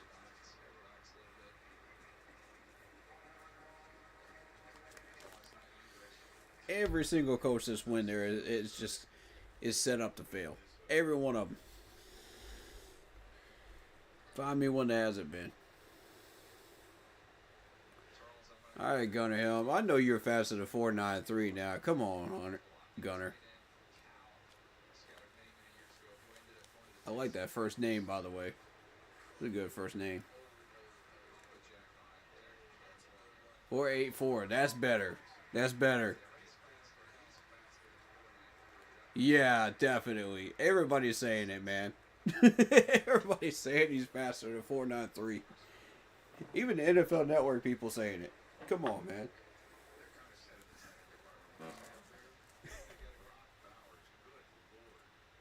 Yes, we realize Pete Carroll is in the building. Stop showing him, please.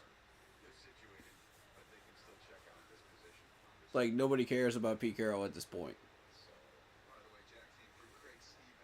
It's not about Pete Carroll. It's about the players that are working out today. Thank you. 4.82.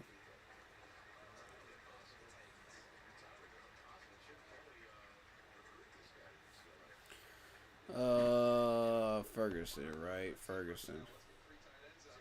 And Ferguson's sitting out here at 122 on this one. That's what's interesting.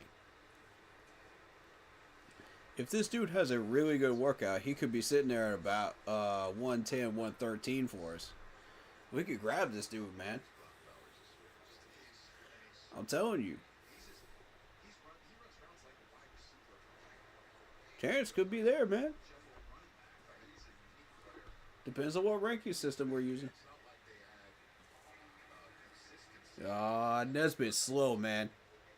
Nesbitt's slow. 489, 492. Nah.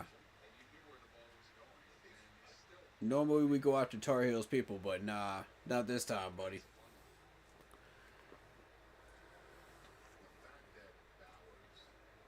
Not this time. You go out to work extra hard on these drills if you want people to pay attention to you now, because you already got off to a slow start.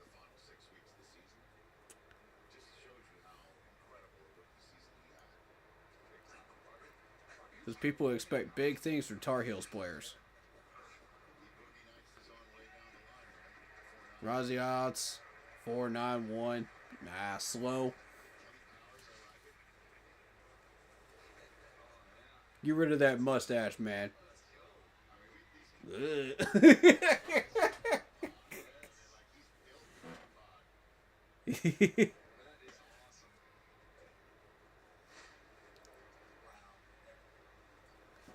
Oh my God, man. Over here looking like he came from an Adam Sandler movie or something, man. Just...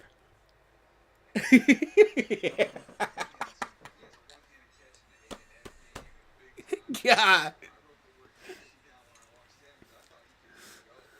Get your slow butt off that line, boy. You ain't going nowhere, man. Oh my God. Alright, Joshua Simon. Let's see. These Gamecocks players never disappoint me, man.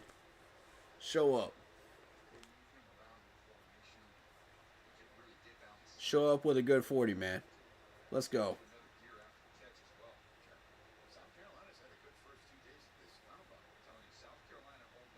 Yeah, Gamecocks players have really, really stood out. I have to say. And as a Clemson player, man, it hurts me to say that, but it's true. Putting my bias aside, it is true.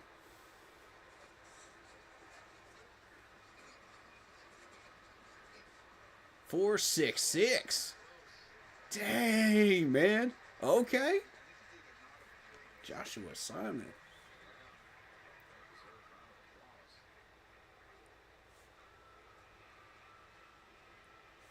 Ka-ching. 466. All right.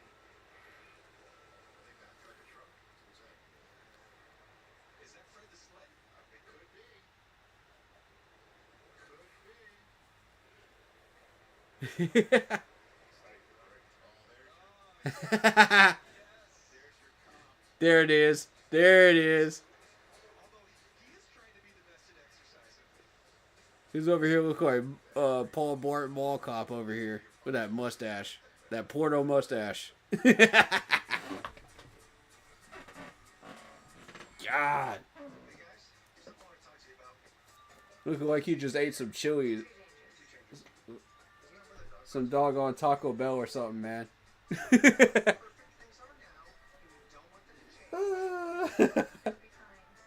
I can't, man. Some of this stuff is hilarious.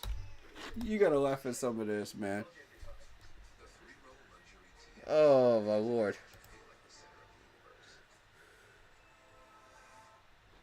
I gotta make fun of something today, man. There's so much serious content, I gotta make fun of something. I'll take anything at this point, even if it halfway looks comical. Come on.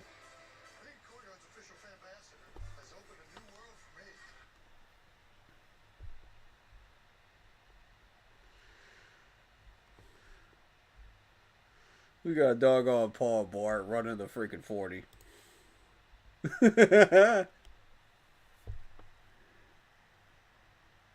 Oh my god, with that mall mustache, man.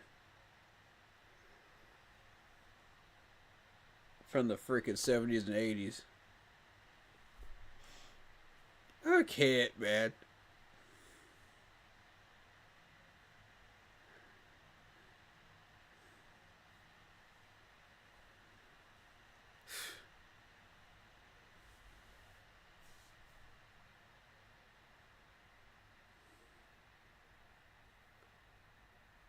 Shoot.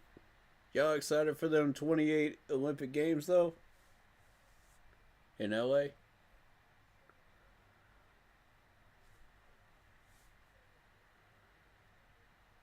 Yeah, I knew somebody that almost actually made it into the Olympics.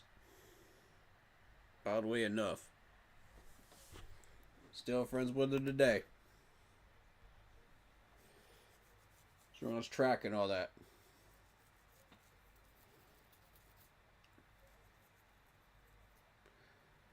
She actually ended up in Oregon for the Olympic trials, which was really cool. So, I know somebody that's won the national championship in Stockyard Gamecocks twice, and I know somebody that's almost made the Olympics. That's crazy, man.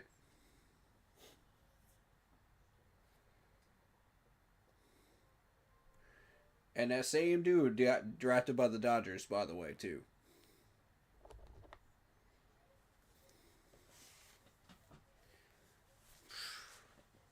You never know who you're going to run into. You never know who you're going to stay friends with, too. You know? Even 10, 15 years later. 20 years later. You never know. You never know what they're going to end up doing. That's pretty cool, though. I think, anyway.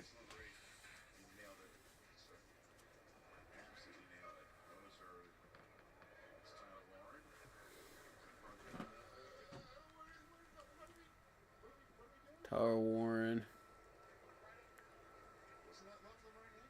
I don't think he's doing any drills today, though.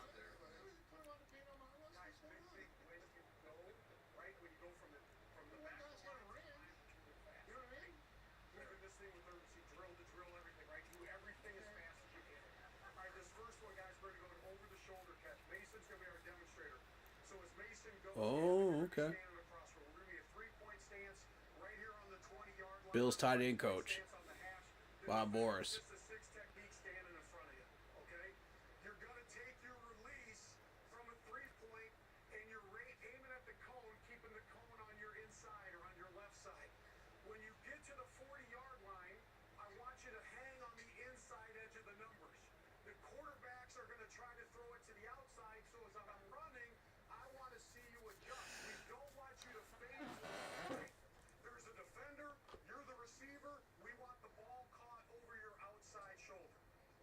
Okay.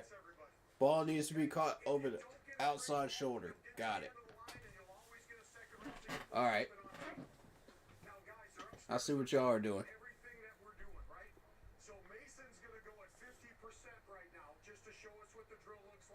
50%? Okay.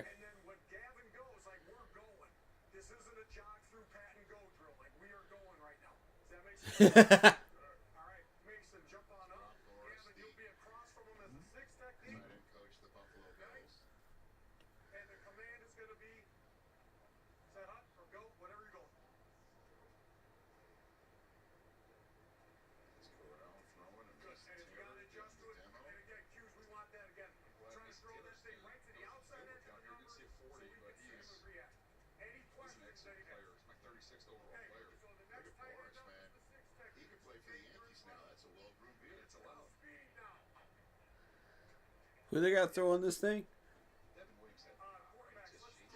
Over the shoulder.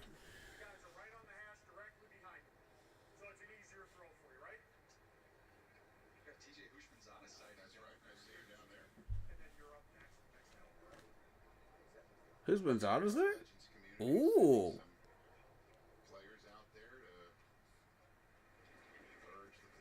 No.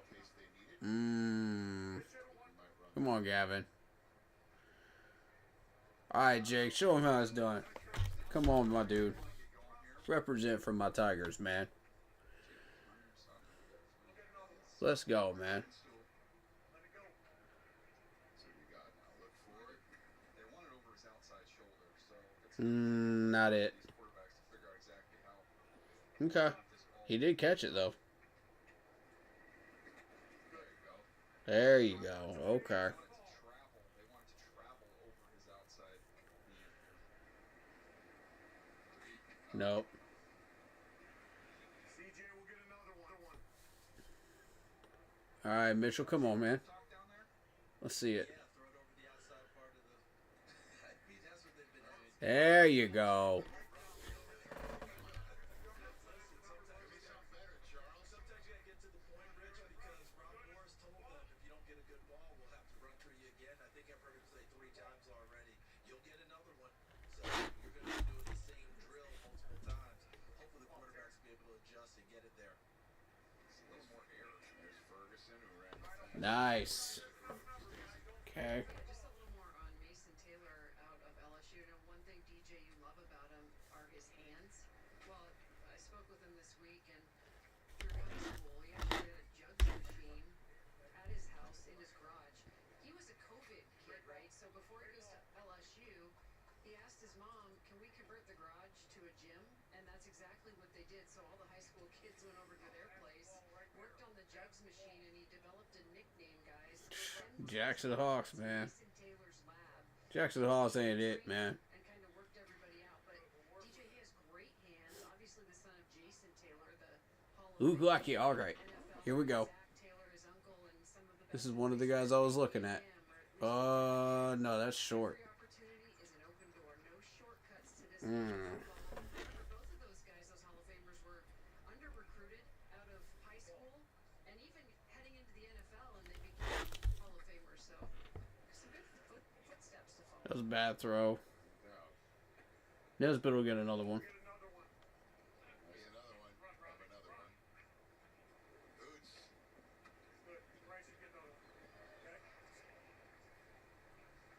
Boy, I mean, Morris is giving out more throws than Oprah gives away cars, huh, Charles? Nice. Simon looking good so far. Get another throw. And you get one. Here we go. Okay, here we go. Mason Taylor's out there.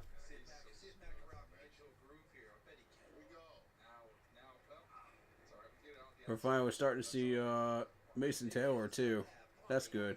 They want to be able to go up that line there.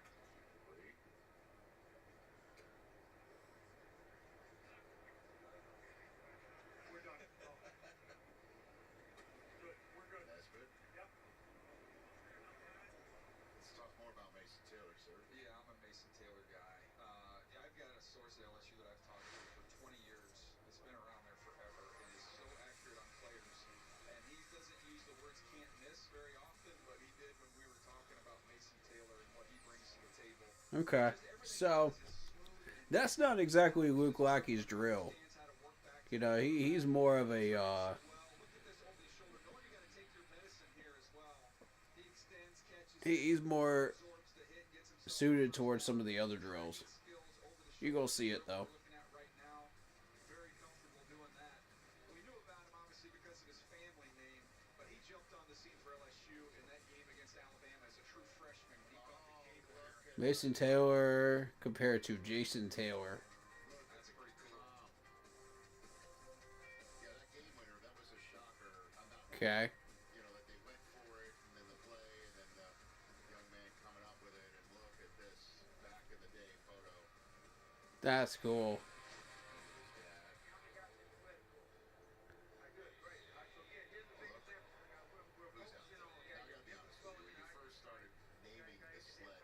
Block explosion. Okay.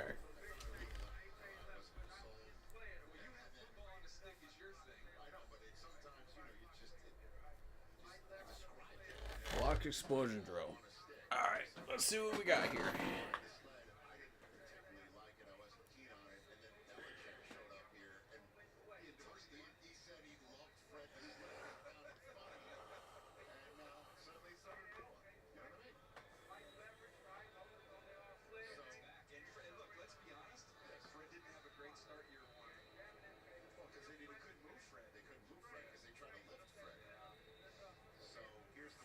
So you're gonna want to We even are showing the lift in the graphic right there. That was pretty slick. push the sled and lift it up, driving it forward.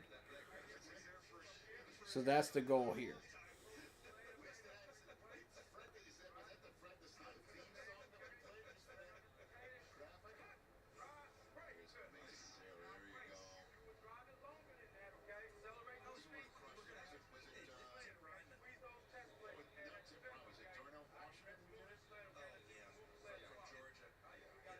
Tip Ryman, flat backed it so well last year. Tremendous.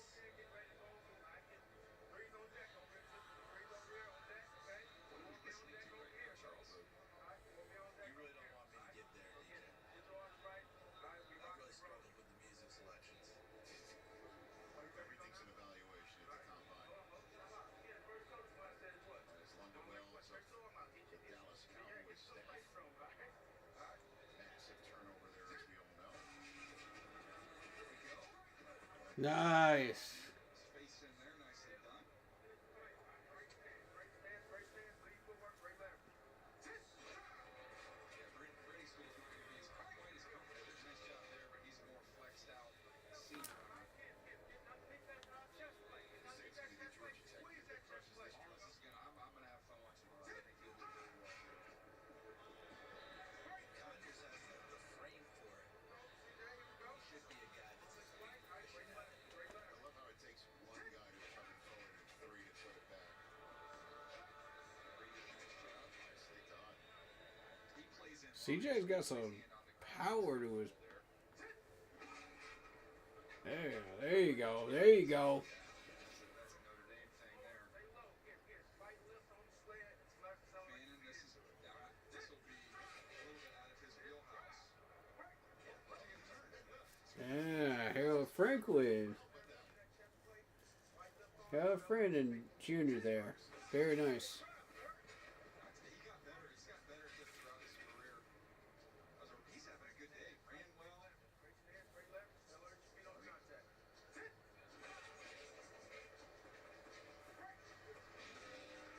Sidoni plays in line as well. He's another one who's got that in-line, in-down experience. Another son of a gun.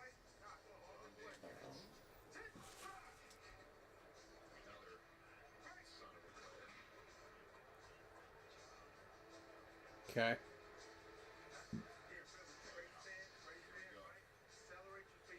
a little space down here. There you go.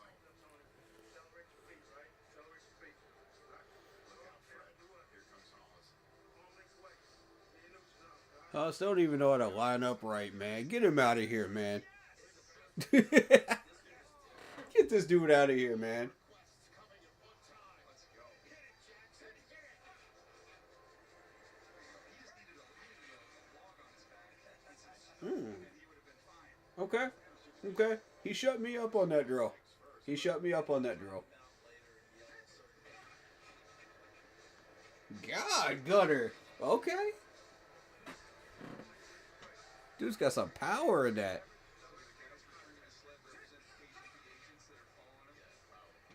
Yeah. This is where Luke Lackey looks good, man. That drill right there. That's him right there.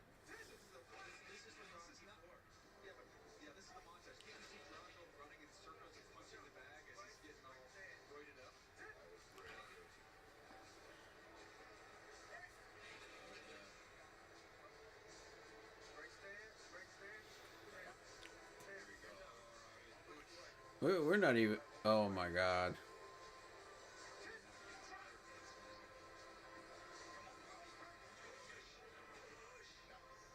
Not too bad. Not too bad though. All right, Joshua Simon. Here we go. Yeah. Good power in that push right there on that sled. Yeah.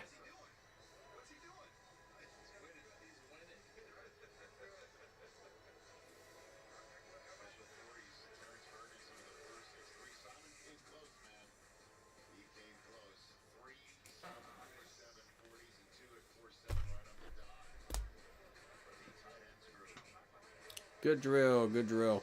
That says a lot about who these guys are.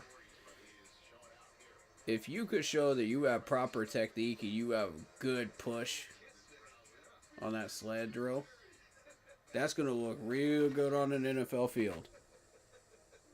That's an important drill right there.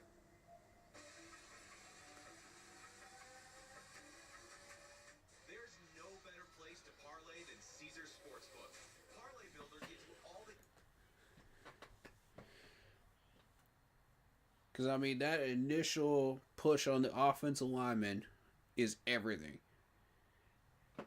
If they figure out a way to shut you down, and they will, if you're not using the proper technique, you're not using the proper footwork, you're not using the hands correctly at the right spots, those offensive linemen in the NFL will eat you alive. The Pro Bowlers. The average guys, you might get away with that for a little bit. For a little bit. But once they figure you out, that's it. You know? So you got to constantly adapt your technique. You got to be ready to go. You got to be able to, you know.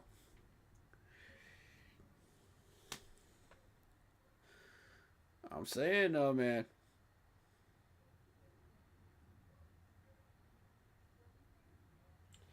And that's for the defensive linemen. Now when you're talking about tight ends, the tight ends are on the opposite end of that. So the tight ends are getting pushed. So when you're blocking and you're a tight end, if you're not able to match that energy, if you're not able to match that footwork, match that hand set as a tight end, you're automatically going to get run over. And that means screen plays are going to get blown up. Counter plays are going to get blown up. ISOs are going to get blown up. You know, and that's also going to put pressure on the quarterback. So, the tight ends have got to use proper footwork and technique. So, that is a very, very important drill. I wish they would have run that sled drill with the defensive linemen, because I wanted to see like how powerful and strong those guys actually were. Because they used to run that drill. And now they're more focused on how fast can you move? You know, how quickly can you turn? You know, what does your footwork look like off of a break? You know, and yeah, those are important things, but you need to start including like that sled drill in there too, because power could be everything for a defensive lineman. You know, when you're trying to blitz a quarterback, when you're trying to stop a run, and you're trying to get off that block and go and get the running back, that's everything right there. So, it's a big drill right there.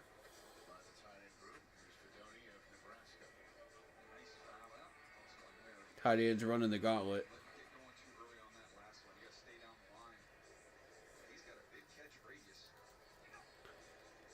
All right.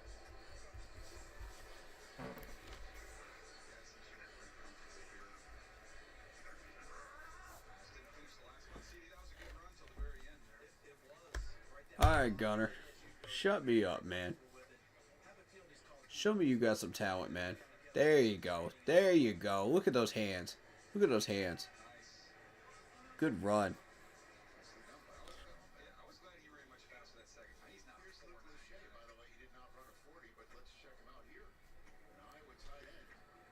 Nice, Luke. Excellent gauntlet.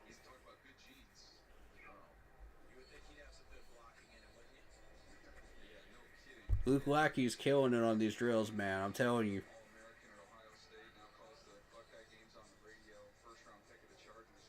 And Luke Lackey's been in my mock drafts for all month. All month, y'all.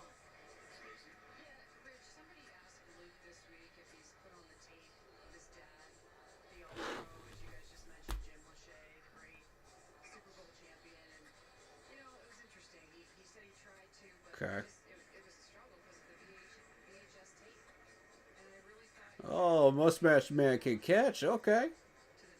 Mustache Man can catch. All right, Joshua, come on. There you go.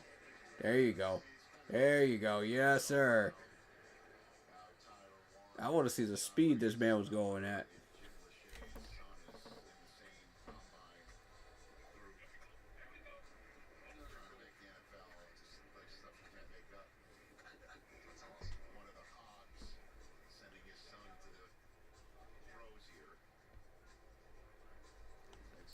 Good, good, good.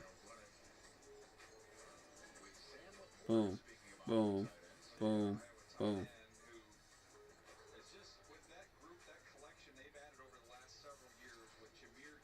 Sam Laporta absolutely slayed this drill. He was so good, dude. And that gets extended to your routes when you're a tight end in the NFL. It makes it so much easier to do some of the things that these tight ends are able to do.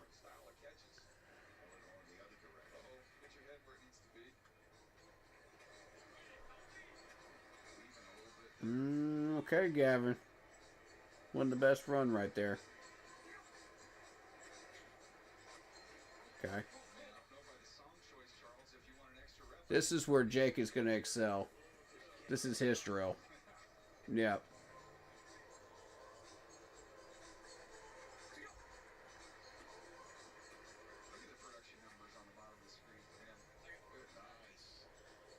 He's not going to look as good on the cone drills, but he's going to look great on the gauntlet.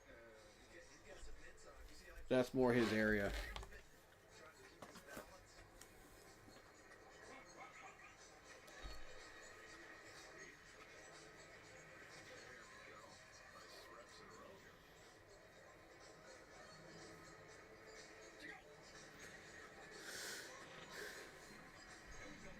Yes. Yes. Look at Mitchell. Look at that. That's how you run the gauntlet. Nicely done, Mitchell. That looks smooth, dude. Harold's sloppy, man. Look at it. It's all over the place. Alright. Go, Terrence. Nice. Nice. Nice.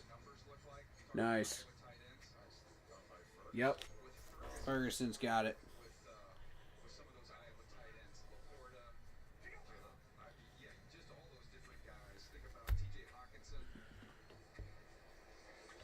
Excellent.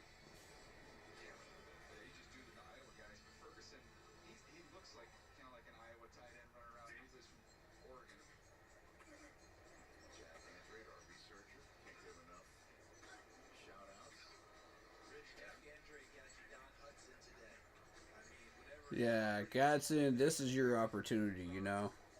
That's his drill. If he's going to show off, that's his drill. Okay, Mr. Helm.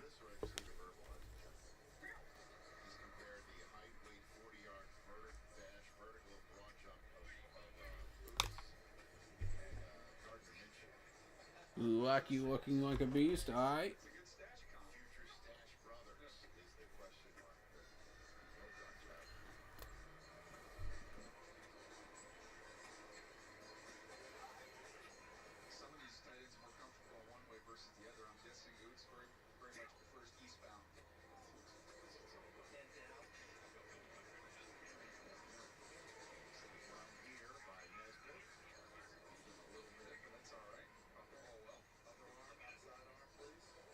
Okay.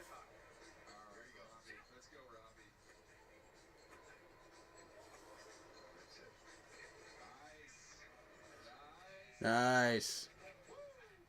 Okay, Mustache making a catch. Well, well, well. He's shutting me up today. Whew. Simon.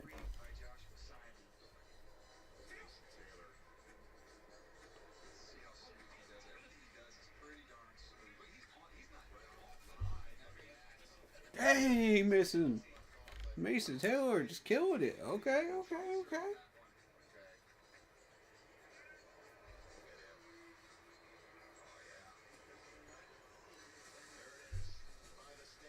Gardner Minshew. Robbie Outs compared to Gardner Minshew. Wow. So that can take that to a whole nother level. That's another one. That is beautiful. Look at that. We're going to trace it, see how straight down the line that was. Absolute dart of a line. Look at the line. Oh my goodness. Oh my goodness. I've never seen this before. That's incredible. Phenomenal. You couldn't even tell the difference between the 35-yard line. What? And that yellow line was official. That's damn straight it was. Mason Taylor, man. Mom, did you really need to buy 2 can openers for our emergency? He was going straight down that line. He never deviated, bro. Never deviated. Nobody's ever done that. To that level of balance before. That's amazing. I've seen 3-4 years of this. I've never seen anybody do that. Nobody's ever done that. That's crazy, dude. Alright, let me see where Mason Taylor's at. Where we got him at? Where they got him at? You just got my full attention, that's for sure.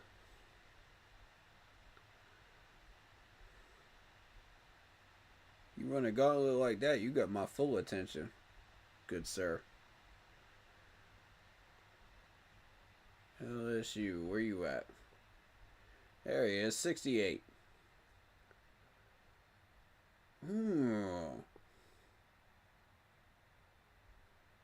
Again, I gotta ask the question: how y'all feel about picking a tight end at 57?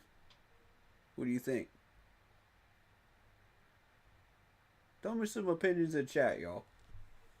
Because Mason Taylor is starting to make me rethink that. And there's a lot of talent sitting there. For him to make me rethink that, you gotta leave a lasting impression on me. And that gauntlet did it. Because I highly value that gauntlet drill. If you're able to do the things that this man is able to do on a gauntlet, imagine what he could do on an actual NFL field. Flat route.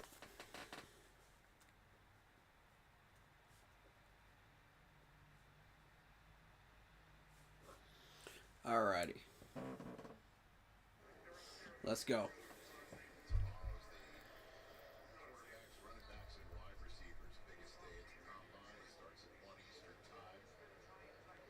Everybody can run that flat route. Come on, man. That's not new.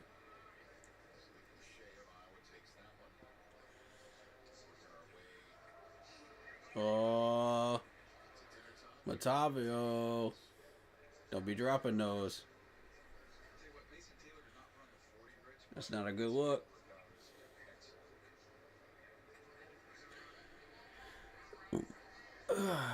Alright, Joshua, show him how it's done, man. Yup, beautiful. Money. Mason, money. Yup.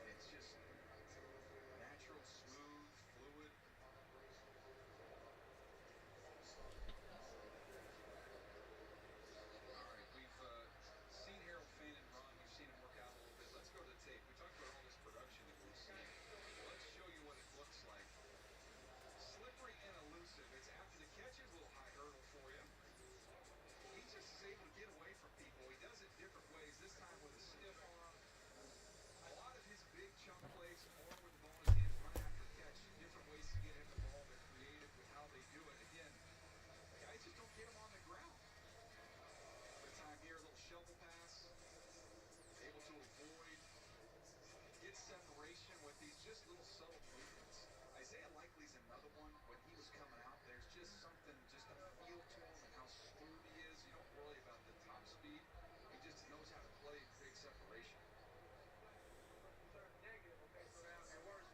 Yeah, net separation is everything.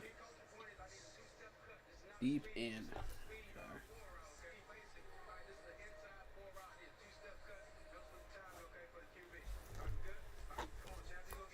Got you, got you, got you.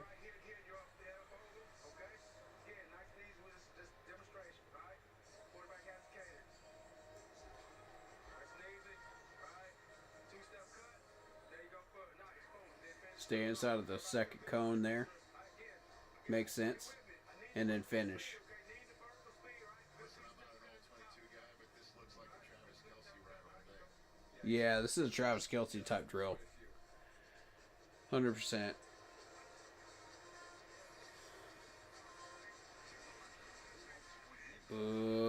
Robbie.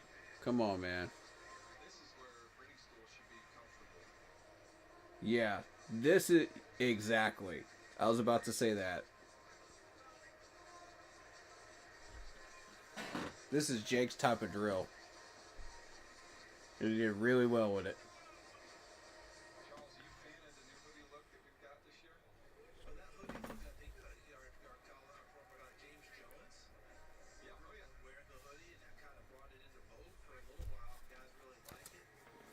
Okay.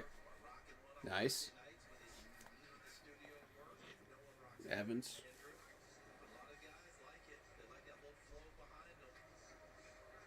Evans, Harold.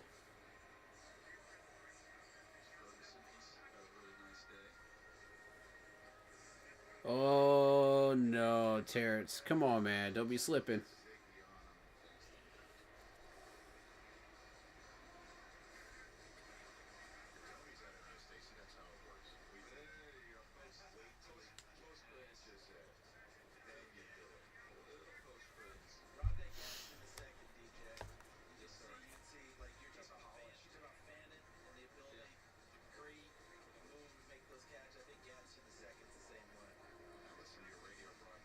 Okay, Gunner.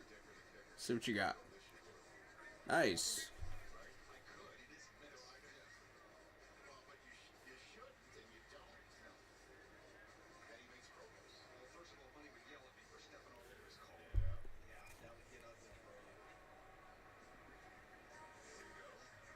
Mm-hmm.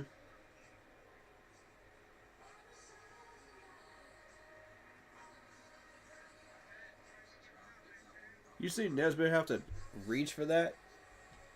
Nah.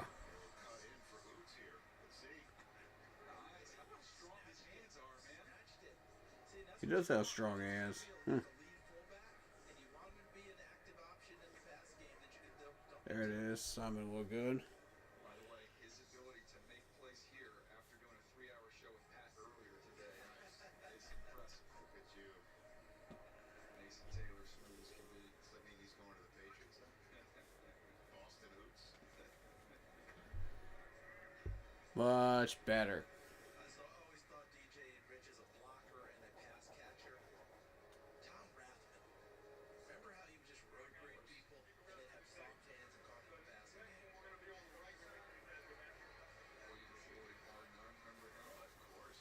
He recovered. He did good. I'm going to mark him down as a good.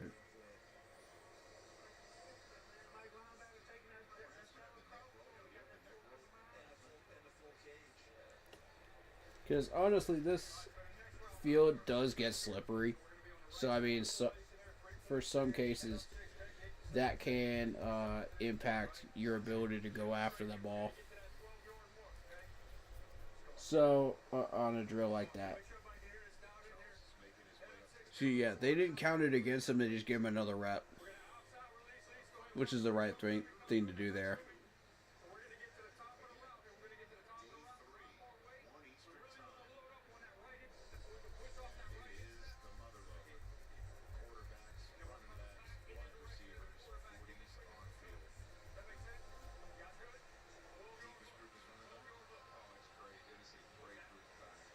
Okay, so what drill is this? What are we looking at now?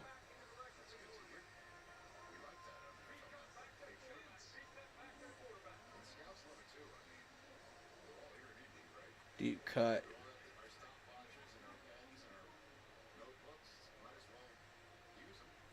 deep cut.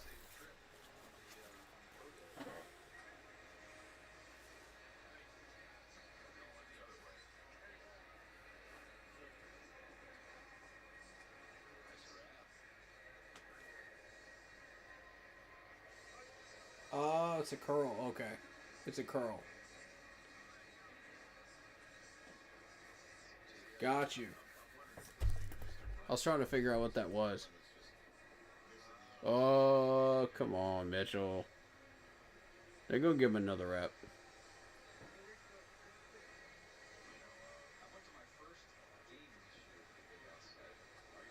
That's the field, though. That field is so slippery, though. They really need to be doing this like somewhere else that doesn't have a slippery field.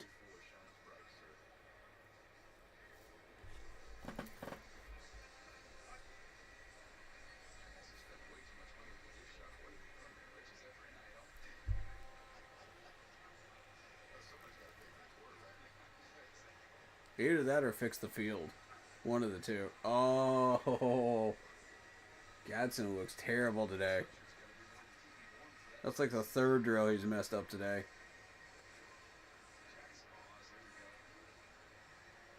Yikes. Alright, Gunner, come on. Yup.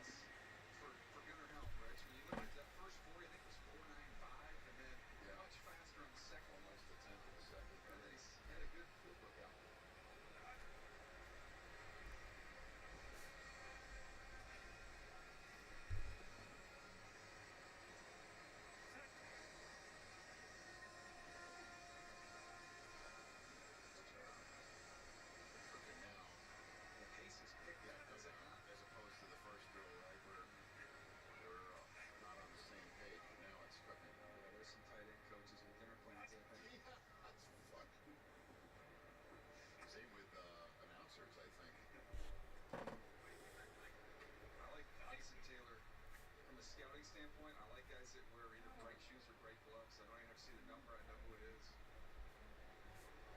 Except on game day, because you always think it's a flag on the field. Oh yeah, That drives me a little nuts. There's that. All right, let's take a break. And we are nearing the end of night 2. The tight ends showing up. Looked good to me. I got what I wanted out of that drill. Cool. A lot of my friends told me that I wasn't going to be able to do it. You don't need to start out with a They did give Mitchell Evans another shot, and he did all right with it.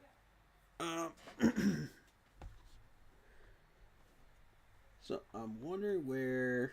Hold up. Where are they putting Simon? Simon is 336. All right, so he might get drafted 6th or 7th round with a good combine today. Simon. Still looking at. Where's Gunner? Gunner down here. There he is, 87. Gunner didn't really impress me so far. He kind of looked mid. And if you're looking mid right now, that's not it. You know what I'm saying? Like, I'm going to need more than that.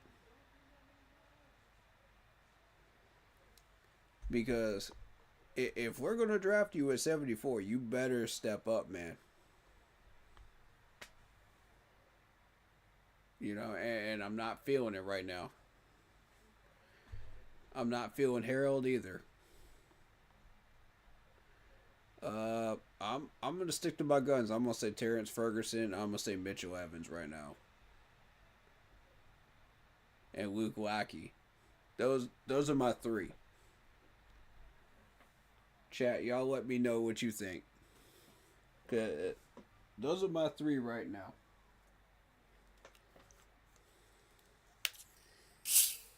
It's funny how these combine workouts just confirm what I've already known. You know, when everything in the scouting report that they've been throwing out there, that I've been reading. And that's why I've been choosing a lot of these players, because I look at these scouting reports, I look at, you know, the stats, I look at the whole picture, and I say, okay, if I've seen you on the field as well, that works into the evaluation as well for me. And it seems to be these same guys that I've been watching for about a month, you know, on the mock drafts, on the stats boards, you know,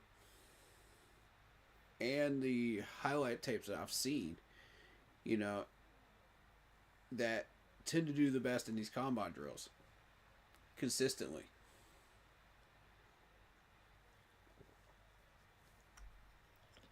And I mean,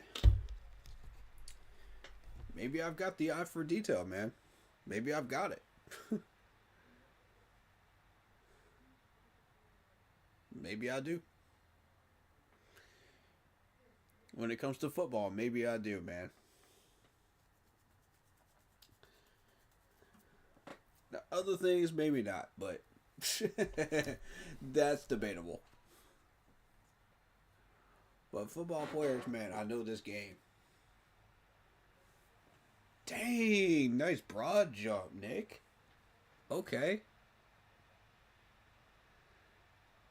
Isn't that 11? 11 on that broad jump? Dang, man. And a 43 on a vertical. Okay. Yeah, somebody's gonna like him, man. 4.38 on that 40 time. Oh, you just won people over. You with those three things right there. You got about two to three drills that you just kill it on. But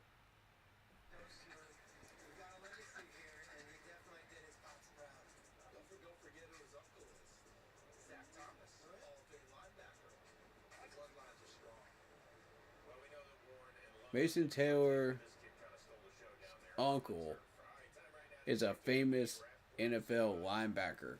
Dang.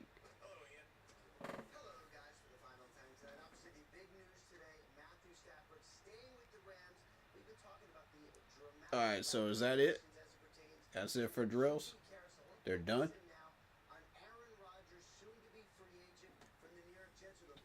Alright, looks like we are done. The drills, cool.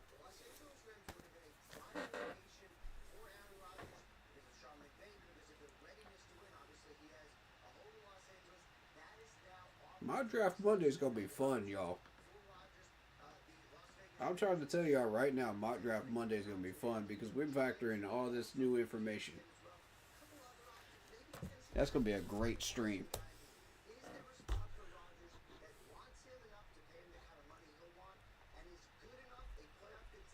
We'll run through about 3-4 hours of mock drafts. Worth of mock drafts, you know, and then that'll be that, man.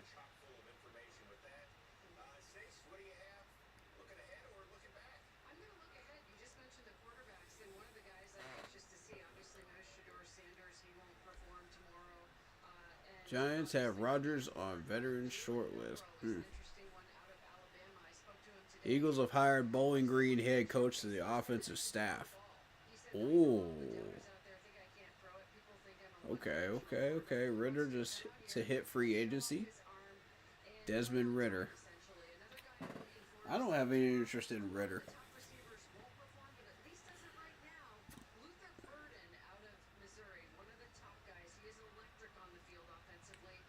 I could see maybe two teams being desperate enough to maybe mess with Ritter because they're that desperate right now for a backup quarterback that can actually stay healthy and actually like do something out there. Ritter's okay, you know, as a quarterback, but quarterbacks, wide receivers, running backs tomorrow at 1. Alright, so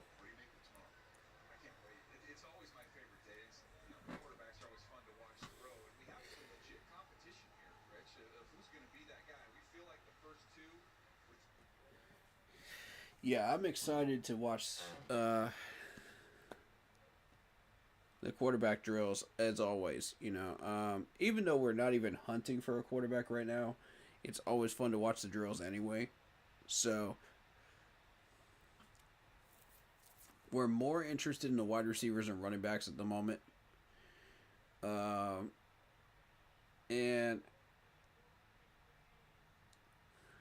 running backs wise, I'm going to do running backs first. Running backs, I'm interested in Trayvon Henderson. If this dude is still there at 57, we might want to start looking his direction. Dylan Sampson could be available to us from Tennessee. I like Devin Neal a lot. Devin Neal is a monster. Trevor Etienne is another one I'm going to be watching. Raheem Sanders, of course. I might check out Damian Martinez. I might. Rumor is we're checking out Bashard Smith. And we've actually met with Bashard Smith. That's the rumor. I don't know if it's true or not. I'm saying rumor. But keep your eyes open, though. If we start looking towards Bashard Smith's direction, man, and if they show Dave Canellis and Dan when they start showing Bashard Smith, pay attention. Because that could be a clue right there that we might actually be out of the rumor mill and actually into the truth mill when it comes to that. So pay attention to that.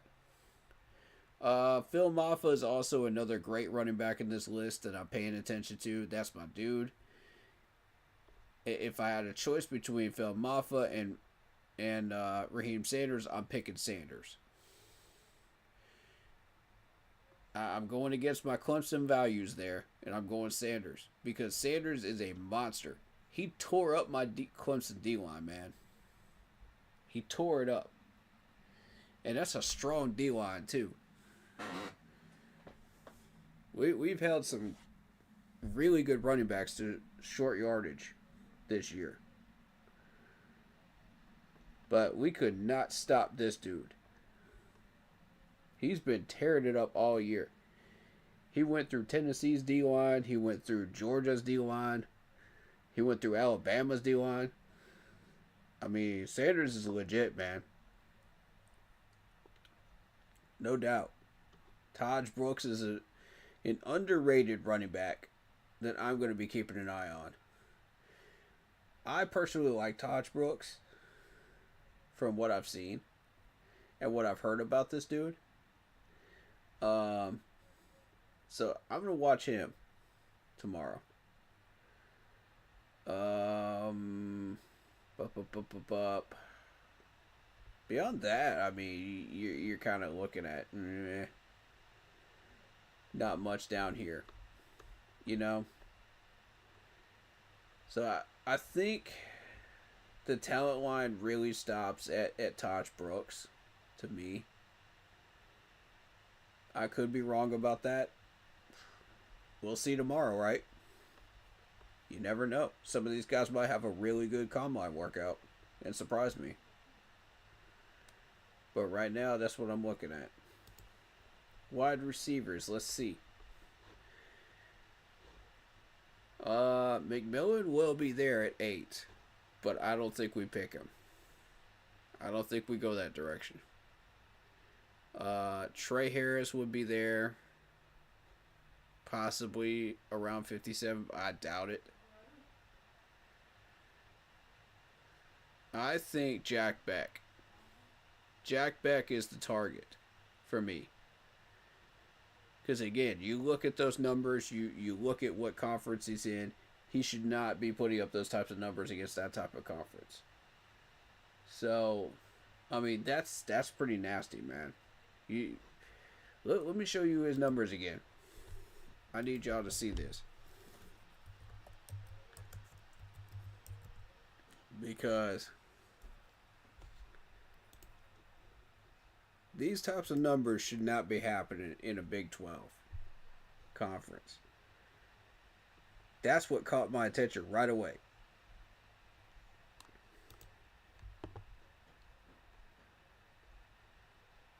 (1,869 career yards in 4 years. And you're talking 2 years with LSU, 2 years with TCU. So this dude is battle tested. He's been in the SEC for 2 years before he came to TCU. And in the final year, he put up 1,034 yards off of 62 catches. 13 touchdowns total, but he had 9 of them receiving. That's dirty. Woo, that's dirty. Alright, so I think we can get a good idea of who this dude is from his freshman year. 43 receptions, 489 yards, 11.4 yards per play, 3 touchdowns out of that. Now, I don't know who he got those 3 touchdowns against. But I'm going to say this, though. That 489 is not a fluke. Because the fact that he put up 1,000 yards with TCU proves that 489 is not a fluke. That's in 13 games, y'all. Those averages are still disgusting. 14.1 for his whole 4-year career in college. That's something to pay attention to right there. That's not a fluke. So, this dude is heavily on my radar right now. And he's been there all month. Now, let's check out his profile for just a second. I need y'all to see this. Sit tight for just 1 second. Alright. So I read you the stats. You see these. He's from Louisiana. Multi-role receiver. So add that to his whole resume. And you got decent measurables. Sitting there about middle of the spectrum. 91 hands. 87 slot short receiving, 92 intermediate routes, 92 deep threat, and 81% blocking. This dude can do everything. Holy cow, this dude can do everything.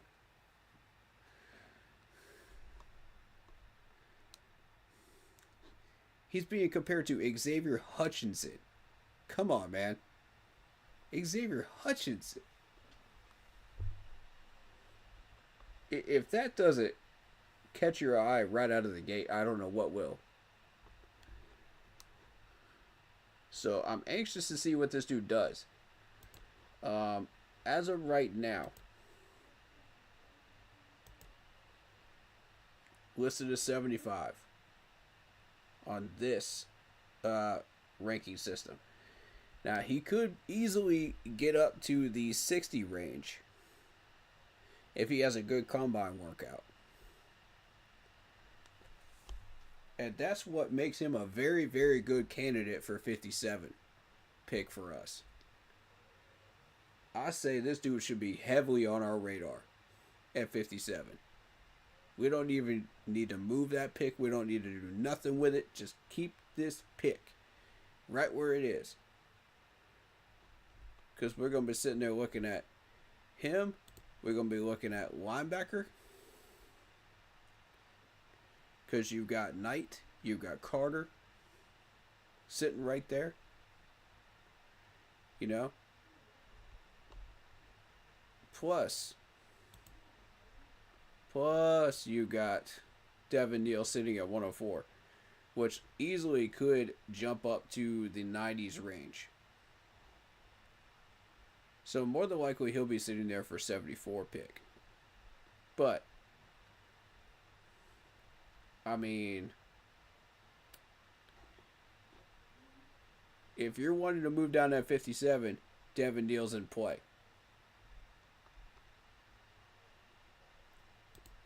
Tight end. As I said before, Mason Taylor is heavily on the radar for 57 as well. After what we just saw today. I guarantee you that Panthers scouting crew is looking at Mason Taylor hard right now.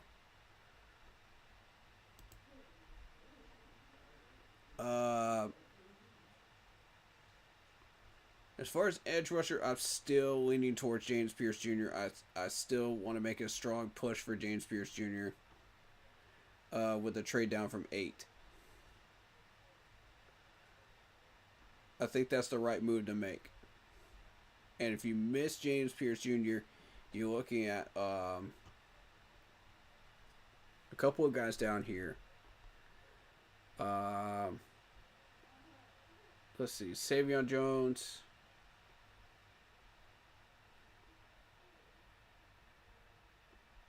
I would say maybe Tyler Barron, if you want to push that, but yeah, Savion Jones. Savion Jones would probably be my pick. I've gotten off the Kyle Kennard train now. Because Kyle Kennard he looked mid during that combine workout, and I was just like, that ain't it. So at safety, I mean, safety is not going to be in play until probably the 110, 113 range.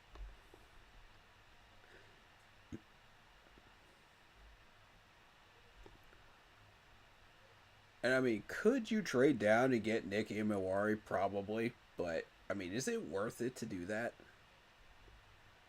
Think it through, guys. Think it through. Is it worth it? No. Now, Hairston could be on the radar for 57. I could see Hairston being on the radar for 57. But there's a 50-50 chance whether he's still going to be there or not on draft day. And a lot of weird things happen on draft day, so I wouldn't count on him being there. Play it like he's not there, and go after Noel Williams. That would be my move if I was Dan Morgan at this point. Because by the time you trade down that number 8 pick, you're going to have an extra pick down here. So maybe you have an extra second round pick. If you do, Maxwell Hairston's in play. If not, and that extra pick goes down here at like 110, 113, somewhere around there, somewhere in between 113 and 141, then Noel Williams would come into play at that point. You see what I'm saying? Like, I'm starting to see a board here developing. And it's early.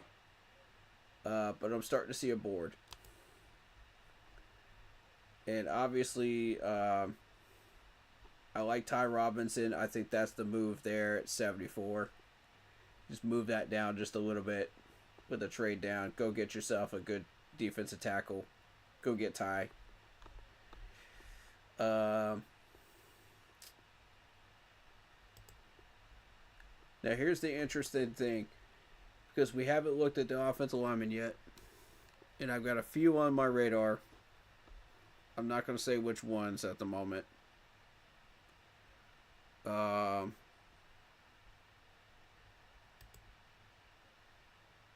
those are the picks I got correct 2 to 3 years ago. So I'm not going to do that again. The scouts get real interested in that stuff when I start talking about offensive linemen and D linemen. They start perking their ears. So, nah, bro. You not get that information too early, bro. It's not happening. That's what I want you to.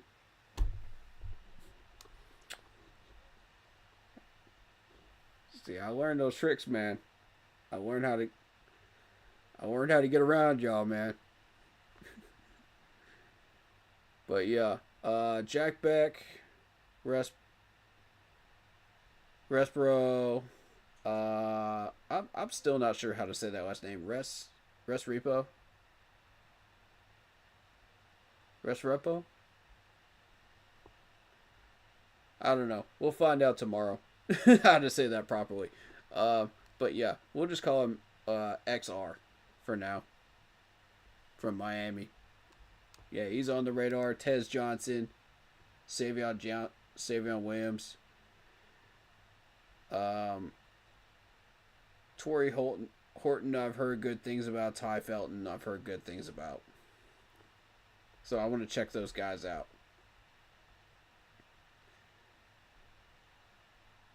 Jalen Lane, Virginia Tech. Okay. Something about that name just catches my attention right out of the gate. You know what? I'm gonna check him out tomorrow. If they work him out, I'll check him out. I got a feeling about this. I got a weird feeling. Rock Taylor is a guy that doesn't get much attention. That's a hidden gem wide receiver right there from Memphis. That is a hidden gem. Somebody's about to get a baller with Rock Taylor. That and Bo Collins. Both of those guys are hidden gems. It may not look like it stats-wise, but I've watched them both, and I know exactly what I'm talking about when I say this, man, because I know how to judge these guys. Because I've went up to these training camps, and I've seen these guys in person. I know what I'm looking at. I've been to the spring games at Clemson. I know how to look at these guys and figure out which ones are going to separate themselves. Those guys are heavily on my radar down here as surprise players.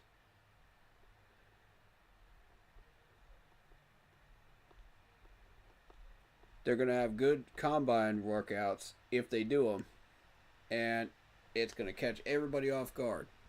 Watch this.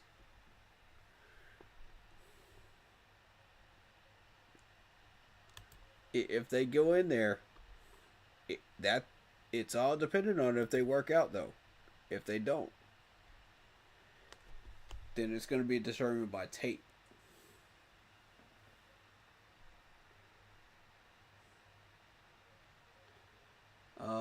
Mike McDaniel in Indy for the DBs.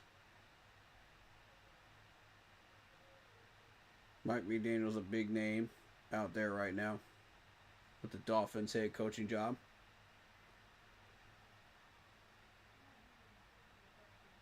So I mean, it's they still have yet to show Dan Morgan and Dave.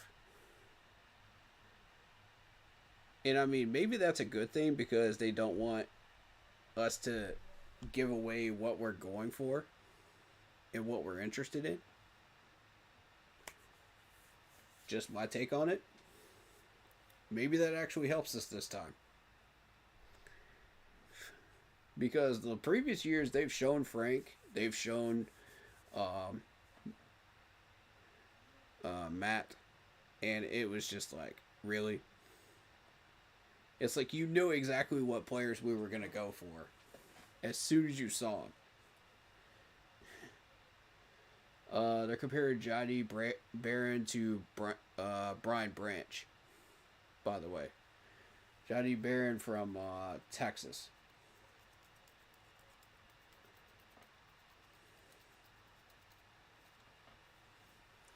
That was one of them I missed earlier. I meant to mention that.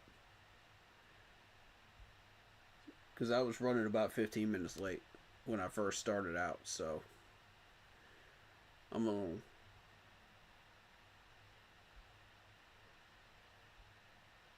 Yeah, because I came in when they started doing the 40 time for Zach Frazier and Maxwell Harrison. So, I didn't miss too much. But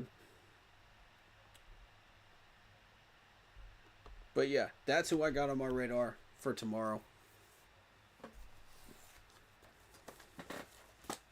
So just to kind of recap what we learned today. Just a real quick recap. Maxwell Harrison, obviously the highlight of today with his 4.5 flat 40 time. On the line drills, you only had a couple of players that really stood out there, because they weren't really running too many of these guys. Jalen Smith and Fortune both look good on that drill. Then you had the back pedal and 45 degree angle drill. Noel finally getting involved, looked good. Maxwell, Jalen, Fortune, all of them looked solid on that drill. None of them really separated themselves. Back pedal and 90 degree break. Usuals from earlier, all of them look good on that drill. I mean, it's a back pedal and 90. Come on. Everybody's going to look good on that. So nobody really stood out. Where you start seeing people stand out is the Terrell Austin drill, number 1 and number 2. And for me, again, it's the same people. Noel, Harrison, both of them look good. Nobody really separated themselves on the second one. Which, I mean, the fact that you got not much separation there means these guys are really, really competing at a high level. And we got a good draft class here for that position. That makes me very, very happy to see that, because we're going to have the cream of the crop no matter what we pick at that position out of the ones we're scouting. Box drills. I like Maxwell.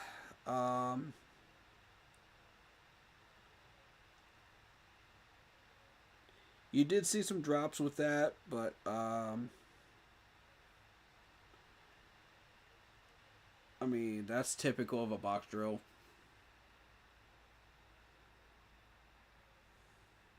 Gauntlet. The gauntlet is where the real action is, obviously. You got Noah Williams that did an excellent job on that. Separating himself from the pack on that one. Fortune, Maxwell, Darren Porter, Quincy Riley, and Jalen looked solid on that. But like I said, Noel separated himself. And Noel's been on my radar. So, back to the 40 times for the safeties. You got Nick from South Carolina with a 4.38. And Mawari. And definitely separating himself from the pack. Great vertical. Great broad jump as well. I mean, just looks good all around. Somebody's going to really enjoy picking him in the top 10 there. Or top 25. Line drill. You had Woodson with the drop, but everybody else looked good. On my notes here. Back pedal and 40 degree break. I mean, everybody really looked solid on that one. Starks had a really good high point catch that caught my attention, but you know, that's typical of Clemson tight ends. But safeties, I mean. Well, no, Starks is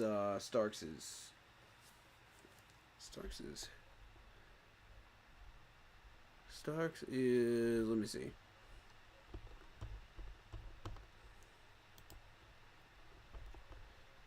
Yeah, Starks is Georgia.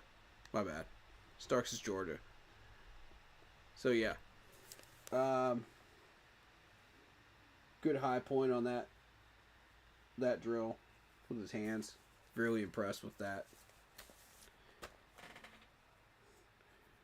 Moving on to the back pedal, a 90-degree brake. Everybody looks solid on that, which I mean typical. Everybody's typically looks solid on that. No separation there. Terrell Austin drill number 2. I like Mickens. I like Lathan. I liked a couple of those guys, man. And all of them did well. No real standouts. And again, both Terrell Austin drills, no real standouts, which is good. That means a great draft class of competitive guys. Box drill, no clear standout because, I mean, we only ran through, like, what, 4 or 5 of these safeties for the box drill. So, nothing to look at there. Gauntlet, here's where the fun begins for the safeties, because you had 3 standouts here. You had Bowman, Starks, and Lathan. Reed and Lane looked good. Mickens looked okay on it. Alright, so that being said, now we move on to the tight ends. 40 times. Ferguson, 4.63. Simon, 4.66. 2 people I'm looking at right now. Over the shoulder catches. And that's a big one. Lackey only looked okay on that drill.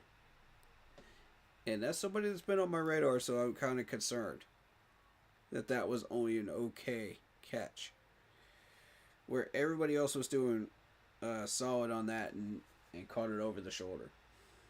So it's something to look at with him. Maybe he just had a bad rep.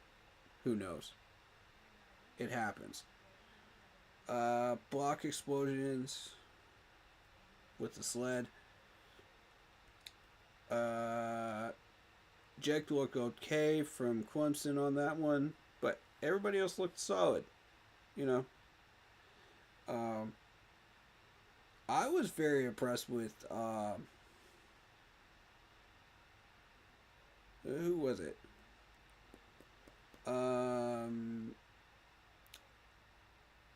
Luke Lackey's power on that play.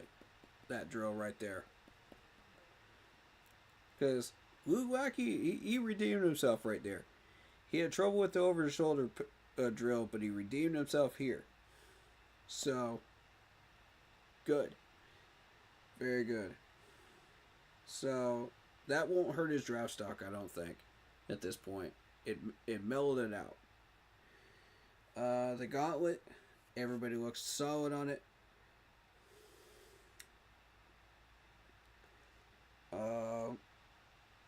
Obviously, Mason Taylor just absolutely killed it.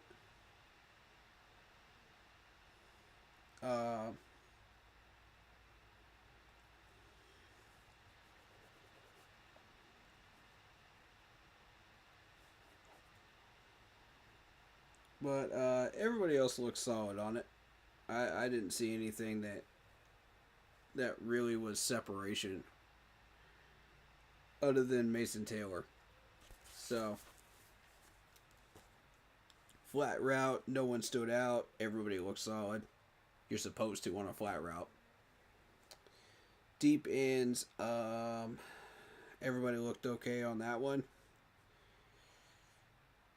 If I had to pick somebody, probably Simon.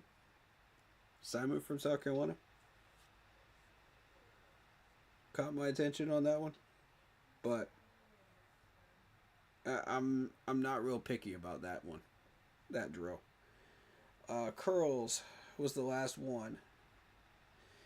Mitchell Evans did okay on that. Everybody else was solid. So, that's my notes for this one. For day 2. Make sure you're here for 1 p.m. tomorrow for the next stream. Quarterbacks, wide receivers, running backs. I will be covering the quarterbacks because I really do want to check out the quarterback drills, obviously. They're very entertaining, even though we're not hunting for a quarterback. Wide receivers, I'm heavily interested in. Running backs, I'm heavily interested in. So, I will be deep diving into both of those. 1 p.m. on Sunday. I may end up being about 30 minutes late due to prior arrangements and stuff that I've got to do. So, I'll only be missing the 40 times, which I can just go through these 40 times in like 2 minutes and just read through them and check them out, you know? So that's not a big deal. It's the on-the-field drills that I'm more interested in with the offensive linemen. So, and we'll also be reacting to the blueprint video for the game in Germany on Sunday as well, after the offensive lineman wrap up. So, that will be our stream on Sunday. Then, Mock Draft Monday stream Monday night, as we start putting all this information together and start using this information to start formulating our mock drafts. Now, we still haven't seen free agency yet, so we don't know what's going to happen there. That's going to chop down a lot of the options that are going to be on our boards, you know. So we're waiting on free agency to start, and we'll go from there. $28.5 million in cap space. Is that correct? Somebody correct me on that. That's what we have right now, after freeing up Dane Jackson and Ian Thomas. Alright, so that might be freed up a little bit more after that, depending on what moves we make. And we'll go from there. That being said, anybody in chat got anything they want to say right now to wrap up this stream and go into day 3?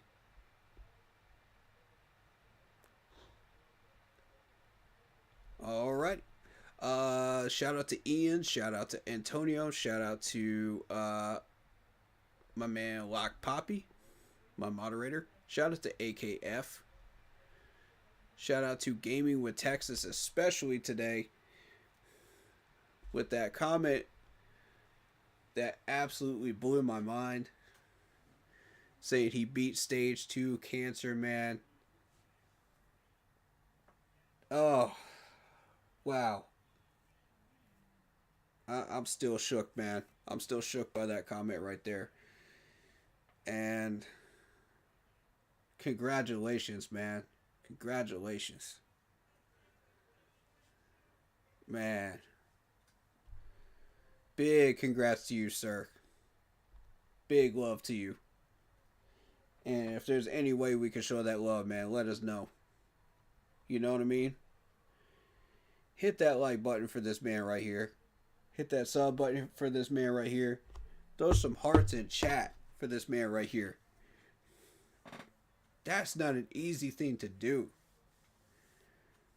And with the world ravaged by cancer out there, man, the big C word, you know, man, to get that second chance at life, man, that's bigger than anything we're doing right now. That's way bigger. And it took a lot of courage to fight that fight. And I'm sure it took a lot of courage to win that fight. And to be able to celebrate that with you, man, I'm honored. I'm honored, brother. And I know a lot of people in this chat, and I know a lot of people watching this feel the same way, man.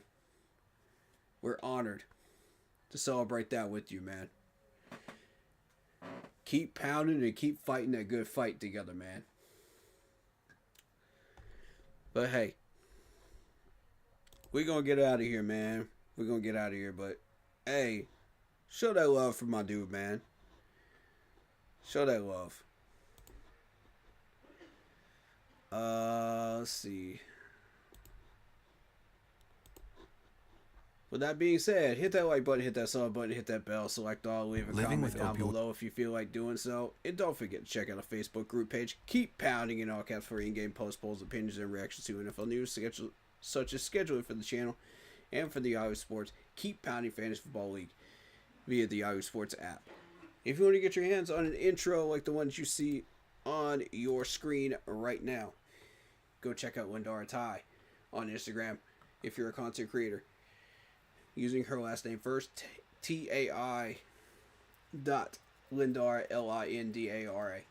If you want to get your hands on something this cool, you know, video, panels, etc. Fair pricing, awesome to work with, and just a great, very patient person to work with. So, Lindara Tai on Instagram. I'll be back tomorrow at 1, guys. Rev it up, man. Rev it up for day 3. Hey, y'all already know what to do. Man, stay happy, healthy, and well, man. And congrats to my man Gaming with Texas for beating Stage 2 Cancer. Yes, sir. As always, don't forget to keep pounding. I'll see you guys in the next stream. Peace.